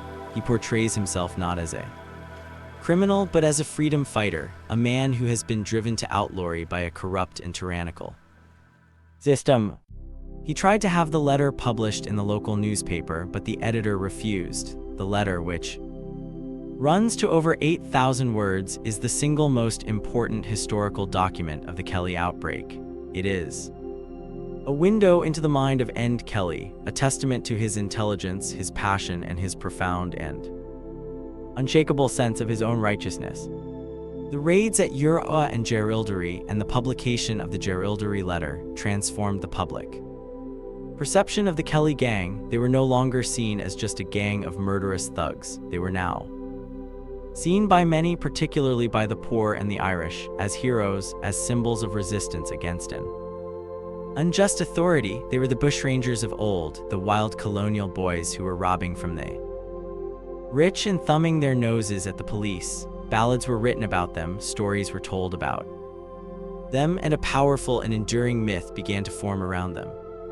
The police, meanwhile, were becoming a laughingstock. The massive manhunt, which involved hundreds of officers and a vast expenditure of public money, had failed to capture the gang. The police were seen as incompetent, as flat-footed city dwellers who were no match for the bushcraft and the cunning of the Kelly gang. The public sympathy was overwhelmingly with the outlaws.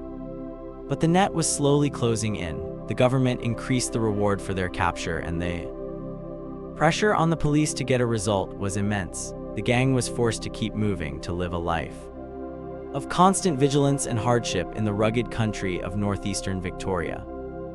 And then in June 1880, the story took a dark and tragic turn.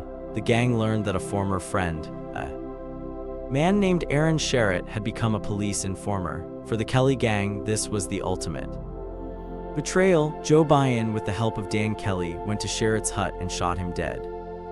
The murder of Aaron Sherritt was a cold and calculated act of revenge. It was a turning point in the Kelly story, a moment when the gang lost much of the public sympathy that they had so carefully cultivated. They were no longer just bank robbers, they were now seen as cold-blooded killers.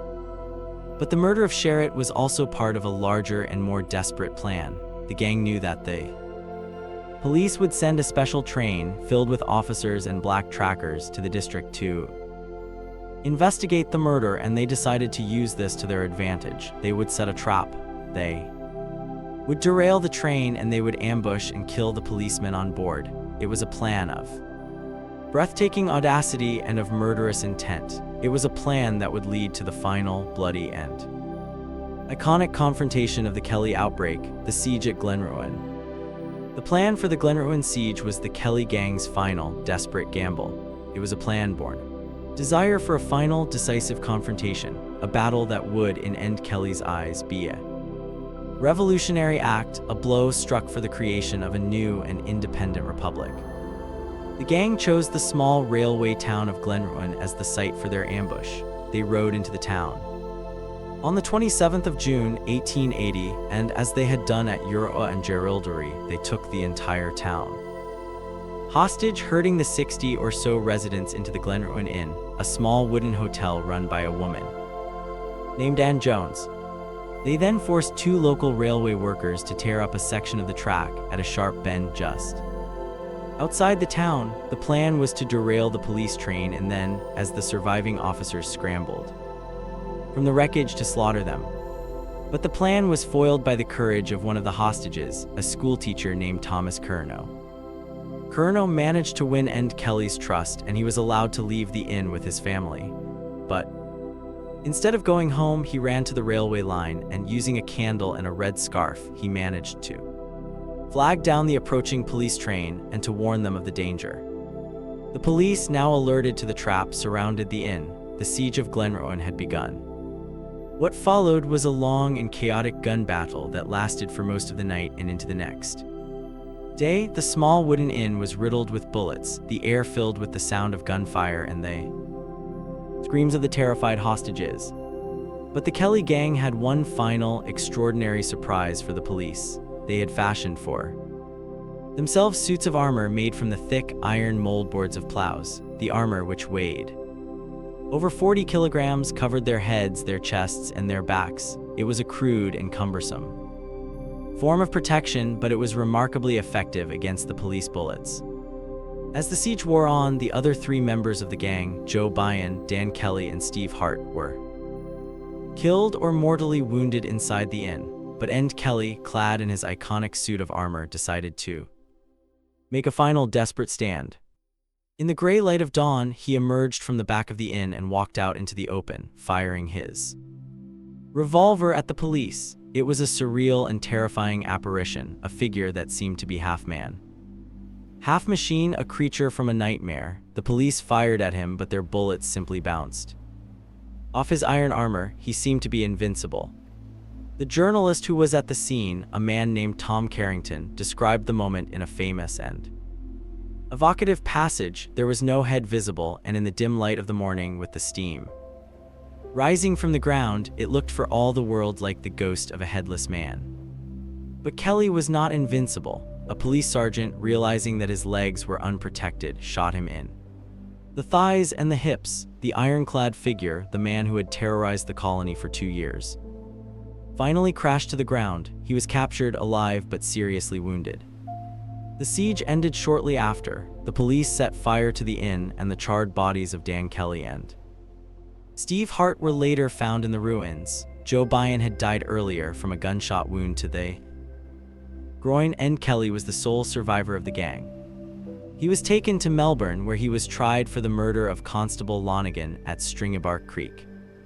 The trial was a foregone conclusion. He was found guilty and was sentenced to death by the Chief Justice Sir Redmond Barry, the same judge who had sentenced his mother to prison 2 years earlier. When the judge pronounced the sentence, "May God have mercy on your soul," Kelly is said to have replied, "I will go a little further than that and say I will see you there where I go." The exchange has become a legendary part of the Kelly myth. Sir Redmond Barry did, in fact, die from natural causes just 12 days after Kelly was hanged. End Kelly was hanged at the old Melbourne jail on the 11th of November, 1880. He was just 25 years old. His last words, according to the legend, were, "Such is life." The death of End Kelly did not end his story. In fact, it was the beginning of his immortality. He was transformed from a man into a myth, a symbol that has been endlessly reinterpreted and contested. To some, he is a cold-blooded killer, a common criminal who was responsible for the deaths of at least 4 men. To others, he is a revolutionary hero, a victim of police persecution, a symbol of Irish-Australian resistance to British colonial authority. The story of End Kelly is a story that is full of ambiguity and contradiction. He was a man who was both a hero and a villain, a man who was capable of both great kindness and great brutality. His story is a reflection of the complex and often violent history of Australia itself, a story of a nation that is still grappling with its own identity, with its own myths, and with its own difficult and contested past. The man in the iron mask is gone, but his shadow looms large over the Australian imagination. Permanent and powerful symbol of a wild and rebellious spirit that will never be entirely tamed.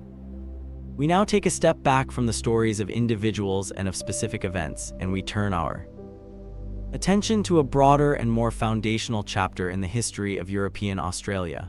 This is the story of the system that created the society in which figures like William Blake and End Kelly lived and fought. It is a story of a vast and brutal social experiment, a story of human misery, of endurance, and of the creation of a new and unique society in the most unlikely of circumstances. This is the story of the convict era.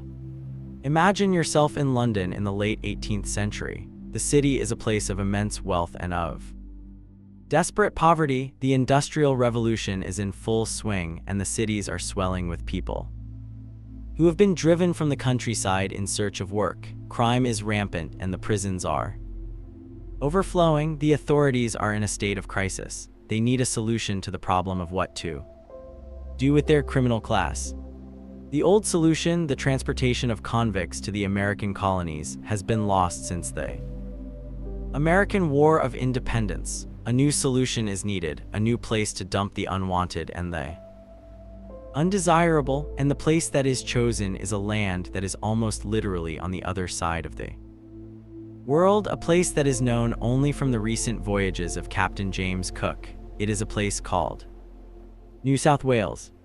The decision to establish a penal colony in Australia is a decision born of desperation and of ignorance. The land is seen as empty, as a terra nullius, a land belonging to no one. The existence of the Aboriginal people, the traditional owners of the land for tens of thousands of years, is largely ignored. The plan is to create a vast, open-air prison, a place where the convicts can be put to work for the benefit of the British Empire, and where they will be too far away to ever cause any trouble again.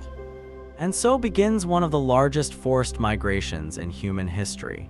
Between 1788 and 1868, over 162,000 men, women, and children were transported from Britain and Ireland to Australia.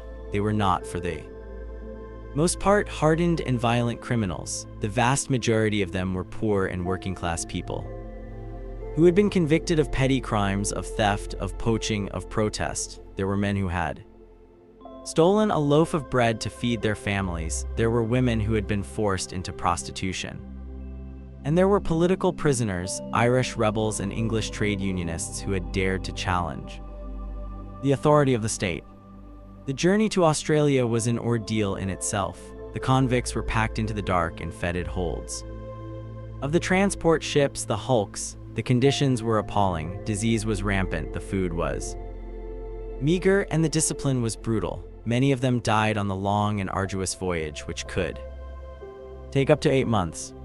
For those who survived the journey, their arrival in Australia was the beginning of a new and even more difficult life. The early years of the colony of New South Wales were a constant struggle for survival. The settlers were ill-equipped for the challenges of the new environment. They did not understand the seasons, they did not know how to cultivate the soil, and they were constantly on the verge of starvation. The convict system was a system of forced labor. The convicts were, in effect, slaves of the state. They were put to work on government projects, building roads, bridges, and public buildings. They cleared the land, they tilled the fields, and they laid the foundations of the new colony. The work was backbreaking, the hours were long, and the rations were meager. The discipline was maintained through a system of brutal and relentless punishment. The lash was the primary tool of control. Convicts who were disobedient or who tried to escape were sentenced to be flogged, sometimes with hundreds of lashes, a punishment that could be a death sentence in itself. The sound of the lash, the cat o' nine tails, was a constant and terrifying feature of life in the penal colony. But the convict system was not a monolithic one. There was a complex and varied hierarchy of experience. A convict's fate depended on a range of factors: their skills, their level of education, their gender, and most importantly, their luck. Some convicts, particularly those with valuable skills as artisans or as clerks, could find themselves in relatively privileged positions. They could be assigned to work for government officials or for wealthy free settlers, where their conditions might be more tolerable. For female convicts, the experience was a particularly harsh one. They were a small minority in a society that was overwhelmingly male, and they were constantly at risk of sexual exploitation and abuse. Their survival often depended on their ability to form a relationship with a man, either soldier, a free settler, or a fellow convict. But for the majority of the convicts, particularly the unskilled male laborers, life was a grim and unrelenting cycle of hard labor, poor food, and brutal punishment. They were a disposable workforce, their lives seen as having little or no value. And for those who were considered to be the incorrigible, the repeat offenders, the ones who refused to be broken by the system, there were the secondary penal settlements. These were the hells on earth, the places of last resort, the prisons within the prison. Places like Norfolk Island, Port Arthur, and Moreton Bay were designed for the express purpose of inflicting the maximum amount of pain and suffering. The conditions in these places were so horrific that death was often seen as a welcome release. This was the world that the convicts inhabited, a world of casual brutality, of profound injustice, and of a constant and grinding struggle for survival. It was a system that was designed to crush the human spirit, to reduce men and women to a state of abject and powerless servitude, but it was also a system that, in its own strange and paradoxical way, would lay the foundations for a new and vibrant society. The question that arises from this dark and brutal history is a profound one. How did a society that was born in such chains ever manage to become a free and democratic nation? The convict system, while it was designed to be a system of punishment and of control, was also a system that contained within it the seeds of its own transformation. The British authorities may have intended to create a permanent and self-perpetuating prison, but they inadvertently created a society that was, from its very beginning, dynamic, complex, and surprisingly resilient. One of the most important features of the convict system was the ticket of leave. This was a form of parole, a reward that could be granted to a convict who had served a portion of their sentence and had demonstrated good behavior. A convict with a ticket of leave was allowed to work for their own wages, to own property, and to live a relatively independent life, although they were still required to report to the authorities and their movements were restricted. The ticket of leave system was a powerful incentive for good behavior. It offered the convicts a glimmer of hope, a pathway out of the brutal and dehumanizing world of forced labor. It was a recognition that the convicts were not just a homogeneous mass of criminals, but were individuals who were capable of reform and of contributing to the society. And then there was the process of emancipation. A convict who had served their full sentence or who had been granted a pardon became an emancipist. They were, in the eyes of the law, free. They were no longer convicts, but citizens of the colony, with the right to own land, to marry, and to participate in the economic and social life of the community. The emancipists became a powerful and influential class in colonial society. They were often hardworking and ambitious, and many of them went on to become successful farmers, merchants, and business owners. They were the pioneers of the Australian dream, the living proof that it was possible to start a new life, to overcome a dark past, and to achieve prosperity and respectability in this new land. But the emancipists also faced a great deal of prejudice and discrimination. The free settlers, the exclusives as they were known, looked down on them. They saw the emancipists as being tainted by their criminal past, as being morally and socially inferior. This created a deep and bitter social divide in the colony, a conflict between the emancipists and the exclusives that would shape the politics and the culture of New South Wales for many decades.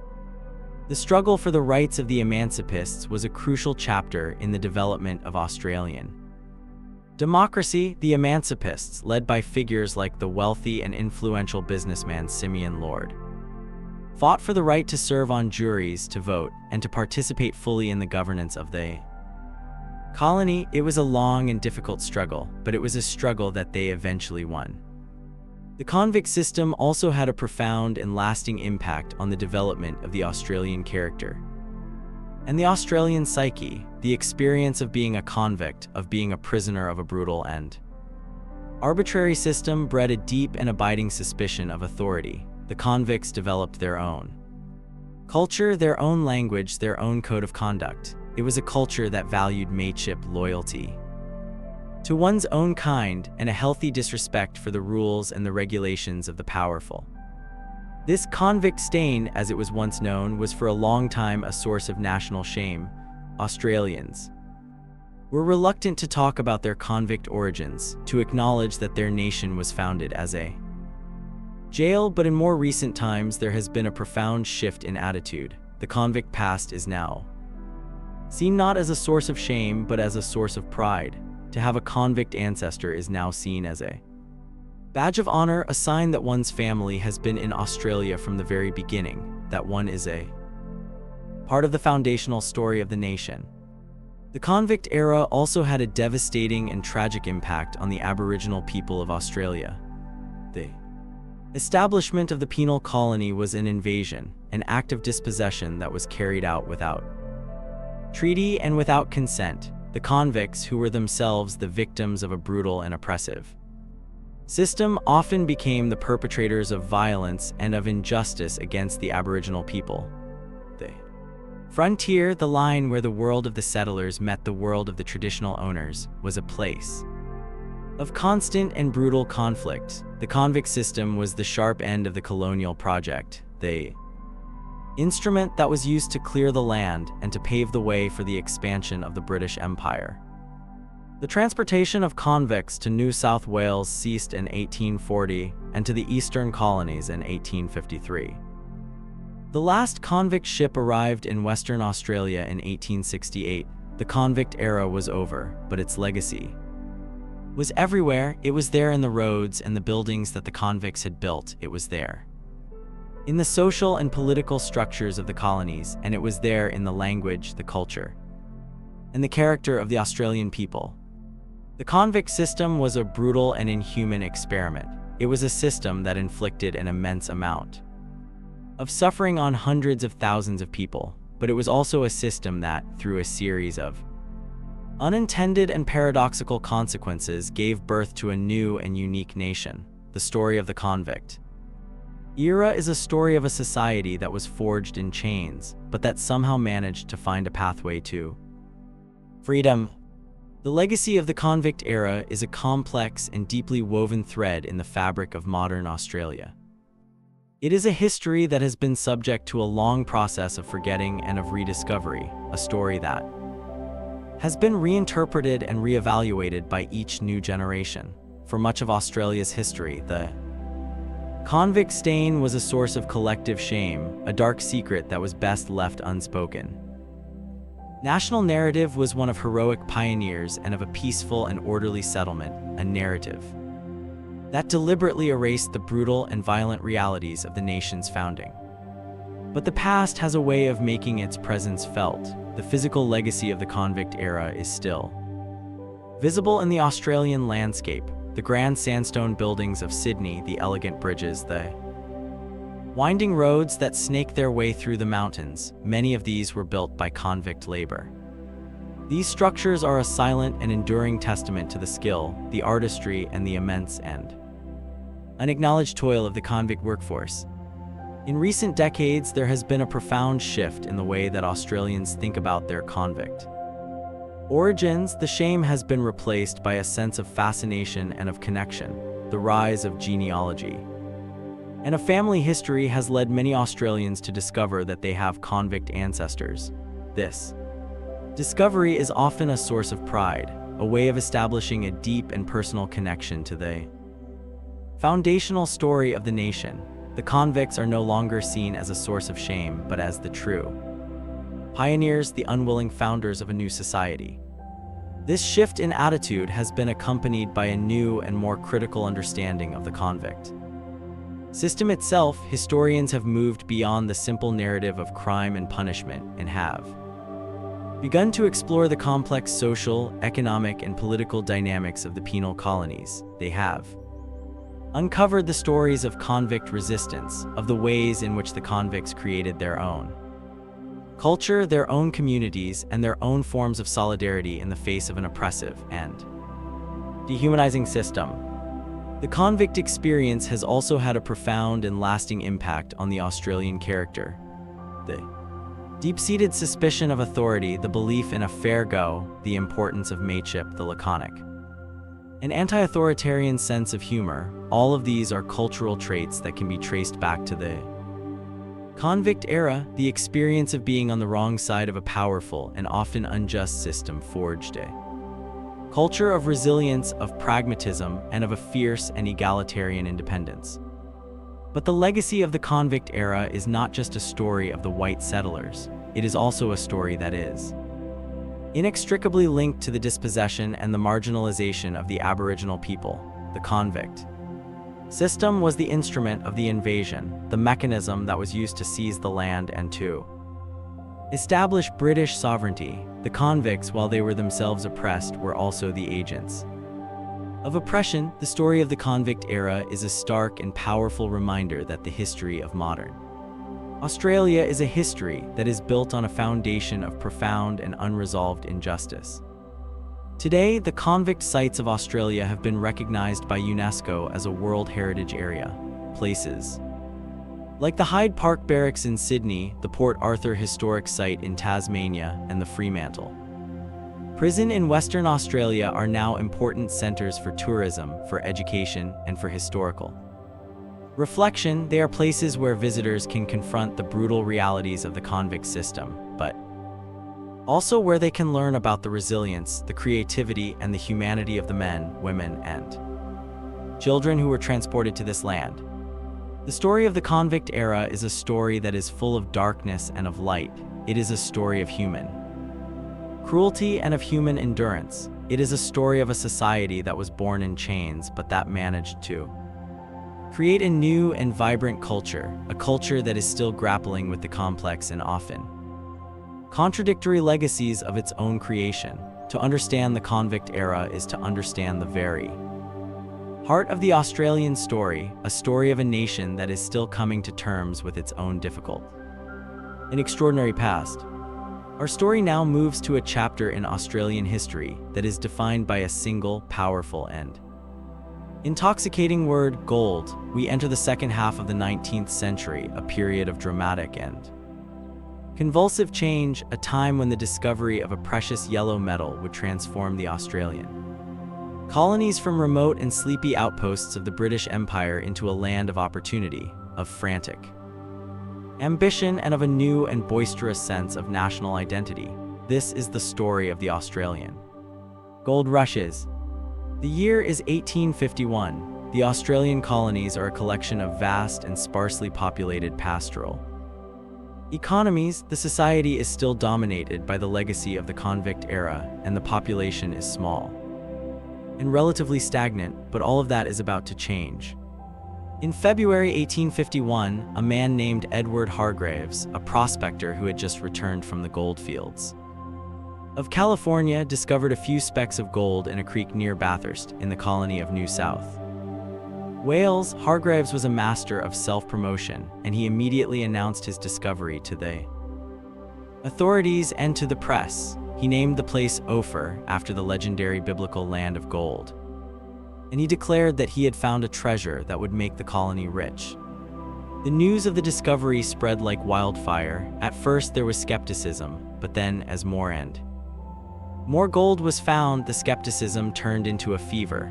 The gold fever, as it became known, was a kind of collective madness, a powerful and irresistible urge to abandon everything and to rush to the goldfields in search of a fortune. Men left their jobs, they abandoned their farms, they deserted their ships. The cities of Sydney and Melbourne were emptied of their male population. The roads to the goldfields were choked with a chaotic and hopeful procession of humanity: clerks and laborers, doctors and lawyers, ex-convicts and new immigrants, all of them united by a single, powerful dream. And then, just a few months after the discovery in New South Wales, an even larger and richer goldfield was discovered in the newly separated colony of Victoria near the town of Ballarat. The Victorian goldfields were the richest alluvial goldfields that the world had ever seen.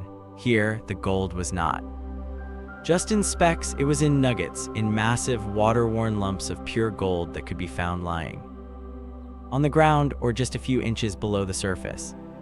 The stories that came from the Victorian goldfields were almost unbelievable. There were stories of men who had stumbled upon nuggets that were worth a fortune, of diggers who had become rich overnight. The most famous of these was the Welcome Nugget, a massive lump of gold that weighed over 69 kilograms and was found just a few inches below the surface. The news of the Australian gold rushes spread around the world. It triggered one of the largest and most diverse migrations of the 19th century. People came from all over the globe, from Britain and Ireland, from Europe, from America, and most significantly from China. The population of Australia exploded. In the decade between 1851 and 1861, the population more than doubled, from around 430,000 to over 1.1 million. You are a new arrival, a new chum on the Victorian goldfields. The scene that greets you is one of Chaotic and vibrant energy, the landscape has been turned upside down. The once peaceful valleys are now a sprawling and chaotic canvas of tents, of crude wooden huts, and of thousands upon thousands of mining claims, each one a muddy and water-filled hole in the ground. The air is filled with the sound of digging, of the clatter of the miners' cradles, and of the boisterous and multilingual chatter of the diggers. Life on the goldfields is a hard and precarious one. The work is backbreaking and monotonous. You spend your days standing in cold water, shoveling mud and gravel into a cradle, a wooden contraption that is used to separate the heavier gold from the lighter dirt. You are constantly rocking the cradle, back aching, your hands raw, your eyes straining for the telltale glint of gold. It is a lottery. Some men strike it rich, finding a bonanza that will set them up for life. But for every successful digger, there are 100 others who find little or nothing. The goldfields are a place of shattered dreams, of men who have risked everything and have lost it all. The society of the goldfields is a raw and democratic one. The old hierarchies of the colonial world are turned on their head. A man's worth is not determined by his birth or his education, but by his luck and his willingness to work hard. A former convict can become richer than a university professor. It is a world of social mobility, of a rough and ready egalitarianism that will have a profound and lasting impact on the Australian character. But it is also a world of hardship and of social problems. The living conditions are squalid. Sanitation is non-existent and disease is rampant. The food is expensive and of poor quality. The goldfields are a place of drunkenness, of gambling, and of occasional violence. And it is a world that is governed by a remote and often incompetent authority, the government in Melbourne, which is struggling to cope with the massive and sudden influx of people, imposes a series of rules and regulations that are deeply resented by the diggers. The most hated of these is the gold license, a monthly fee that every digger has to pay, regardless of whether they have found any gold or not. The license is seen as an unjust and oppressive tax, a symbol of the government's contempt for the working man. The collection of the license fee is carried out by a police force that is often brutal and corrupt. The license hunts, where the police would ride through the goldfields demanding to see the diggers' licenses and arresting those who could not produce one, are a source of constant and bitter conflict. It is this conflict, this tension between the democratic and rebellious spirit of the diggers and the authoritarian and often clumsy hand of the government, that will lead to one of the most iconic and important events in Australian history, a bloody and dramatic confrontation on the goldfields of Ballarat that will be a crucible for the birth of Australian democracy. The simmering resentment of the diggers on the Victorian goldfields finally boiled over in the spring of 1854 in the bustling and chaotic settlement of Ballarat. The catalyst for the rebellion was a familiar story of injustice and of police corruption.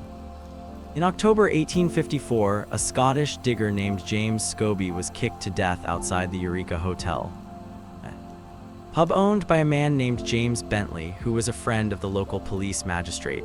Bentley was the prime suspect in the killing, but in a corrupt and farcical inquest, he was acquitted.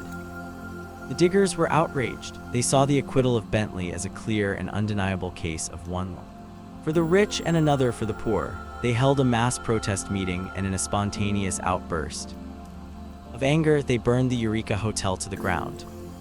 The government in Melbourne, led by the authoritarian governor, Sir Charles Hotham, responded with a heavy hand. He sent in the military, and he ordered a new and more aggressive round of license hunts.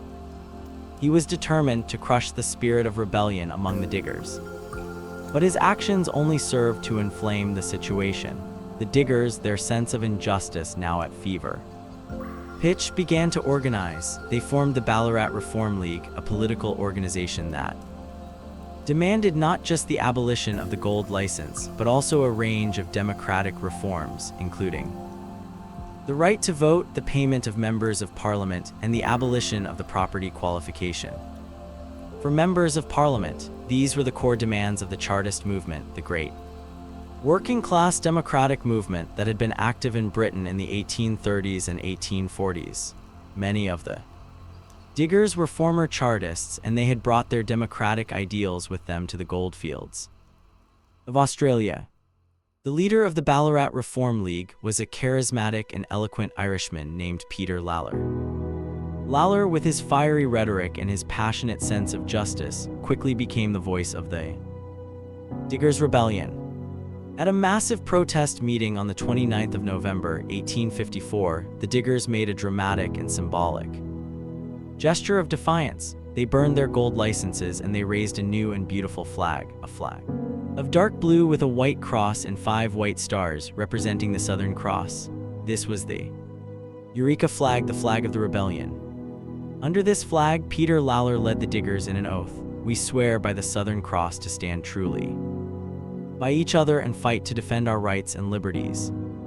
The Diggers then marched to a piece of high ground on the goldfield, known as the Eureka Lade, and they built a stockade, a rough defensive enclosure made of timber slabs and overturned carts.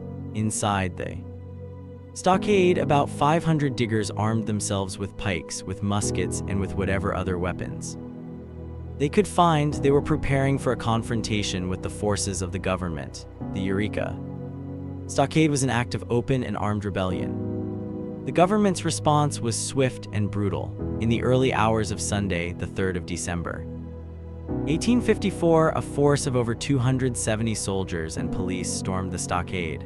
The battle was a short and bloody one. The Diggers, who were poorly armed and disorganized, were no match for the disciplined and well-equipped government forces.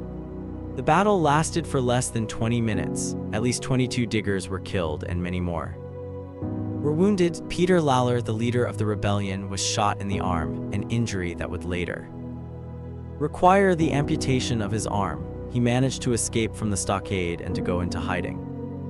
The Eureka Rebellion as a military confrontation was a catastrophic failure. The stockade was overrun, the rebellion was crushed, and the leaders were arrested and charged with high treason. But the story of Eureka was not over. The government, in its arrogance, had misjudged the mood of the public. The brutal and heavy-handed crushing of the rebellion created a wave of public sympathy for the Diggers. The men who had been seen as rebels were now seen as martyrs, as heroes who had died in the cause of liberty. The 13 diggers who were put on trial for high treason were all acquitted by sympathetic juries in Melbourne. The acquittals were a massive and humiliating defeat for the government of Governor Hotham. The public had spoken, and they had sided with the rebels. The Eureka Rebellion, while it was a military failure, was a resounding political success. In the wake of the rebellion, the government was forced to back down. The gold license was abolished and was replaced by a much cheaper miner's right, which also carried the right to vote. The demands of the Ballarat Reform League were largely met, and the colony of Victoria went on to become one of the most progressive and democratic societies in the world. The Eureka Stockade is now seen as a pivotal moment in the development of Australian democracy. It was the moment when ordinary people stood up and fought for their rights, when the principles of liberty and of a fair go were forged in the heat of battle. The Eureka flag has become a powerful and enduring symbol of rebellion, of independence, and of the Australian identity itself. The gold rushes, which had begun as a frantic and individualistic scramble for wealth, had culminated in a collective and political struggle for justice. The diggers who had come to Australia in search of gold had found something else as well, a new sense of their own power, a new vision of a society that was based not on the old hierarchies of birth and of privilege, but on the democratic ideals of liberty, equality, and a fair go for all. The legacy of the Australian gold rushes is immense and far-reaching. The decade of the 1850s was a period of such rapid and profound transformation that it has been described as a social and economic revolution. The gold rushes changed the face of Australia, setting it on a new and irreversible course towards a future as a prosperous, multicultural, and democratic nation.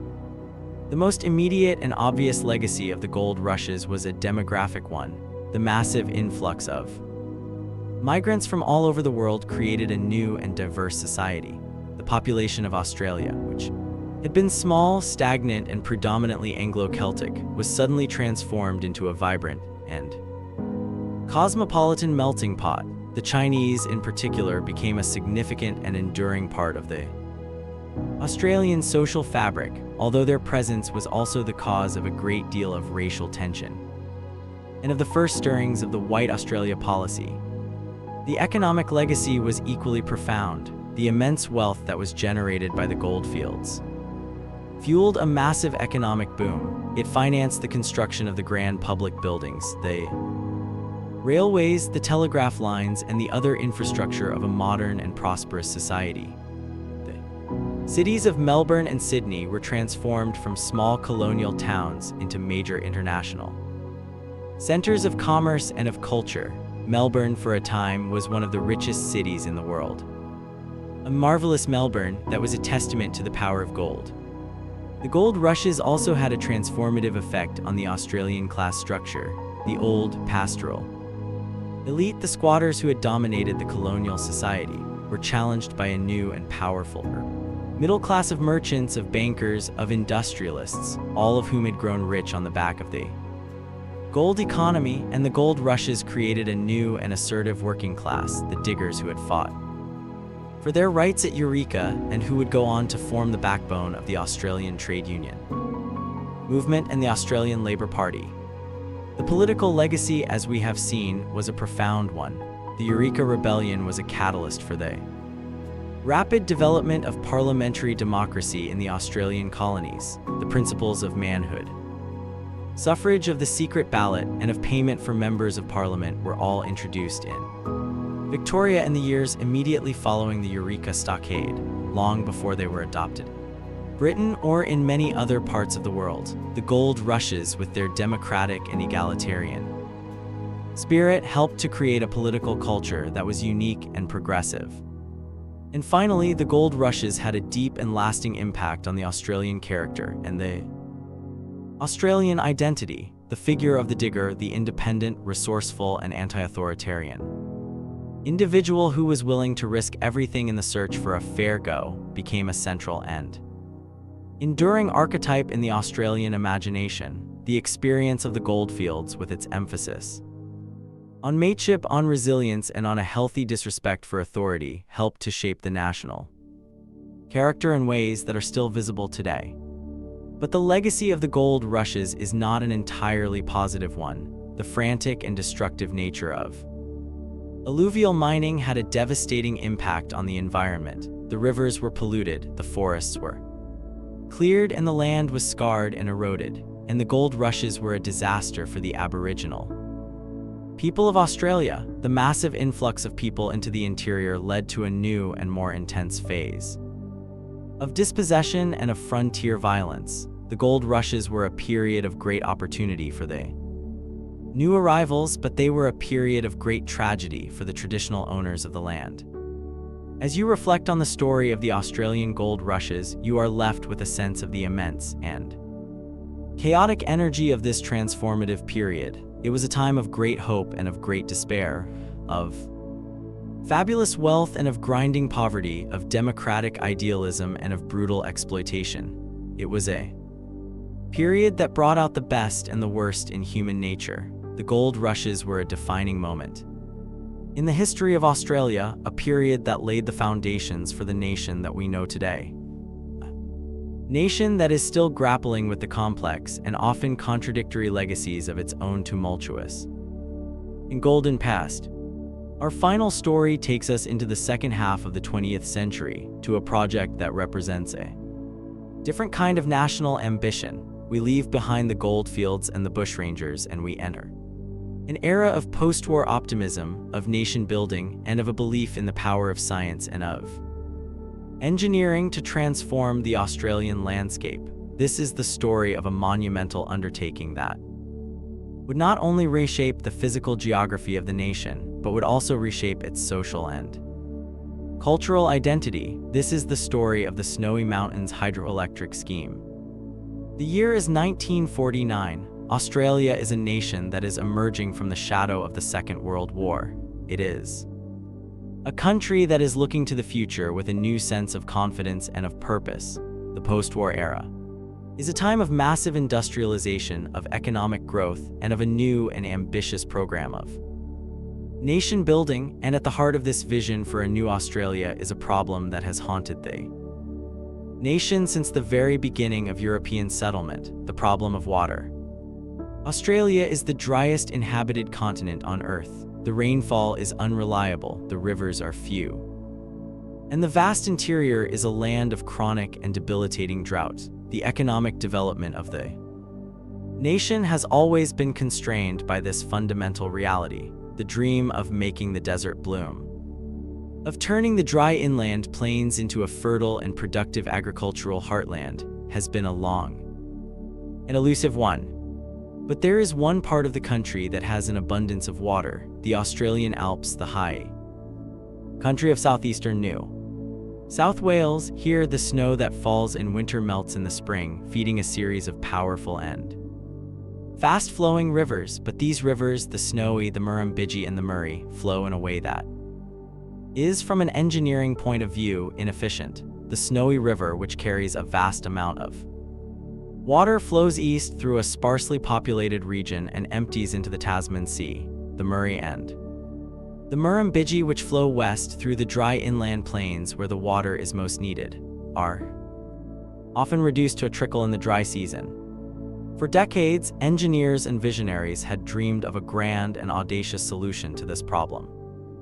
The idea was to dam the rivers of the high country, to divert the water from the Snowy River and to channel it westward through a series of tunnels and aqueducts into the Murray and the Murrumbidgee river systems. This would not only provide a vast and reliable supply of water for irrigation on the inland plains, but it would also, as the water fell from the high mountains to the plains below, be used to generate a massive amount of hydroelectric power. It was a plan of breathtaking ambition, a project that would be one of the most complex and challenging engineering feats ever undertaken in the world. It would involve the construction of 16 major dams, 7 power stations, most of them deep underground, 145 kilometers of tunnels, and 80 kilometers of aqueducts. It would be a project that would take 25 years to complete and would cost, in today's money, billions of dollars. In 1949, the Australian government, under the leadership of the post-war Labor Prime Minister, Ben Chifley, gave the green light to the Snowy Mountains hydroelectric scheme. It was a project that was seen as being essential for the future of the nation. It would provide the water that was needed to expand the agricultural industry, and it would provide the electricity that was needed to power the new industries of the post-war era. But it was also a project that was deeply symbolic. It was a statement of national confidence, a declaration that Australia was no longer a small, independent outpost of the British Empire, but was a modern and technologically advanced nation that was capable of taming its own environment and of shaping its own destiny. The Snowy Scheme, as it became known, was to be a monument to the new post-war Australia. The first challenge was to assemble a workforce. The project required a massive army of skilled and unskilled labor, and post-war Australia, with its small population, simply did not have enough people. The solution was to be found in the displaced persons camps of war-torn Europe. The Australian government launched a massive immigration program, recruiting tens of thousands of men from over 30 different European countries. These were the new Australians, men who had lost everything in the war, who were looking for a new life, a new beginning in a new land. They came from Italy, from Germany, from Greece, from Yugoslavia, from all over a continent that had been shattered by conflict. They were brought to the remote and rugged high country of the Snowy Mountains, a landscape that was as alien and as intimidating as any they had ever seen. They were housed in temporary construction towns, in rough and basic accommodation, in a climate that was harsh and unforgiving. They were a diverse and often fractious collection of men who had, in many cases, been on opposite sides in the war that had just ended. And they were given a task of almost unimaginable difficulty. They were to drill and to blast their way through the hard granite of the mountains to build the dams and the tunnels and the power stations of this vast and complex scheme. The work was dangerous, the conditions were appalling, and the pay was low. But for these men, the new Australians, the snowy scheme was more than just a job. It was a chance to rebuild their lives, to forge a new identity, to become a part of a great and historic national project. They were the men who would build the snowy, the men who would, with their sweat and their skill and sometimes with their lives, create a new and powerful symbol of the modern Australian nation. Question that hung over this vast and diverse workforce as they began their assault on the mountains was a simple one: could this grand and ambitious vision ever be turned into a reality? The construction of the Snowy Mountain scheme was a triumph of human ingenuity, of international collaboration, and of sheer, dogged persistence. For 25 years, from 1949 to 1974, the Snowy Mountains were a vast and noisy construction site, a place of constant and dramatic transformation. The engineering challenges were immense. The men had to work in some of the most difficult and dangerous conditions imaginable. They were drilling and blasting tunnels deep inside the mountains where the risk of rockfalls and of explosions was a constant threat. They were working on the faces of steep and unstable cliffs, building the massive dams that would hold back the waters of the Snowy and the Yucumbene rivers. They were working in a climate of extremes, from the freezing, snowbound winters to the hot and dusty summers. The work was incredibly dangerous. Over the 25 years of the project, 121 men lost their lives in industrial accidents. They were the casualties of the war against the mountains, the men who paid the ultimate price for the creation of this great national icon.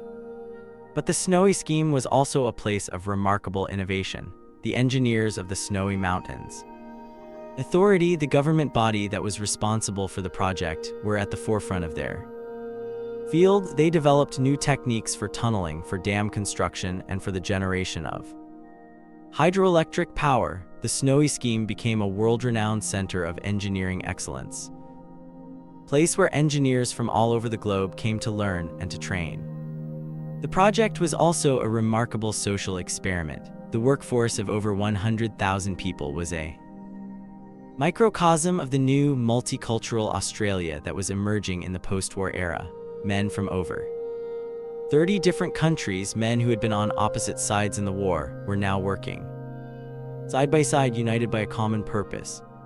The construction towns of the Snowy, places like Cooma, Cabramurra, and Concobin, were vibrant and cosmopolitan communities, places where you could hear a dozen different languages being spoken in the street. The initial tensions and prejudices between the different national groups gradually gave way to a sense of mutual respect and of shared identity. The men were no longer Germans or Italians or Yugoslavs. They were Snowy workers, a new and unique tribe that was defined by their shared experience of this monumental undertaking. The Snowy scheme became a powerful and practical symbol of the success of Australia's post-war immigration program. It was a demonstration that people from different cultures and from different backgrounds could come together and could build a new and better society.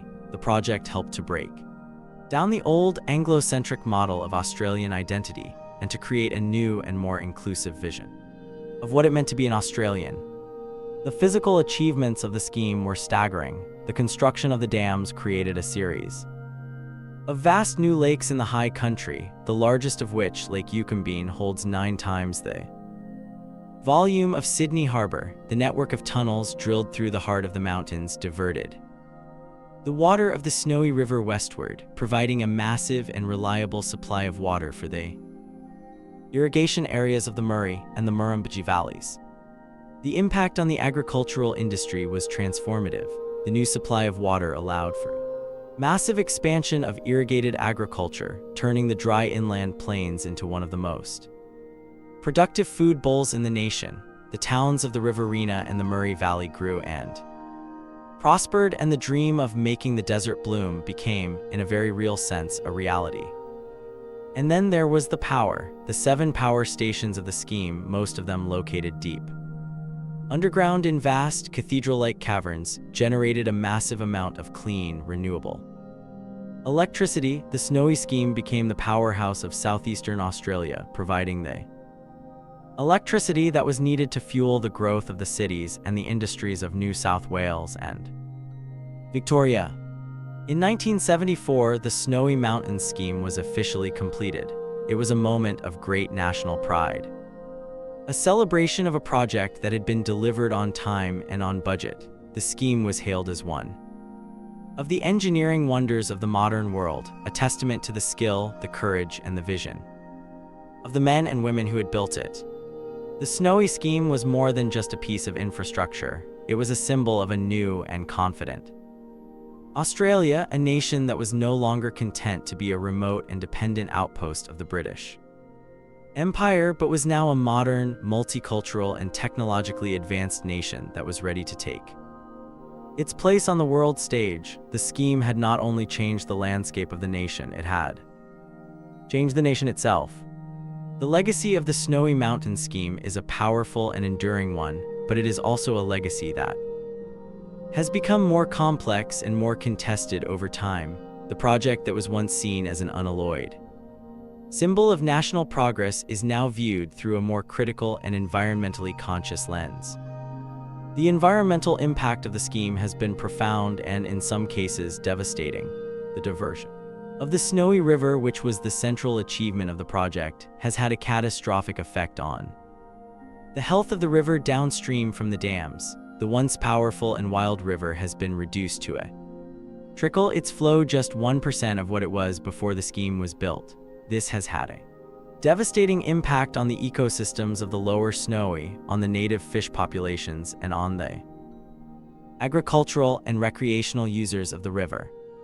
In recent years, there has been a growing movement to save the Snowy, to restore a more natural flow to the river. This has led to a long and often bitter political debate, pitting the environmentalists against the irrigators and the power companies who are the beneficiaries of the scheme. In a landmark decision in the early 2000s, the governments of Australia, New South Wales, and Victoria agreed to return a portion of the water to the Snowy River, a recognition that the environmental costs of the scheme had been too high. The process of restoring the health of the Snowy is a long and ongoing one, testament to the complex and often difficult trade-offs between economic development and environmental protection.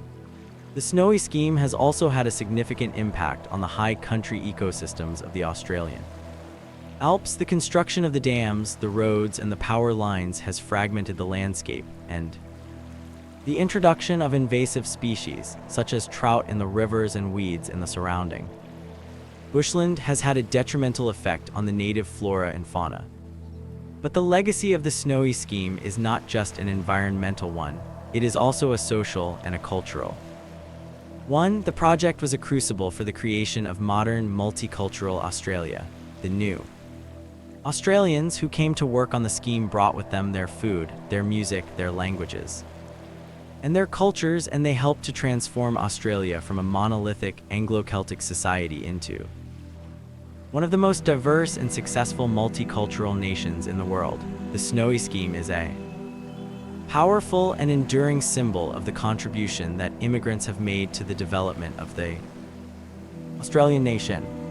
The scheme is also a monument to a particular moment in Australian history, a moment of post-war optimism, of a belief in the power of big government and of large-scale public works to shape the future of the nation. It was an era of consensus, of a shared belief in the idea of progress, of a confidence in the ability of science and of engineering to solve the great challenges of the day.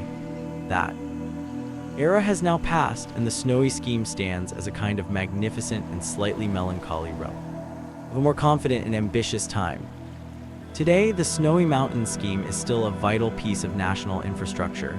It still provides a significant portion of the renewable electricity for the national grid, and it is still the lifeblood of the agricultural industries of the Murray-Darling Basin. It has recently been given a new lease on life with a massive new project, Snowy 2, which will expand its capacity as a pumped hydro scheme, effectively turning it into a giant battery for the storage of renewable energy. As you reflect on the story of the Snowy Mountain scheme, you are left with a sense of the immense scale and the profound complexity of this great national project. It was a project that was born bold and ambitious vision, a project that was built with the sweat and the sacrifice of a generation of new Australians, and a project that has had a deep and lasting impact on the physical and the cultural landscape of the nation. It is a story that is full of contradictions. It is a story of environmental triumph and of environmental tragedy. It is a story of national unity and of political conflict. It is a story that celebrates the power of human ingenuity, but also reminds us of the limits of our ability to control the natural world. The Snowy Mountain scheme is more than just a collection of dams and of tunnels. It is a powerful and enduring symbol of the Australian journey itself, a story of a nation that is constantly striving to reshape itself, to redefine its identity, and to find a sustainable and prosperous future in this vast and challenging land. We now turn to a story that is not one of engineering marvels or of rebellious outlaws, but one that delves deep into the social and political policies of 20th century Australia. It is a story that is profoundly sad, deeply controversial, and for a long time largely unspoken. It is a story of a government policy that was enacted over several decades, a policy that was, for many of its architects, born of a misguided sense of benevolence, but which resulted in immense and lasting trauma for generations of Indigenous Australians. This is the story of the stolen generations. To understand this chapter of Australian history, we must transport ourselves to the early decades of the 20th century. The frontier wars are largely over, and the Aboriginal population, which has been decimated by disease, by violence, and by dispossession, is now living a marginalized and impoverished existence on the fringes of the dominant white society. They are confined to government reserves and to church-run missions, or they live in makeshift camps on the outskirts of country towns.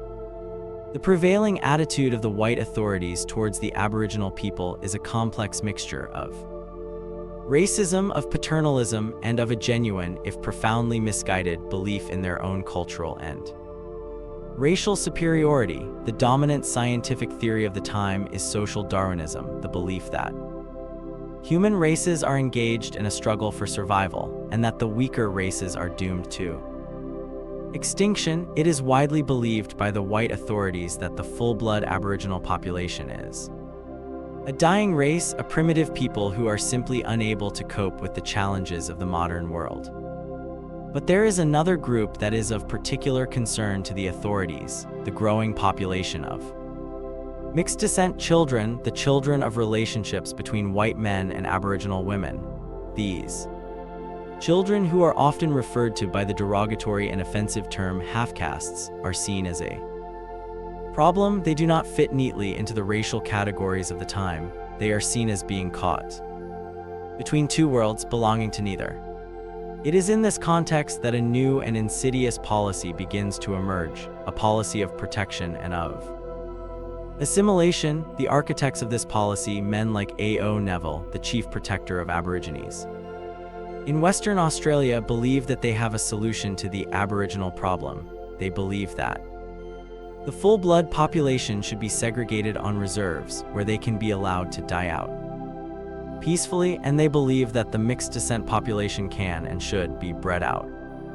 The theory is a chilling one. It is believed that if the mixed descent children are removed from their Aboriginal families and are raised in white institutions, they can be trained to think and to act like white people. They can then be encouraged to marry other light-skinned people, and over a few generations, their Aboriginality, their blackness, will be diluted to the point where it disappears completely. It is a policy of biological and cultural absorption, a policy that is designed to solve the Aboriginal problem by making the Aboriginal people, in a biological sense, cease to exist.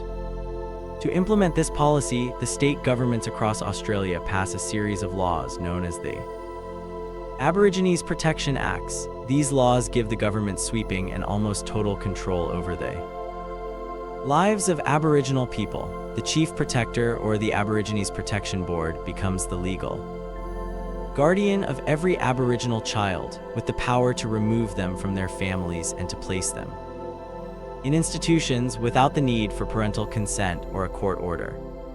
And so begins the systematic and state-sanctioned removal of tens of thousands of Aboriginal and Torres Strait Islander children from their families. This is what would later become known as the stolen generations. Imagine you are a young Aboriginal mother living on a government reserve in the 1930s. Your life is one of poverty and of powerlessness. You are under the constant surveillance of the reserve manager, a white man who has almost total control over your life. He decides where you can live, who you can marry, whether you're allowed to work. But the one thing that you have, the one source of joy and of meaning in your life, is your children. You love them with a fierce and protective passion. They are your connection to your culture, to your ancestors, to your future. And then one day, a car arrives at your small tin humpy. A white man, the reserve manager, or a police officer gets out of the car. He has a piece of paper in his hand. He tells you that he is here to take your children. He tells you that you are an unfit mother, that you cannot provide them with a proper home. He tells you that they are being taken away for their own good, that they will be given a Christian education and will be trained for a better life. You plead with him, you cry, you try to resist, but you are powerless. The law is on his side. Children are forcibly taken from you, screaming and crying, and they are put into the car. You watch as the car drives away, taking with it everything that you hold dear. You are told that you will never see them again. This scene, or one very much like it, was repeated thousands upon thousands of times in every state and territory of Australia for over 60 years, from the early 1900s until the 1970s. It was a quiet and bureaucratic form of violence, a slow-motion tragedy that was unfolding in the remote and forgotten corners of the nation. The children who were taken were sent to government institutions or to church-run missions. These were often harsh and loveless places. The children were taught to be ashamed of their aboriginality, of their culture, of their language. They were told that their parents did not want them, that they had been abandoned. They were given new names, and they were forbidden from speaking their own languages. The goal was to erase their identity, to turn them into white children with black skins. The conditions in these institutions were often appalling. The children suffered from malnutrition, from neglect, and from disease. They were subjected to a harsh and often brutal discipline, and many of them were the victims of physical and sexual abuse. They were raised in a world that was devoid of love, of family, of culture. They were being trained to be servants and laborers in the white economy, to take their place at the very bottom of the racial hierarchy. The policy of child removal was a human tragedy of immense proportions. It was a policy that was based on a flawed and racist ideology, and it was a policy that inflicted a deep and lasting trauma on generations of Indigenous Australians. It was a policy that tore families apart, that destroyed cultures, and that left a legacy of pain and of suffering that is still being felt today, as these children grew up isolated from their kin and their culture, a profound question about their future. And the future of the policy itself began to take shape. What would become of these children, and how would a nation ever begin to reckon with the consequences of such a deeply flawed and inhuman experiment? The experience of the children who were taken, the stolen generations, was one of profound and lifelong trauma. They grew up in a world that was defined by loss, the loss of their families, of their land, of their culture, and of their identity. They were, in a very real sense, strangers in their own country, caught in a limbo between a black world that they had been taught to reject and a white world that would never fully accept them. As they grew into adolescence and adulthood, the children were sent out from the institutions to work.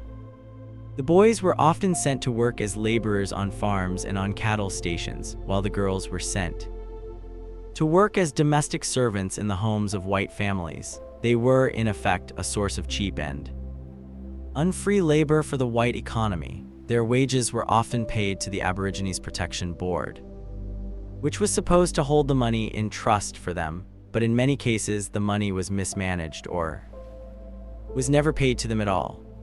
The psychological impact of this experience was devastating. The members of the stolen generations suffered from a range of deep-seated emotional and psychological problems. They had high rates of depression, of anxiety, of alcoholism, and of suicide. They struggled to form healthy relationships, to trust other people, to be loving parents to their own children. The trauma of their childhood, the experience of being raised in a world without love or security, had left a deep and enduring scar. Many of them spent their entire lives searching for their families. They were driven by a desperate need to know who they were, where they came from, to find the parents and the siblings who had been taken from them, but the search was often a difficult and frustrating one. The government records were often incomplete or inaccurate. The names of the children had been changed and the links to their families had been deliberately and systematically erased. For those who did manage to find their families, the reunion was often a difficult and painful experience. They returned to communities that they did not know, to a culture that they did not understand, to a language that they could not speak. They were often seen as outsiders, as coconuts, black on the outside, white on the inside. The joy of reunion was often mixed with a profound sense of sadness, of regret, of a life that had been stolen from them. The policy of child removal also had a devastating impact on the Aboriginal communities that were left behind. The loss of their children was a source of immense and ongoing grief. The social fabric of these communities was torn apart. The traditional systems of kinship, of child-rearing, and of the transmission of cultural knowledge were profoundly disrupted. The removal of the children was a blow to the very heart of Aboriginal culture, an act of cultural genocide that was designed to destroy the oldest living culture in the world. For many decades, the story of the stolen generations was a hidden history. It was a story that was known to Indigenous Australians, but it was a story that was largely unknown to the wider white community. The official narrative of Australian history was one of peaceful settlement and of benevolent protection. The dark and shameful story of the forced removal of children did not fit into this narrative, and so it was ignored. But in the 1970s and 1980s, as a new and more critical approach to Australian history began to emerge, the story of the stolen generations began to be told. Indigenous activists, writers, and historians began to speak out, to share their stories, to demand that the nation confront this difficult and painful part of its past.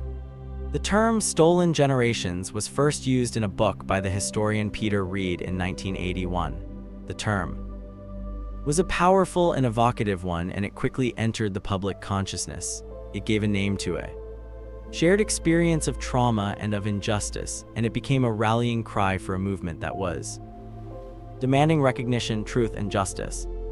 The culmination of this movement was a landmark national inquiry into the separation of Aboriginal and Torres Strait Islander children from their families. The inquiry, which was conducted by the Human Rights and Equal Opportunity Commission, was called Bringing Them Home. The inquiry traveled all over Australia, and it took evidence from hundreds of members of the stolen generations. The Bringing Them Home report, which was published in 1997, was a bombshell. It was a detailed and damning indictment of the policy of child removal. It documented the history of the policy, the devastating impact that it had on individuals, families, and communities, and the ongoing legacy of trauma and of disadvantage. The report concluded that the policy of forced child removal was a gross violation of human rights, and that, under international law, it constituted an act of genocide. The report made a series of recommendations, including a call for a national apology to the stolen generations, for compensation to be paid to the victims, and for a new commitment to the principles of self-determination and of reconciliation. The Bringing Them Home report was a watershed moment. Australian history, it forced the nation to confront a part of its past that it had for too long tried To forget, it sparked a national conversation about the nature of Australian identity, about the meaning of justice, and about the long and difficult road to reconciliation. The quiet, bureaucratic tragedy had finally been given a national voice, but the question of how a nation should or could atone for such a history was now at the forefront of the public mind. The legacy of the Snowy Mountain scheme is a powerful and enduring one, but it is also a legacy that has become more complex and more contested over time. The project that was once seen as an unalloyed symbol of national progress is now viewed through a more critical and environmentally conscious lens. The environmental impact of the scheme has been profound and, in some cases, devastating.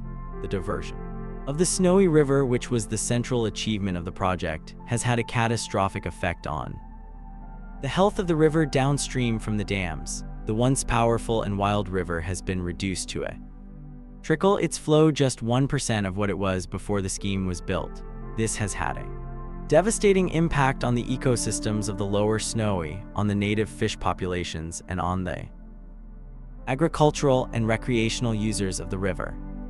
In recent years, there has been a growing movement to save the Snowy, to restore a more natural flow to the river. This has led to a long and often bitter political debate, pitting the environmentalists against the irrigators and the power companies who are the beneficiaries of the scheme. In a landmark decision in the early 2000s, the governments of Australia, New South Wales, and Victoria agreed to return a portion of the water to the Snowy River, a recognition that the environmental costs of the scheme had been too high. The process of restoring the health of the Snowy is a long and ongoing one, testament to the complex and often difficult trade-offs between economic development and environmental protection. The Snowy scheme has also had a significant impact on the high country ecosystems of the Australian Alps. The construction of the dams, the roads, and the power lines has fragmented the landscape, and the introduction of invasive species, such as trout in the rivers and weeds in the surrounding bushland, has had a detrimental effect on the native flora and fauna.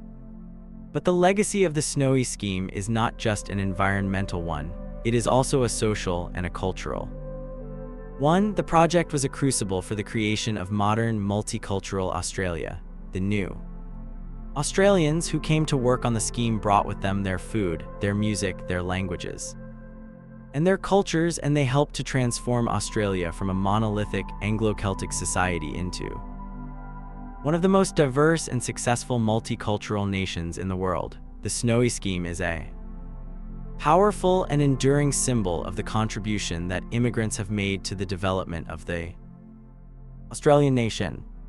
The scheme is also a monument to a particular moment in Australian history, a moment of post-war optimism, of a belief in the power of big government and of large-scale public works to shape the future of the nation. It was an era of consensus, of a shared belief in the idea of progress, of a confidence in the ability of science and of engineering to solve the great challenges of the day.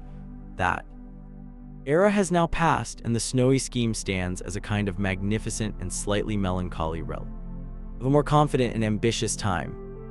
Today, the Snowy Mountain scheme is still a vital piece of national infrastructure. It still provides a significant portion of the renewable electricity for the national grid, and it is still the lifeblood of the agricultural industries of the Murray-Darling Basin. It has recently been given a new lease on life with a massive new project, Snowy 2, which will expand its capacity as a pumped hydro scheme, effectively turning it into a giant battery for the storage of renewable energy. As you reflect on the story of the Snowy Mountain scheme, you are left with a sense of the immense scale and the profound complexity of this great national project. It was a project that was born of a bold and ambitious vision, a project that was built with the sweat and the sacrifice of a generation of new Australians, and a project that has had a deep and lasting impact on the physical and the cultural landscape of the nation. It is a story that is full of contradictions. It is a story of environmental triumph and of environmental tragedy. It is a story of national unity and of political conflict. It is a story that celebrates the power of human ingenuity, but also reminds us of the limits of our ability to control the natural world. The Snowy Mountain scheme is more than just a collection of dams and of tunnels. It is a powerful and enduring symbol of the Australian journey itself, a story of a nation that is constantly striving to reshape itself, to redefine its identity, and to find a sustainable and prosperous future in this vast and challenging land. The publication of the Bringing Them Home report in 1997 was a moment of national reckoning. It laid bare the truth of a dark and hidden chapter in the nation's history, and it forced non-Indigenous Australians to confront the devastating human consequences of the policy of forced child removal. The response to the report was a powerful and emotional one. There was a groundswell of public support for the stolen generations, a sense of collective shame, and of a desire to make amends for the injustices of the past. The demand for a national apology became a central and powerful focus of the reconciliation movement. For the members of the stolen generations, an apology was not just a symbolic gesture, it was a necessary and profound act of recognition, an acknowledgement from the nation that what had happened to them was wrong. However, the Conservative government of the day, led by Prime Minister John Howard, refused to make a formal national apology. Howard expressed his deep and sincere regret for the injustices of the past, but he argued that a formal apology was inappropriate, as the current generation of Australians should not be held responsible for the mistakes of previous generations. This refusal, which became known as the History Wars, was a source of deep division and of great pain for many Indigenous Australians. Despite the lack of a national apology, the movement for reconciliation continued to grow. In 2000, one of the most powerful and moving demonstrations in Australian history, over 250,000 people walked across the Sydney Harbour Bridge in support of reconciliation. Similar walks were held in cities and towns all over the country. It was a clear and undeniable demonstration of the public's desire for a new and more just relationship between Indigenous and non-Indigenous Australians. Finally, in 2008, with the election of a new Labour government led by Prime Minister Kevin Rudd, the moment for a national apology arrived. On the 13th of February 2008, in a historic and emotional session of the Australian Parliament, Prime Minister Rudd delivered a formal apology to the stolen generations on behalf of the nation. He spoke of the profound grief, suffering, and loss that had been inflicted by the policies of the past. He apologized for the laws and policies that had inflicted profound grief, suffering, and loss on these our fellow Australians. He apologized for the breaking up of families and communities, and he apologized for the indignity and degradation thus inflicted on a proud people and a proud culture. The apology was broadcast live across the nation. Huge crowds gathered in public spaces to watch the speech, and there was an outpouring of emotion, of tears, of relief, and of a sense of a great historical weight being lifted. For many members of the stolen generations, it was a moment of profound and healing significance, a moment when their pain and their suffering was finally and formally acknowledged by the nation. The national apology was a watershed moment, but it was not the end of the story. The legacy of the stolen generations is a deep and enduring one. The trauma of the past continues to affect the lives of individuals, of families, and of communities. The social and economic disadvantage that is faced by many Indigenous Australians today, the high rates of poverty, of ill health, of imprisonment, is a direct and undeniable consequence of the historical trauma of colonization, of which the stolen generations are a particularly stark and painful example. The story of the stolen generations is a story that is essential to an understanding of modern Australia. It is a story that challenges the comfortable and complacent myths of a peaceful and benevolent settlement. It is a story that forces us to confront the racism and the injustice that lies at the heart of our own history. But it is also a story of incredible resilience, of the enduring strength of Aboriginal and Torres Strait Islander culture. It is a story of the courage of the survivors, of the men and women who, in the face of unimaginable trauma, have managed to rebuild their lives, to reconnect with their families, and to reclaim their culture. As you reflect on this difficult and powerful story, you are left with a sense of the immense and ongoing challenge of healing and of reconciliation. An apology is a vital first step, but it is not enough. The journey towards a truly just and reconciled Australia is a long and difficult one, a journey that requires not just words but actions. It requires a commitment to truth-telling, to closing the gap in health and in education, and to empowering Indigenous communities to shape their own futures. The story of the stolen generations is a painful and necessary reminder of the wrongs of the past, but it is also a call to action, a challenge to build a future in which such injustices can never happen again. Our story now takes us to the final years of the 19th century, to a period of intense political debate, of competing colonial interests, and of the gradual and often difficult birth of a new national identity. This is the story of how 6 separate and often rivalrous British colonies, scattered across a vast and unforgiving continent, decided to come together to form a single, unified nation. This is the story of the Federation of Australia. Imagine yourself in the 1890s. The continent of Australia is a patchwork of 6 self-governing British colonies: New South Wales, Victoria, Queensland, South Australia, Western Australia, and the island colony of Tasmania. Each of these colonies has its own government, its own parliament, its own laws, its own railway system, and even its own postage stamps. They are, in effect, 6 separate countries, all of them fiercely proud of their own identity and jealous of their own independence.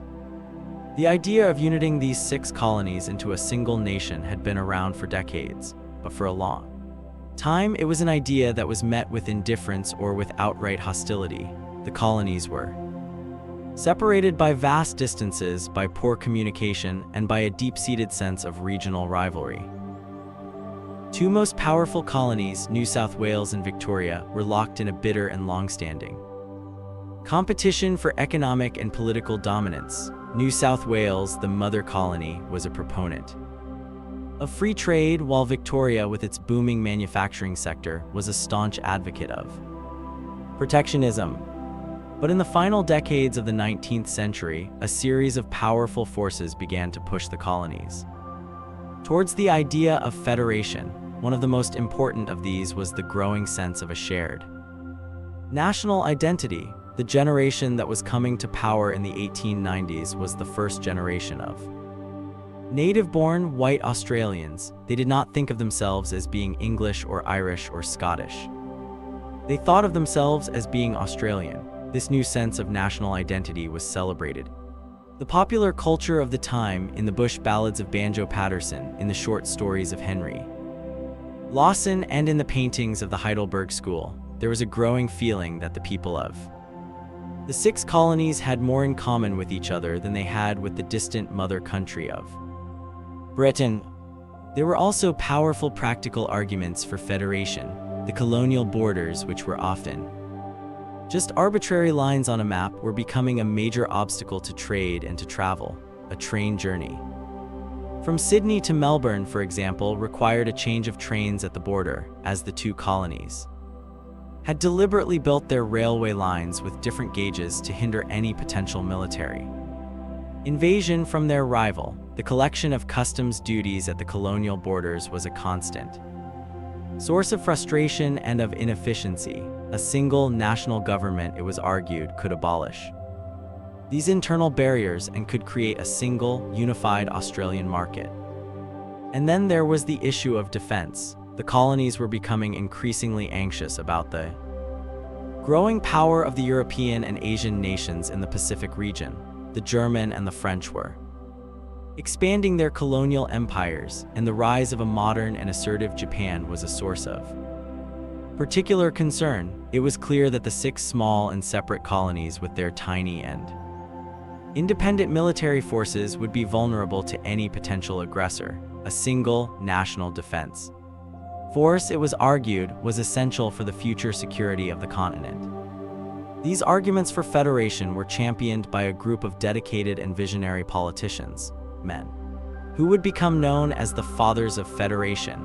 The most important of these was Sir Henry Parkes, the long-serving and charismatic Premier of New South Wales. In 1889, at a speech in the town of Tenterfield, Parkes delivered a famous and powerful call for a great national government for all Australia. His speech is often seen as the catalyst that set the federation movement on its final end.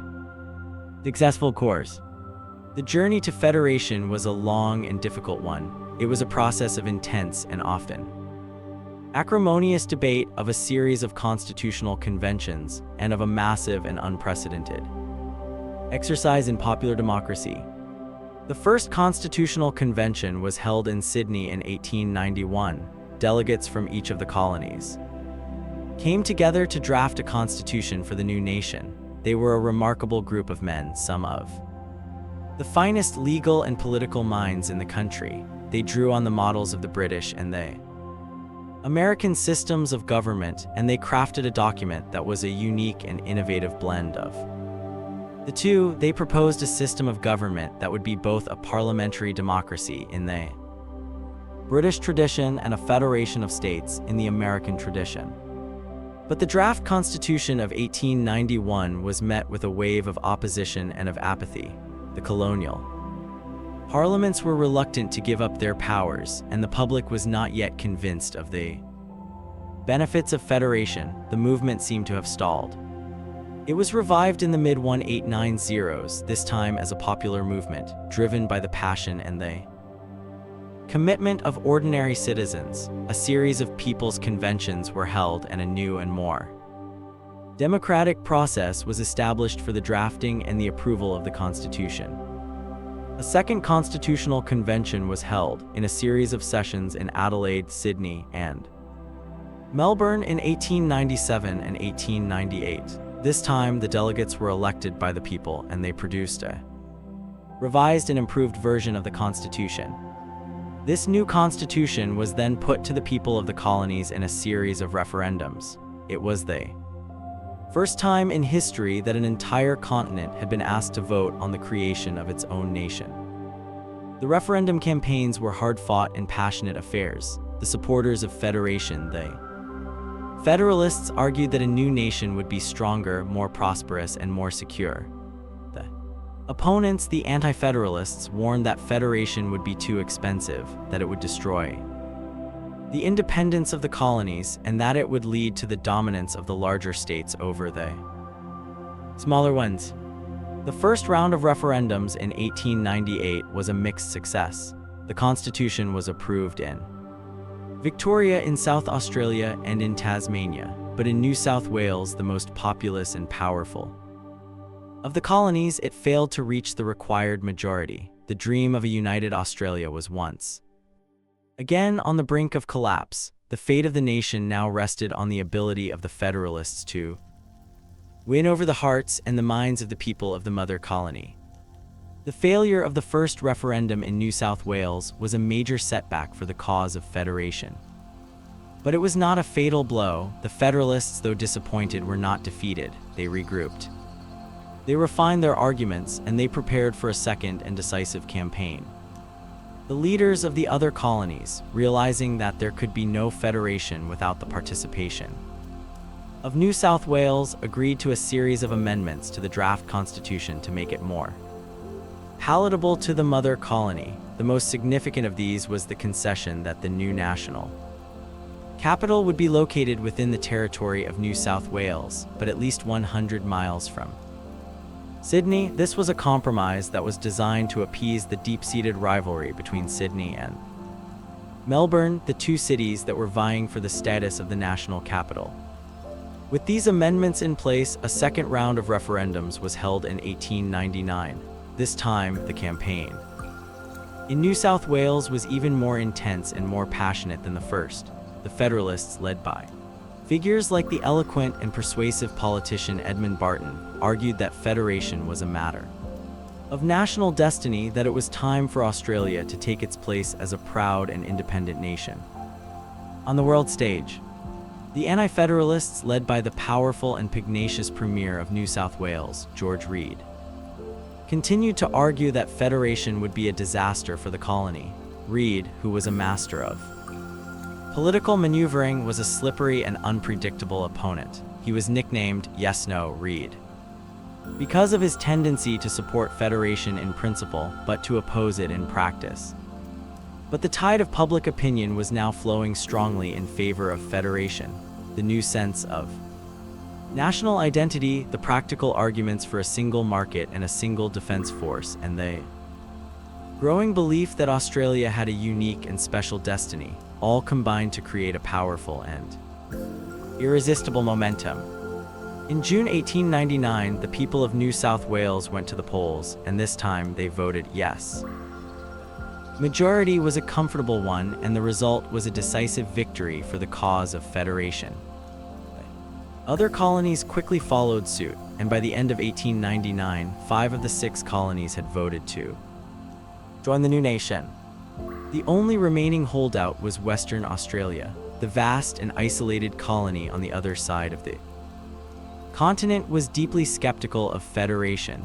The people of Western Australia, who were in the midst of their own gold rush, felt that they had little in common with the eastern colonies, and they were fearful that they would be dominated and exploited by the more populous and powerful states of the East. But they were also under immense pressure to join. The British government made it clear that it would not grant independence to Western Australia as a separate nation, and the other colonies threatened to impose tariffs on Western Australian goods if they refused to join the Federation. Finally, in a referendum in July 1900, the people of Western Australia voted, albeit reluctantly, to become a part of the new Commonwealth of Australia. The 6 colonies had now all agreed to unite. The final step was to secure the approval of the British government. A delegation of Australian politicians, led by Edmund Barton, travelled to London to present the draft constitution to the British Parliament. There was some debate, particularly over the issue of the right of appeal from the Australian High Court to the British Privy Council, but in the end, the British government agreed to the Australian proposal with only minor changes. In July 1900, the British Parliament passed the Commonwealth of Australia Constitution Act. The act was then signed into law by Queen Victoria. The new nation of Australia was now a legal reality. The date for the inauguration of the new Commonwealth was set for the 1st of January, 1901. The city of Sydney, the oldest city in the nation, was chosen as the site for the celebrations. The 1st of January 1901 was a day of immense and joyous celebration. A massive and colorful parade was held in the streets of Sydney, with floats, with marching bands, and with soldiers from all over the British Empire. Hundreds of thousands of people lined the streets, their faces filled with a sense of pride and of optimism for the future. The climax of the day was a grand and solemn ceremony that was held in Centennial Park. Here, in the presence of a vast crowd, the first Governor-General of Australia, Lord Hopetoun, read the proclamation that brought the new nation into existence. The 6 colonies of Australia were now the 6 states of the Commonwealth of Australia. The first Prime Minister of the new nation was Edmund Barton, the man who had led the Federalist movement to its final and triumphant victory. He and his new cabinet were sworn in, and the business of building a new nation began. The Federation of Australia was a remarkable achievement. It was a process that was, for the most part, peaceful, democratic, and consensual. It was a testament to the political skill and the vision of the fathers of federation, and it was a reflection of the growing sense of a shared and unique Australian identity. But the new nation was also a nation that was born with a series of deep and unresolved contradictions. It was a nation that was proud of its independence, but that was also deeply and emotionally attached to the mother country of Britain. It was a nation that was founded on the principles of democracy and of a fair go, but that was also a nation that was built on the dispossession of its indigenous people, and that was about to enact a series of laws, the White Australia policy, that would entrench a system of racial discrimination for the next 70 years. As the fireworks exploded over Sydney Harbour on the night of the 1st of January, 1901, the people of the new Commonwealth of Australia celebrated the birth of their nation with a sense of boundless hope and of great expectation. The journey to federation was over, but the long and often difficult journey of defining what it meant to be an Australian had just begun. The birth of the Commonwealth of Australia on the 1st of January 1901 was not an end, but a beginning. The creation of a new national government was a momentous achievement, but the real work of building a nation, of forging a unified identity, and of grappling with the complex challenges of the 20th century was a task that would take generations. The early years of the new Commonwealth were a period of intense legislative activity. The first federal Parliament, which met in Melbourne, which served as the temporary capital until the new capital of Canberra was built, passed a series of landmark laws that would shape the social and the political landscape of the nation for decades to come.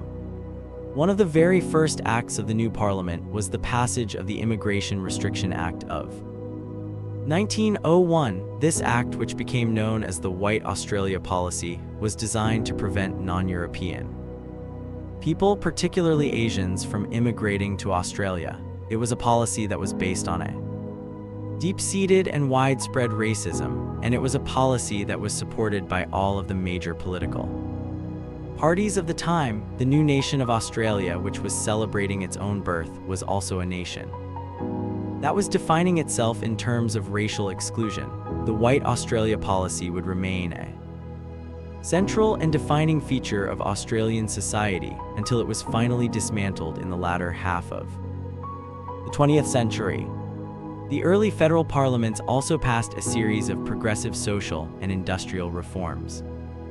Australia in the early 20th century became known as a social laboratory, a place where new and innovative ideas about the role of the state and the rights of the worker were being put into practice. The federal government established a system of industrial arbitration. It introduced the old age pension, and it enshrined the principle of a fair and reasonable wage in law. These reforms were a reflection of the egalitarian and democratic spirit that had been forged on the goldfields and that had been a powerful force in the federation movement.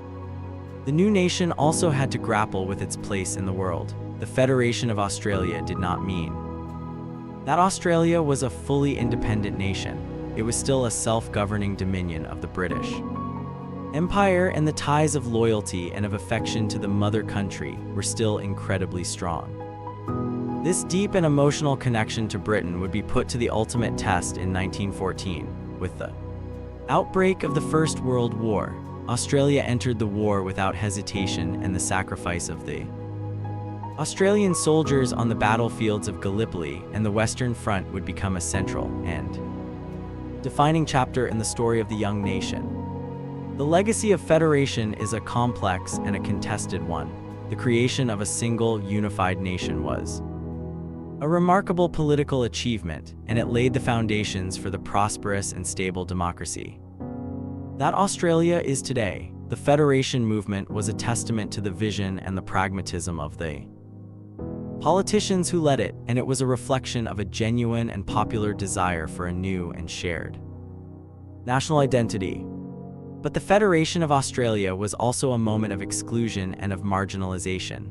The new Constitution, while it was a progressive and democratic document in many ways, made almost no mention of the Aboriginal people of Australia. They were not counted in the census, they were not given the right to vote, and they were largely excluded from the rights and the protections of the new nation.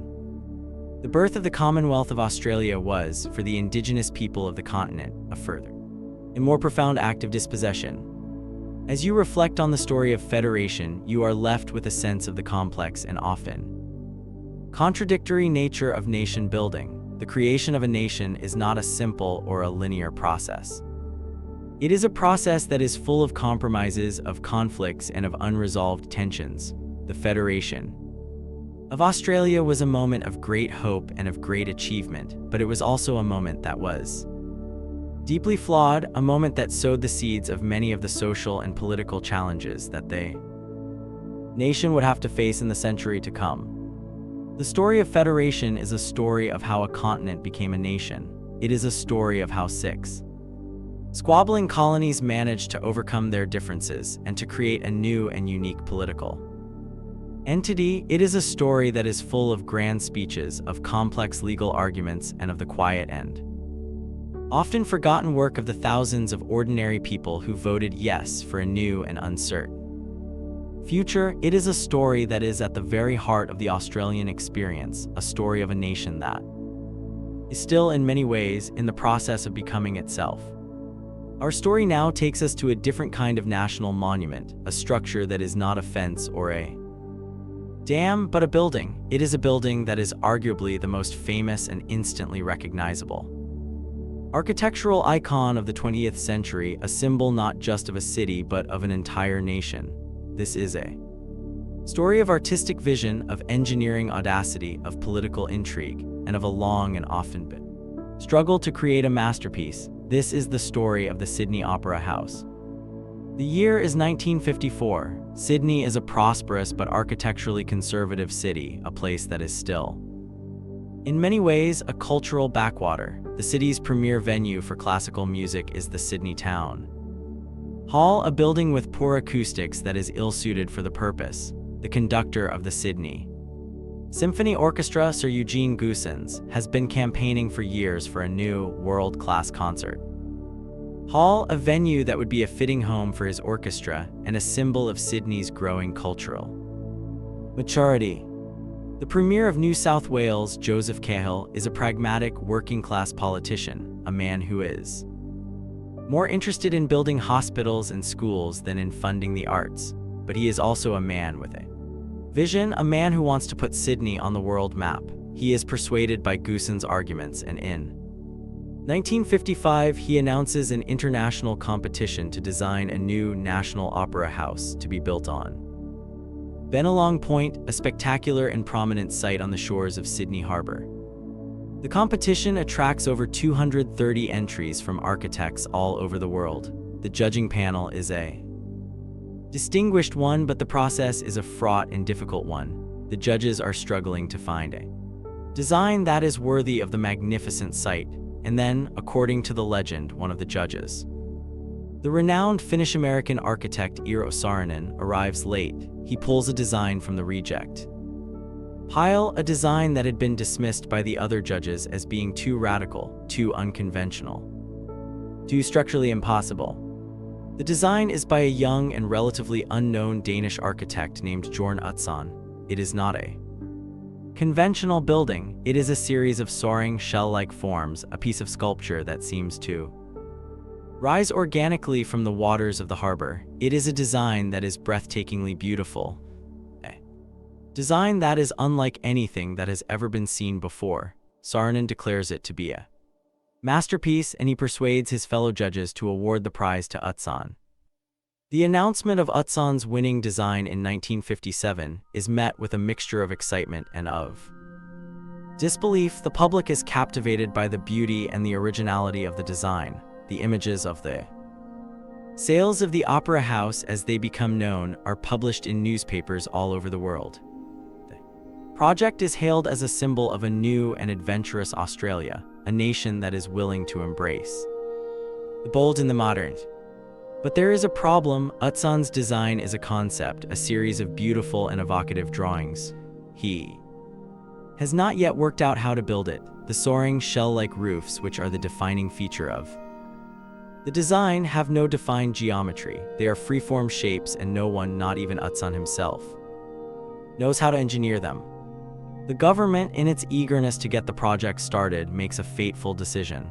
It decides to begin construction before the design has been fully resolved. It is a decision that will have profound and costly consequences.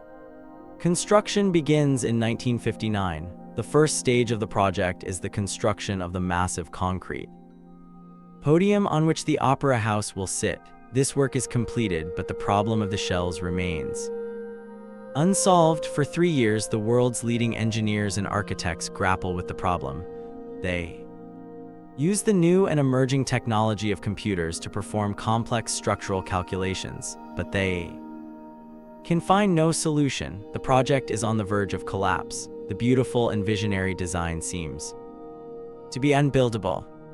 And then in 1961, after years of intense and frustrating work, Utsan has a moment of inspiration.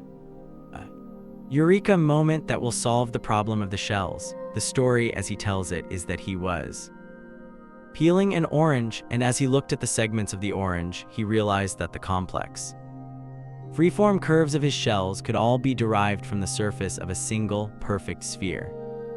This was the breakthrough that was needed. The spherical solution, as it became known, meant that the shells could be broken down into a series of precast concrete ribs, all of which would have the same curvature. These ribs could be manufactured in a factory on the site and then lifted into place by a crane. It was an elegant and ingenious solution, a marriage of industrial prefabrication and of sculptural form.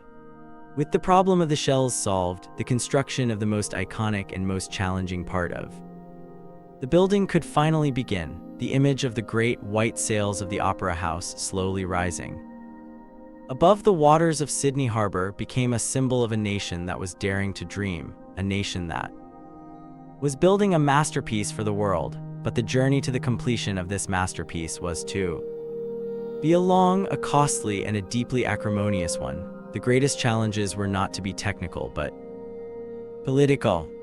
The construction of the shells of the Sydney Opera House was a slow and painstaking process, a marvel of engineering and of logistics. The massive precast concrete ribs were lifted into place by specially designed creeper crane, and the shells were gradually and meticulously assembled like the pieces of a giant three-dimensional jigsaw puzzle. The soaring white forms that had existed only during Utsan's imagination were now becoming a physical reality, a stunning and dramatic addition to the Sydney skyline. But as the exterior of the building was taking shape, the problems on the inside were beginning to mount. The relationship between the architect, Jorn Utsan, and the government of New South Wales was becoming increasingly strained. The project was running far behind schedule and the costs were spiraling out of control. The original budget for the Opera House was $7 million. By the mid-1960s, the estimated cost had risen to over $50 million. The project was being funded by a public lottery, and while the public was still largely supportive of the project, the rising costs were becoming a major political issue. The government and the media were becoming increasingly critical of Utsan. He was portrayed as an arrogant and impractical artist, a man who was more interested in creating a perfect work of art than in delivering a project on time and on budget.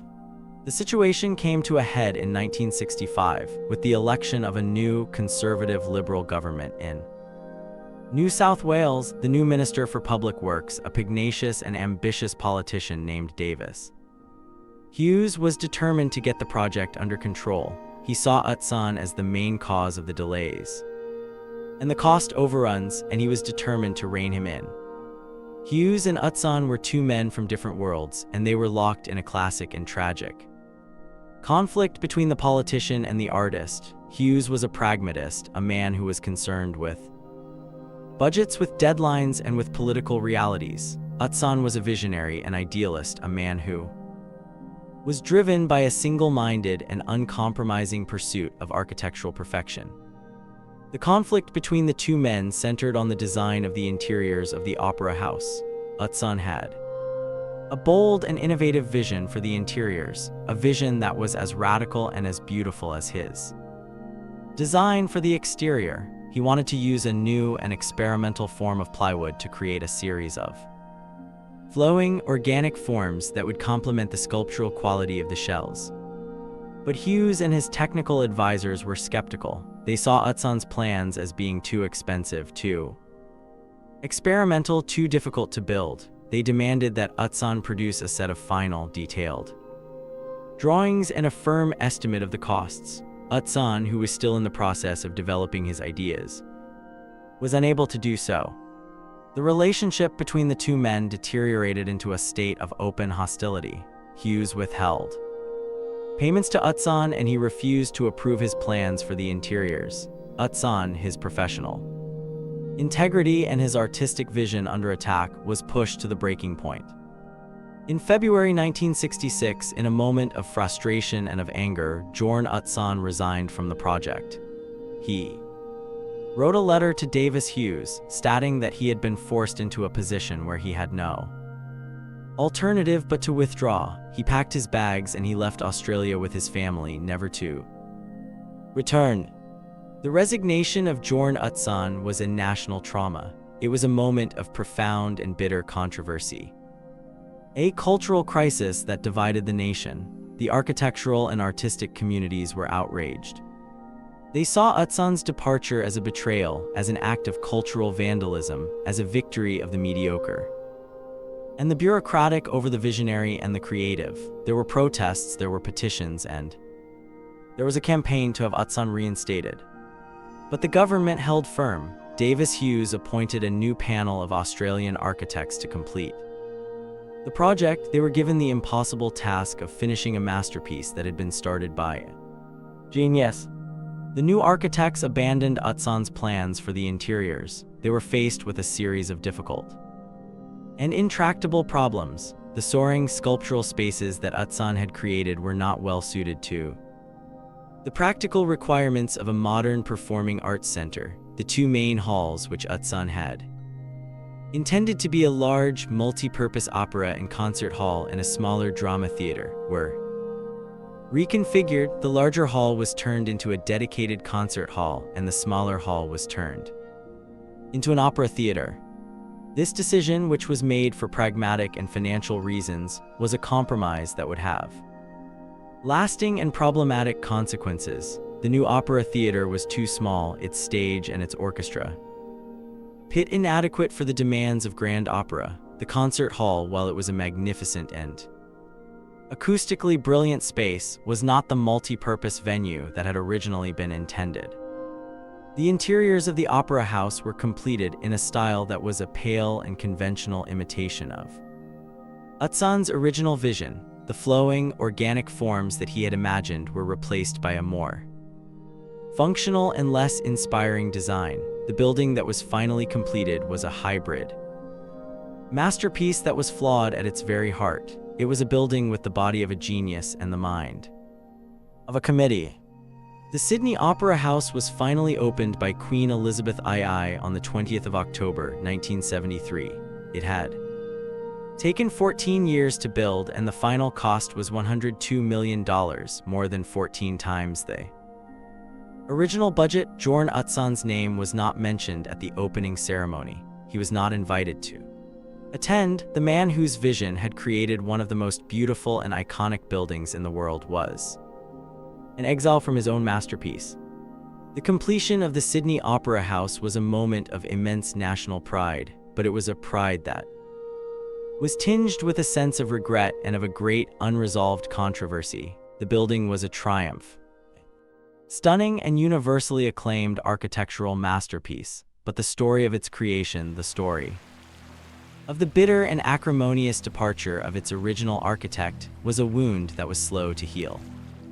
In the years that followed its opening, the Sydney Opera House became one of the most famous and beloved buildings in the world. It is a building that has transcended its original function as a performing arts center and has become a symbol of a city, of a nation, and of the transformative power of art and of architecture. It is a building that is photographed millions of times a year, a building that is instantly recognizable to people all over the globe. But for many years, the story of Bjorn Utsan's involvement in the project was a source of national shame and of embarrassment. The treatment of Utsan was seen as a cautionary tale about the clash between artistic vision and political pragmatism, a story of how a small-minded and bureaucratic culture had betrayed a great and visionary artist.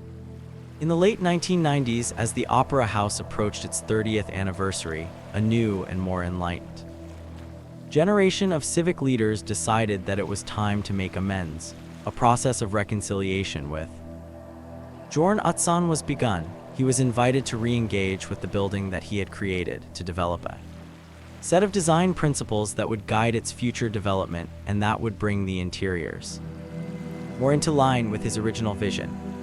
Utzon, who was now an old man living in Denmark, agreed. He never returned to Australia, but he worked with a team of Australian architects, and he developed a set of principles that were designed to ensure that any future changes to the building would be in harmony with his original design philosophy. In a gesture of profound and moving reconciliation, one of the rooms in the Opera House was refurbished according to his new designs and was renamed the Utzon Room. Bjorn Utzon died in 2008 at the age of 90. His death was mourned all over the world, and particularly in Australia, where he was hailed as a national hero, a man whose vision had given the nation one of its greatest cultural treasures. The story of the Sydney Opera House had come full circle. The man who had been driven into exile had been welcomed back into the heart of the nation. The story of the Sydney Opera House is a rich and complex one. It is a story that is full of powerful and resonant themes. It is a story about the creative process, about the struggle to turn a bold and visionary idea into a physical reality. It is a story about the relationship between the artist and society, about the often difficult and fraught collaboration between the creative individual and the political and economic forces that shape our world. It is also a story that is uniquely and powerfully Australian, the saga of the Opera House, with its mixture of grand ambition, of bitter conflict, of pragmatic compromise, and of a final triumphant reconciliation, seems to capture something of the essence of the Australian character.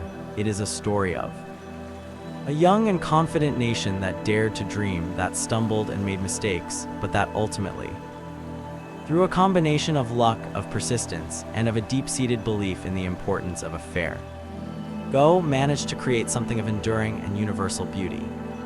As you stand on the shores of Sydney Harbour today and you look at the great white sails of the Opera House, you are looking at more than just a building. You are looking at a story, a saga, a national epic that is written in concrete and in tile.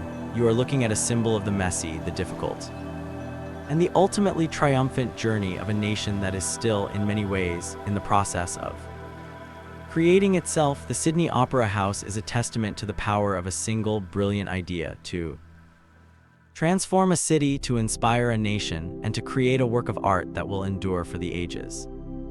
Our penultimate story takes us to a moment of profound political crisis, a constitutional earthquake that shook the foundations of Australian democracy and left a legacy of bitterness and of division that is still felt to this day. This is not a story of bushrangers or of architectural marvels, but of a high-stakes political drama, a clash between two powerful and determined leaders, and the unprecedented intervention of the Crown. This is the story of the dismissal. The year is 1975. Australia is in the midst of a period of rapid and tumultuous social and political change. The long, stable, and conservative era of the post-war years has come to an end, and the nation is grappling with a new and more progressive, but also more turbulent, sense of itself. In 1972, after 23 years of conservative rule, the Australian Labor Party, led by the charismatic and visionary Gough Whitlam, was swept to power in a landslide election. The Whitlam government was a government of dramatic and ambitious reform. In its first few years in office, it ended Australia's involvement in the Vietnam War. It abolished university fees. It introduced a universal healthcare system called Medibank, and it began the long and difficult process of dismantling the white Australia policy. It was a government that was determined to modernize Australia, to create a more independent, a more equal, and a more socially just nation. But the Whitlam government was also a government that was plagued by problems. It was a government of idealists, not of pragmatists, and it was often accused of being economically irresponsible. The government's ambitious spending programs, combined with the global economic crisis of the mid-1970s, led to rising inflation and to growing unemployment. The government was also beset by a series of scandals and of ministerial resignations, which created an impression of chaos and of incompetence. The opposition, the conservative Liberal Country Party coalition, was led by a tough and ruthless politician named Malcolm Fraser. Fraser was a man of immense ambition and of a deep and ideological opposition to the policies of the Whitlam government. He was determined to bring the government down, and he was prepared to use any means necessary to do so. The Australian parliamentary system is a bicameral one, with a lower house, the House of Representatives, and an upper house, the Senate. The government is formed by the party that has a majority in the House of Representatives, but the Senate, which is elected on a different and more proportional system, has the power to block or to reject legislation that has been passed by the lower house. Crucially, the Senate has the power to block the government's supply bills, the legislation that authorizes the government to spend money and to fund the ordinary business of government. By convention, this power had never been used to block the budget of a government that commanded a majority in the House of Representatives. To do so would be to violate one of the fundamental principles of responsible government, the principle that a government that has the confidence of the people's house should be allowed to govern. But in October 1975, Malcolm Fraser and the opposition coalition decided to break with this convention. They used their numbers in the Senate to block the Whitlam government's supply bills. Their stated aim was to force the government to an early election. They argued that the government was incompetent, that it had lost the confidence of the people, and that the only way to resolve the political crisis was to let the people decide. The blocking of supply created a constitutional crisis of unprecedented proportions. The government had the confidence of the House of Representatives, but it was running out of money. If the crisis was not resolved, the government would be unable to pay its public servants, its soldiers, its pensioners. The country was heading towards a state of administrative and economic chaos. Go Whitlam, a man of immense pride and of a deep and abiding belief in the principles of parliamentary democracy, refused to back down. He argued that the actions of the opposition were a violation of the Constitution, a form of political blackmail. He declared that he would tough it out, that he would not be forced to an election by the unconstitutional actions of a hostile Senate.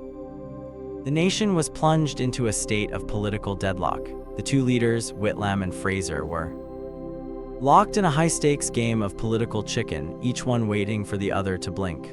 The country was deeply and bitterly divided. The crisis dominated the news, and there were massive and angry demonstrations in the streets. As the crisis deepened, a third and crucial player was drawn into the drama, the Governor-General, Sir John Kerr. The Governor-General is the representative of the Queen in Australia. The role is largely a ceremonial one, but the Constitution gives the Governor-General a series of reserve powers that can be used in a time of constitutional crisis. One of these is the power to dismiss a prime minister and to dissolve the parliament. These powers had never been used before, and their exact nature and extent were a matter of deep and unresolved constitutional debate. Sir John Kerr was a former Chief Justice, a man with a deep and detailed knowledge of the Constitution. He was also a man who was caught in an impossible position. He was under immense pressure from both sides of the political divide. The opposition was urging him to intervene, to use his reserve powers to dismiss the Prime Minister and to call an election. The government was insisting that he should do nothing, that he should act on the advice of his Prime Minister, as was the Constitutional Convention. Kerr was a man in turmoil. He held a series of secret meetings with both Whitlam and Fraser, and he also sought the secret counsel of a senior High Court judge, Sir Anthony Mason. He was becoming increasingly convinced that the crisis was a threat to the stability of the nation, and that he had a duty to act to resolve it. On the 11th of November 1975, a day that is also Remembrance Day, a day of solemn commemoration of the end of the First World War, the crisis reached its dramatic and shocking climax. Go Whitlam went to Government House, the residence of the Governor-General, to advise him to call a half-Senate election, a move that he hoped would break the political deadlock. But Sir John Kerr had other ideas. He had made a secret and momentous decision. He had decided to dismiss the Prime Minister. The stage was set for the most dramatic and controversial event. Australian political history, a constitutional coup that would change the nation forever. The events of the 11th of November, 1975, unfolded with the speed and the intensity of a political thriller when Gough Whitlam arrived at Government House to advise the Governor-General to call half-Senate election. He was walking into a trap. Sir John Kerr listened to his Prime Minister's advice, and then he delivered his bombshell. He told Whitlam that he was terminating his commission as Prime Minister. He handed him a letter of dismissal. Whitlam was stunned. He had been dismissed by the Queen's representative, a man who he had appointed himself. It was an act of political betrayal of the highest order. He returned to Parliament House, where he informed his shocked and disbelieving colleagues of what had happened. Meanwhile, Sir John Kerr moved quickly to install a new government. He had secretly met with the leader of the opposition, Malcolm Fraser, earlier that day. He now summoned Fraser to Government House and appointed him as a caretaker Prime Minister, on the condition that he would immediately pass the supply bills and would then advise the Governor-General to dissolve both houses of Parliament and to call a general election. Fraser agreed. He returned to Parliament House, and in a chaotic and angry session, the newly installed Fraser government, with its majority in the Senate, passed the supply bills. The immediate financial crisis was over. But the political drama was far from over. The Labour Party, which still commanded a majority in the House of Representatives, immediately passed a motion of no confidence in the new Fraser government.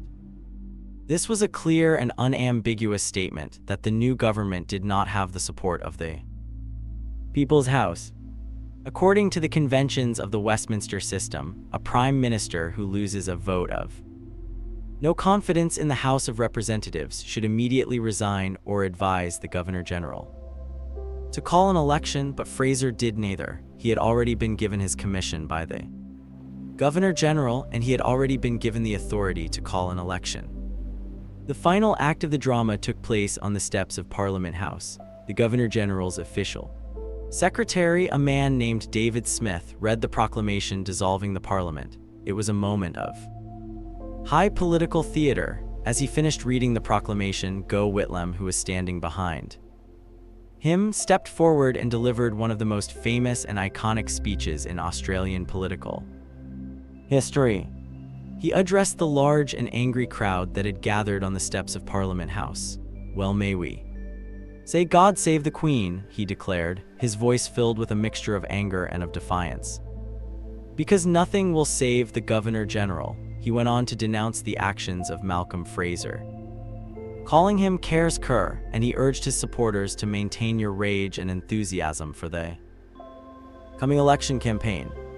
The dismissal, as it became known, was a political earthquake. It was an event that was without precedent in the history of Australia, or in the history of any of the other Commonwealth nations that shared the Westminster system of government. The Queen's representative had sacked a democratically elected government that commanded a majority in the lower house. It was an act that was seen by many as a constitutional coup, a subversion of the democratic process. The nation was plunged into a bitter and divisive election campaign. The campaign was fought not on the usual issues of policy, but on the single, overriding issue of the dismissal itself. The Labour Party campaigned on a platform of constitutional outrage, arguing that the government had been stolen from them. The Liberal Country Party coalition campaigned on a platform of economic responsibility, arguing that they had acted to save the nation from the chaos and the incompetence of the Whitlam government. The media was deeply and passionately divided. The newspapers owned by Rupert Murdoch in particular ran a ferocious and highly partisan campaign against the Labour Party. The public was bombarded with a relentless barrage of anti-Whitlam propaganda. The election, which was held on the 13th of December, 1975, resulted in a massive and landslide victory for Malcolm Fraser and the Conservative coalition. The Australian people, it seemed, were more concerned with the state of the economy than they were with the niceties of constitutional convention. They had voted for stability, for a return to a more conservative and predictable style of government. The dismissal was over, but its legacy was a long and a bitter one. It left a deep and enduring scar on the Australian political landscape. It destroyed the careers of two of the most significant political figures of their generation, and it created a legacy of distrust and of cynicism towards the political process that is still felt to this day. The events of 1975 also sparked a long and intense debate about the Australian Constitution, about the role of the Governor-General, and about Australia's relationship with the British monarchy. The dismissal was a powerful and traumatic reminder that Australia was not a fully independent republic, that its head of state was a distant and hereditary monarch, and that her representative in Australia had the power to dismiss a democratically elected government. The question that has haunted Australian politics ever since that day is a simple one: could it happen again? The legacy of the dismissal is a profound and deeply contested part of the Australian political and constitutional story. The events of 1975 were not just a political crisis, they were a national trauma. A moment when the unwritten rules and the long-standing conventions of the Australian political system were shattered. The consequences of that moment have been reverberating through the nation's political life for decades. For the Australian Labor Party, the dismissal was a foundational and defining tragedy. It was seen as a moment of profound betrayal, a stolen election, a coup that had been orchestrated by a combination of a hostile conservative opposition, a partisan media, and a Governor-General who had overstepped his constitutional authority. The memory of the dismissal has become a powerful and enduring part of the Labor Party's mythology, a cautionary tale about the ruthless and anti-democratic nature of its political opponents. For the conservative side of politics, the dismissal is seen in a very different light. It is viewed as a necessary and justifiable action, a last resort that was taken to resolve an intractable political crisis and to save the nation from the economic chaos and the administrative incompetence of the Whitlam government. In this view, Sir John Kerr was not a villain but a hero, a man who had the courage to uphold his constitutional duty in the face of immense political pressure. The two central figures in the drama, Gough Whitlam and Malcolm Fraser, remained towering and deeply divisive figures in Australian public life for the rest of their lives. Whitlam became a revered elder statesman of the Labor Party, a symbol of a lost era of progressive and idealistic reform.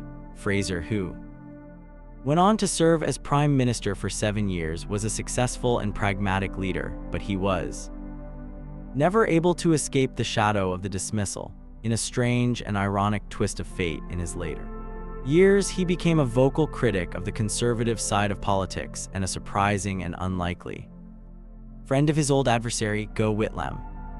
The dismissal also had a profound and lasting impact on the debate about Australia's constitutional future. It sparked a powerful and enduring movement for Australia to become a republic, to sever its constitutional ties with the British monarchy, and to have an Australian as its head of state. The argument of the Republicans is a simple one: as long as the Queen of Australia is the head of state, and as long as her representative, the Governor-General, has the reserve powers that were used in 1975, then the Australian democracy is not fully secure.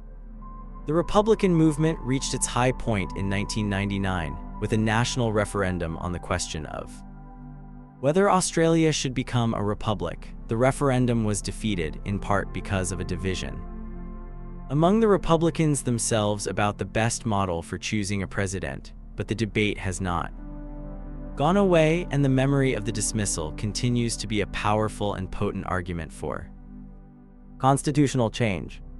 The story of the dismissal is a story that is full of complex and unresolved questions. Was Sir John Kerr's action a legitimate use of his constitutional powers, or was it a subversion of the democratic process? Was the blocking of supply by the Senate a legitimate political tactic, or was it a violation of a fundamental constitutional convention? Was the media's role in the crisis a legitimate exercise of a free press, or was it a partisan and undemocratic intervention in the political process? These are questions that are still debated by historians, by lawyers, and by political scientists. There is no national consensus on the meaning of the dismissal. It remains a raw and contested part of the Australian story, a moment when the nation was forced to confront the fragility of its own democratic institutions. As you reflect on the dramatic and tumultuous events of 1975, you are left with a sense of the immense power and the enduring importance of constitutional conventions, of the unwritten rules and the shared understandings that underpin a stable and democratic society. The dismissal was a moment when those conventions were broken and the consequences were profound and lasting. It is a story that serves as a powerful and enduring reminder that democracy is not a given, that it is a precious and a fragile thing that needs to be constantly nurtured, protected, and defended. The ghosts of 1975 still haunt the corridors of Parliament House in Canberra, a silent and cautionary presence in the ongoing drama of Australian political life. Our final story brings us to a landmark legal and political battle that would fundamentally reshape the relationship between Indigenous and non-Indigenous Australians and overturn a legal fiction that had underpinned the Australian nation for over 200 years. This is a story of a quiet and determined man from a small island in the Torres Strait, a man who took on the legal and political establishment of the nation and against all odds won a victory of immense and symbolic power. This is the story of the Mabo decision. To understand the significance of this story, we must first understand the legal doctrine on which the British settlement of Australia was based. This was the doctrine of terra nullius, a Latin term meaning land belonging to no one. When the British arrived in 1788, they declared that the continent of Australia was, for legal purposes, empty. They did not recognize the complex and sophisticated systems of law, of land ownership, and of social organization that had been in place in Aboriginal and Torres Strait Islander societies for tens of thousands of years. The doctrine of terra nullius was a convenient and self-serving legal fiction. It allowed the British Crown to claim absolute ownership of the entire continent, and it provided the legal basis for the dispossession of the Indigenous people of their land without treaty and without compensation. For 200 years, the Australian legal system was built on this foundational lie. The law of the land stated that Indigenous people had no rights to the land, that they were wanderers with no concept of ownership, that their connection to their country had no legal standing. This was the legal and political reality that Eddie Koiki Mabo decided to challenge. Mabo was a man from the island of Muir, a small island in the Torres Strait between the northern tip of Queensland and the island of New Guinea. The people of Muir, the Miriam people, have a unique and ancient culture, a culture that is based on a deep and powerful connection to their land and to their sea. The Miriam people have a system of land ownership that is complex, sophisticated, and has been passed down through the generations. The land on the island is divided into individual and family plots, and the ownership of these plots is recognized and respected by the entire community. It is a system of land tenure that is as real and as legitimate as any system of freehold title in the Western legal tradition. Eddie Mabo was born on Muir, and he grew up in a world where his family's ownership of their land was a simple and undeniable fact of life. But as a young man, he moved to the mainland of Australia to work. And it was here that he discovered the shocking and galling reality of Australian law. He discovered that in the eyes of the white man's law, he and his people did not own their land. He discovered that the land that his family had lived on and cultivated for generations was, in fact, owned by the Crown. Mabo was a man of great intelligence, of quiet determination, and of a fierce and unshakable sense of justice. He was outraged by the injustice of terra nullius, and he decided to do something about it. In 1981, at a land rights conference at James Cook University in Townsville, he made a speech in which he outlined the traditional system of land ownership on the island of Muir. A lawyer who was in the audience was impressed by his story, and she realized that it could be the basis for a legal challenge to the doctrine of terra nullius. And so began one of the longest and most important legal cases in Australian history. In 1982, Eddie Mabo and 4 other people from the island of Muir launched a case in the High Court of Australia. They were not asking for the land to be given to them. They were asking for the law to recognize the ownership that they had always had. They were arguing that the doctrine of terra nullius was a lie and that their traditional system of land ownership, their native title, had survived the British colonization of Australia. The case was a David and Goliath struggle. On one side were Eddie Mabo and his small legal team, funded by legal aid and by the support of their community. On the other side was the government of Queensland, a powerful and conservative government that was determined to defend the legal status quo. The government of Queensland, led by the notoriously right-wing Premier Joe Bjelke-Petersen, saw the Mabo case as a fundamental threat to the economic and political stability of the state. They were determined to fight it every step of the way. The legal battle was a long and arduous one. It would take 10 years to resolve. The case involved a massive amount of historical and anthropological research. The lawyers for Mabo had to prove in a court of law the existence and the continuity of the Miriam people's traditional system of land ownership. They had to present evidence of their customs, of their laws, of their genealogies, of their deep and enduring connection to their land.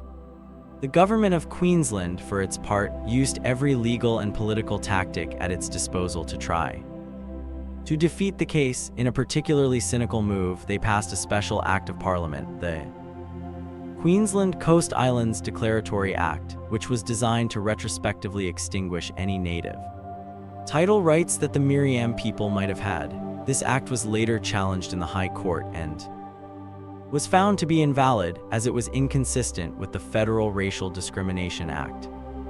The Mabo case was a battle that was fought not just in the courtroom, but also in the court of public opinion. The case was a source of great anxiety and of fear for many non-Indigenous Australians. The mining companies, the pastoralists, and the conservative politicians warned that a victory for Mabo would be a disaster for the nation. They claimed that it would create uncertainty about land ownership, that it would threaten the homes and the backyards of ordinary Australians, and that it would undermine the very foundations of the Australian economy. As the case dragged on year after year, the pressure on Eddie Mabo and his fellow plaintiffs was immense. They were fighting a lonely and often thankless battle, a battle for a principle that was of profound and fundamental importance, not just for themselves, but for all Indigenous Australians. The question that hung over the nation as the High Court prepared to deliver its final verdict was a momentous one. Could the highest court in the land be persuaded to overturn a legal doctrine that had been the foundation of the nation for 200 years? The 10-year legal battle of the Mabo case was a grueling and emotionally draining experience for all involved, particularly for Eddie Mabo himself.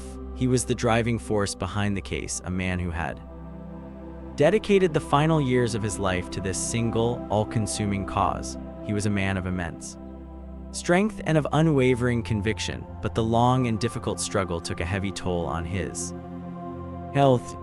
In January 1992, just 5 months before the High Court was due to deliver its final verdict, Eddie Koiki Mabo died of cancer. He was just 55 years old. He did not live to see the fruits of his long and courageous struggle. He died not knowing whether he had won or lost, whether his dream of justice for his people would be realized. On the 3rd of June 1992, the High Court of Australia handed down its historic decision in the Mabo case. The court, by a majority of 6-1, ruled in favor of Eddie Mabo and the people of Muir.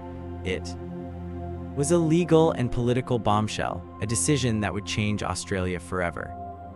The High Court's decision did two things of profound and fundamental importance. Firstly, it overturned the doctrine of terra nullius. The court declared that the idea that Australia was a land belonging to no one at the time of European settlement was a legal fiction, a falsehood that could no longer be maintained. The court recognized that the indigenous people of Australia had their own complex and sophisticated systems of law and of land ownership, and that these systems had been in place for thousands of years before the arrival of the British.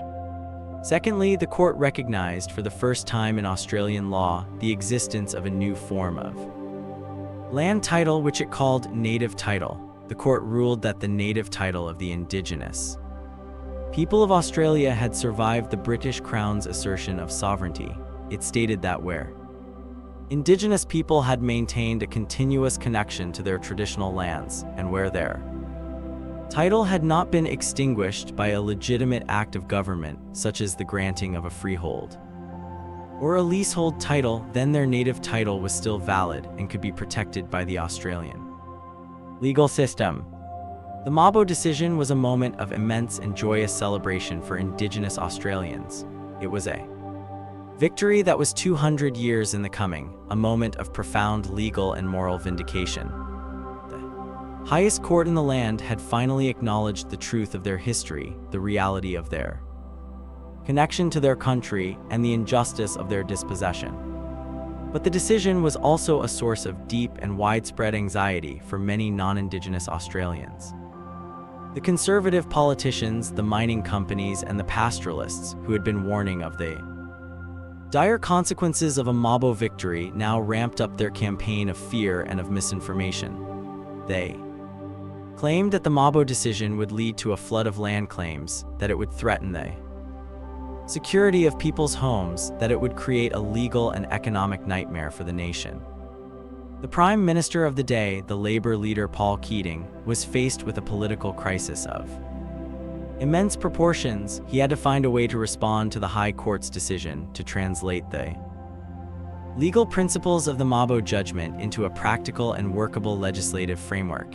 He had to find a way to recognize and to protect native title, while also providing certainty and security for the existing landholders. What followed was a long and difficult period of political negotiation, a process that involved the federal government, the state governments, the indigenous leaders, and the representatives of the mining and the pastoral industries. It was a process that was fraught with tension, with conflict, and with a deep and often bitter clash of interests. Paul Keating, in a famous and powerful speech that he delivered in Redfern Park in Sydney in 1992, made it clear that he was committed to a just and honorable response to the Mabo decision. He acknowledged the injustices of the past, and he called on non-Indigenous Australians to imagine the world from an Indigenous perspective. It was we who did the dispossessing, he said. We took the traditional lands and smashed the traditional way of life. We brought the diseases, the alcohol. We committed the murders. We took the children from their mothers. We practiced discrimination and exclusion. It was our ignorance and our prejudice and our failure to imagine these things being done to us. The culmination of this long and difficult process of negotiation was the passage of the Native Title Act of 1993. The act was a landmark piece of legislation, a complex and often controversial attempt to create a legal and administrative framework for the recognition and the protection of native title. The Native Title Act established a national native title tribunal to mediate and to determine native title claims. It set out a series of complex legal tests that Indigenous groups had to meet to prove their native title, and it validated all of the existing land titles that had been granted by the Crown, ensuring that the homes, the farms, and the leases of non-Indigenous Australians were secure. The passage of the Native Title Act was a moment of great political and historical significance. It was a moment when the Australian nation, for the first time, attempted to come to terms with the legal and the political consequences of its own history of dispossession. It was a moment when the lie of terra nullius was finally and formally laid to rest. the quiet man from the island of Mur had started a revolution that would change the legal and the moral landscape of the nation forever. The Mabo Decision and the Native Title Act of 1993 were watershed moments in the history of the relationship between Indigenous and non-Indigenous Australians. They marked the beginning of a new era. An era in which the rights of the Indigenous people of Australia were, for the first time, recognized and protected by the Australian legal system. But the journey since Mabo has been a long, a difficult, and an often frustrating one. The promise of the Mabo Decision has not always been fulfilled, and the process of claiming and of realizing native title has been a slow and arduous one for many Indigenous communities. The legal tests for proving native title, as set out in the Native Title Act, are incredibly onerous and complex. Indigenous groups have to provide a vast amount of historical, anthropological, and genealogical evidence to prove that they have maintained a continuous connection to their traditional land since the time of British settlement. This is a difficult and often impossible task for communities whose cultures have been deliberately and systematically disrupted by the process of colonization. The process of negotiating native title agreements has also been a source of great conflict and of frustration. The Indigenous claimants are often pitted against the powerful and well-resourced interests of the mining companies and the pastoralists, who are determined to protect their own economic interests. The negotiations are often long, acrimonious, and legalistic, and they can take a heavy toll on the resources and the morale of the Indigenous communities. In 1996, the conservative Howard government, which was hostile to the principles of the Native Title Act, passed a series of amendments to the Act known as the Wick Amendments. These amendments, which were passed in response to a High Court decision that found that native title could coexist with pastoral leases, were designed to weaken the rights of native title holders and to strengthen the rights of the pastoralists. The Wick Amendments were seen by many Indigenous Australians as a betrayal of the spirit of the Mabo Decision, a step backwards in the journey towards justice and reconciliation. Despite these challenges and setbacks, the Mabo Decision has had a profound and transformative impact on the Australian nation. It has empowered Indigenous communities, giving them a new sense of legal and political leverage in their dealings with governments and with corporations. It has led to the return of significant areas of land to their traditional owners, and it has provided a framework for the negotiation of agreements that can deliver real economic and social benefits to Indigenous communities. But the legacy of Mabo is more than just a legal and a political one. It is also a cultural and a symbolic one. The Mabo Decision was a moment of profound truth-telling. It forced non-Indigenous Australians to confront the uncomfortable and often painful reality of their own history. It destroyed the myth of a peaceful and benevolent settlement, and it replaced it with a more honest and a more complex understanding of the nation's past. The Mabo Decision has changed the way that Australians think about their land, about their history, and about their national identity. It has sparked a national conversation about the meaning of sovereignty, of justice, and of reconciliation. It has opened up a space for a new and more respectful relationship between Indigenous and non-Indigenous Australians, a relationship that is based on a recognition of the wrongs of the past and a shared commitment to a more just and equitable future. The story of Eddie Koiki Mabo is a powerful and inspiring one. It is a story of the courage and the persistence of one man, a man who took on the entire legal and political establishment of a nation, and who, in the end, won a victory of immense and lasting significance. It is a story that demonstrates that a single individual, armed with a sense of justice and an unshakable belief in the righteousness of their cause, can change the course of history.